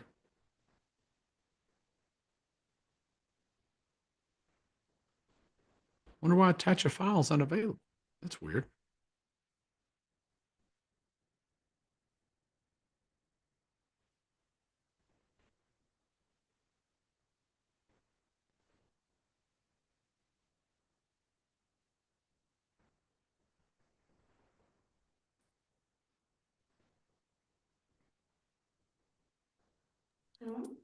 So Yeah. can anyone create custom chat GPTs if we have that membership? Is there a special tool? You have to have a $20 membership to create custom GPTs. You can use them on the free account, but you can't create them on a free account. Thank you.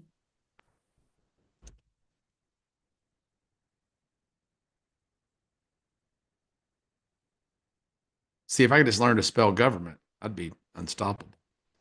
Okay. So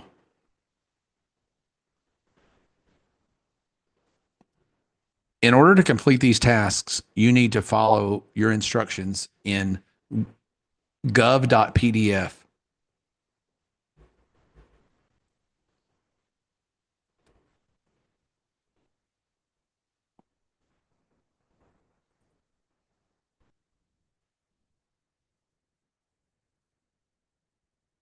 Attached here in your training.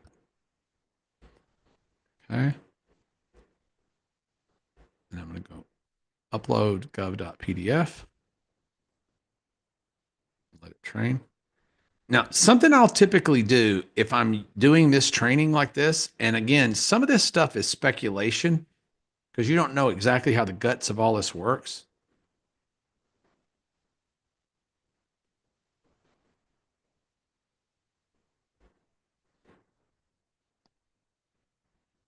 Please explain to me exactly what you think my expectations of you are.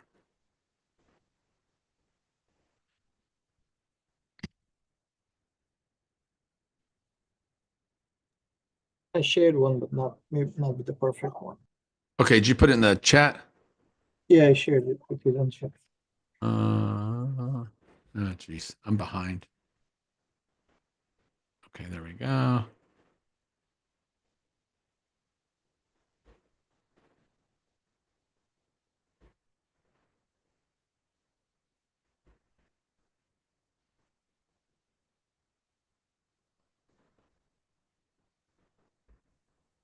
Is what we're looking at, period RFP, is that what that is? Yeah. Yeah.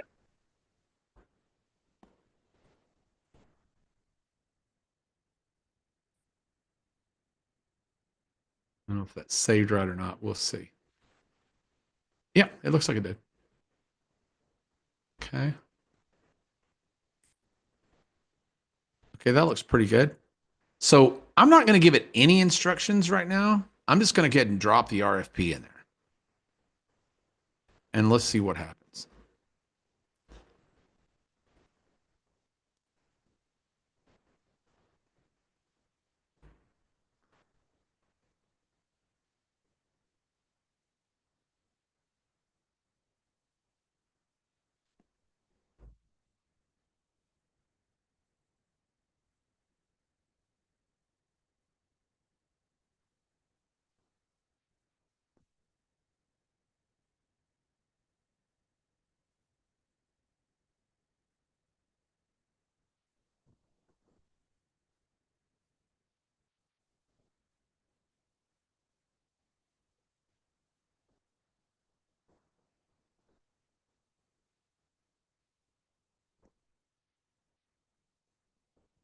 Number one. So I'm providing a compliance checklist. I absolutely have no idea what that means.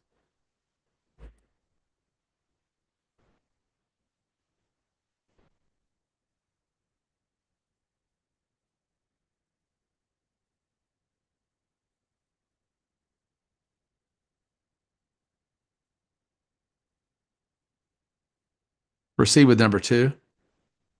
Oh, maybe this is continue. Continue.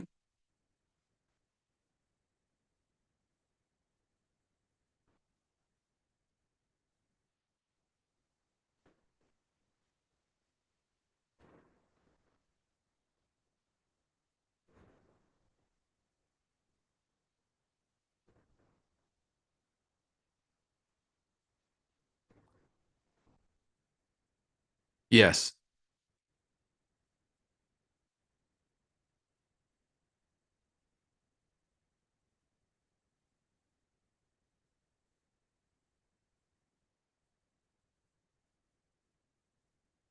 Please complete the project with dummy information. I'll fill in the specifics about team and past performance later.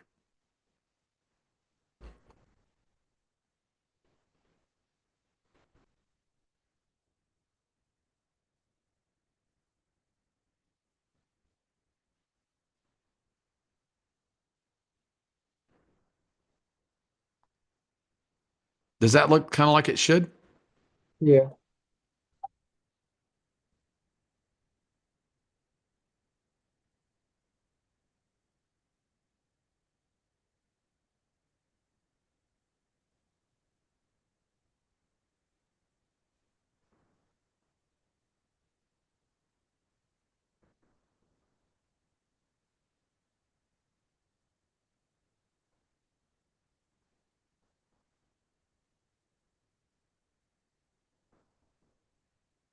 How does that look?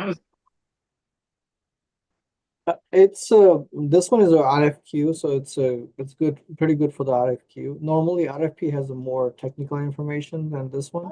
This one's more about the products and stuff. But how much would that cut off your time that it would normally take you to respond to these? I mean, at least it'll be like pretty half the time, 50% of the time will cover on this one because you just have to take that and then massage it more to fit the line. And you could go in and without typing, you could just say, hey, we have this certification. Here, go to our website and pull our team stack. You don't have to type all that. You understand what I mean? Yeah. So it really should, except for like figuring out how much it's going to cost and calculating your labor and all those things. If you had a labor chart where you knew how much stuff like that costs, it could even analyze it from a labor chart. Yeah, the only issue is coming down is like you can't put real information because of the regulations, that security stuff. So that's okay. Yeah. But it's an idea. So okay. I think the other person that had a question vamoosed, and I think that's just fine with me. How's everybody feeling? Oh, he said he was good. He was Huh? good. It was answered. Jorge. Oh, good. Jorge said it was answered. Groovy. Can you share All right, the I'm going to stop sharing screen and just say thanks for being here. And I hope you guys had a good time and learned a whole bunch. And I feel caught up with you now. I was feeling a little bad when I'm not giving you guys a whole lot more than everybody else does. I'm only competing with myself right now with this stuff, I think. So if I'm not giving you a whole lot more than everybody else does, I feel lousy. But when I'm not giving you as much as I know I could give you, I feel even worse. So scale of 1 to 10, how you think we did? Anybody got any thoughts, feelings, emotions?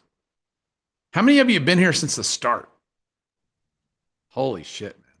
Wow. Y'all some troopers now. That's something else. I wouldn't even be here that long. If I didn't have to be, I would have left a long time ago. All right.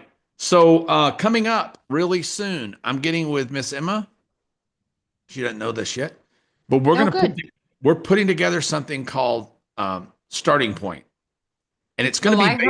I heard you with this shit earlier today. It's going to be basically an online version of a very mini version going to online. be a pretty full blown version that A you really can mini do- version you can online. do yourself of Make It Real. Because we're just not getting Make It Real to enough people. We're really not. Who's been to Make It Real? Who on here has been to Make It Real? Yeah. The people that are going to Make It Real are just doing so much better than everyone else. So I just want to make sure that everybody gets the same shot, everybody gets the same chance.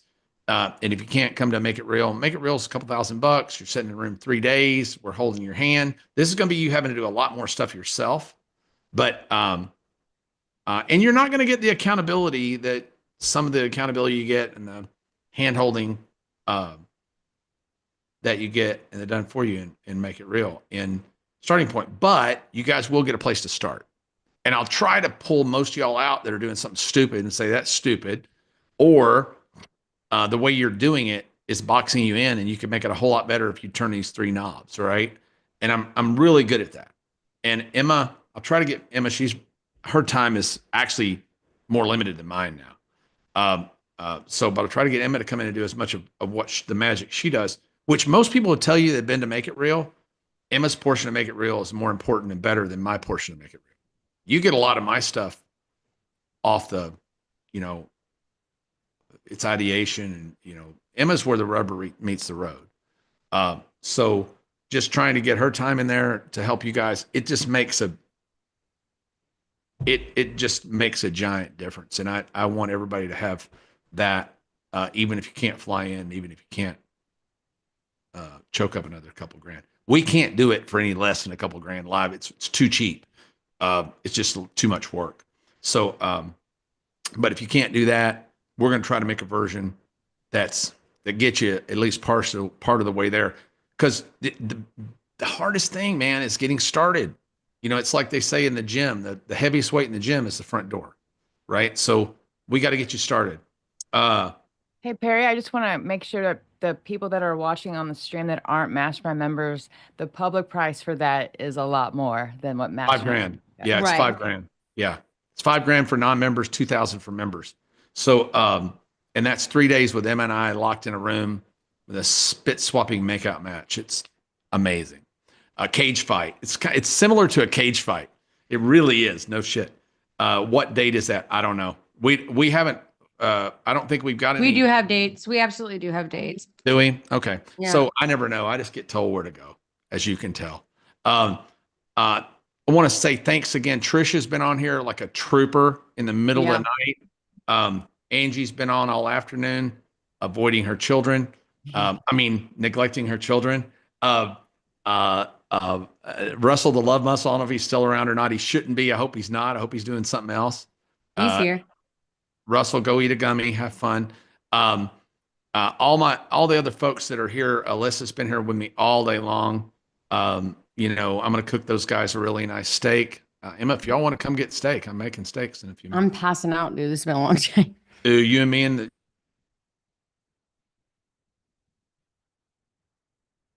thinking of that I'm not thinking, Angie. I think this was good. I know that you were going to just tell people to take some action and do Yeah, something, go whip right? some ass. Do something, man. Make me proud. Make me proud, Papa.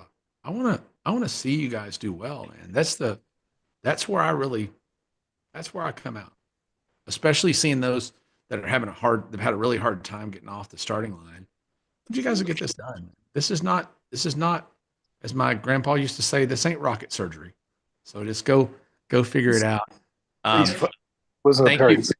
Thank you, Miss Emma, for being here. You're awesome as always.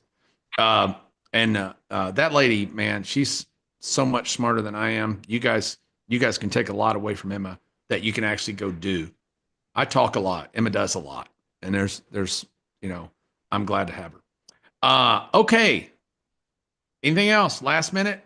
Last call for alcohol? If you're on YouTube right now, you didn't get a lot of good crap, but you got some good crap. So hopefully you got turned on to us and you like us, and that's awesome. And if you don't, that's okay too. We didn't sell anything on this. We're not going to sell anything on this. Don't put any links in for anything for sale. if you haven't already, Angie Norris or Emma Rainville. Emma's going to throw darts at my eyeballs. No, no, we agreed. This is just fulfillment, silly. rapport. We'll get them on the back end. Yeah, we're gonna get you. We're gonna get you. Come on in now. See, to the spider to the fly. All right. Thank you all so much. Love you. Y'all take care. I'll see you soon. Thanks.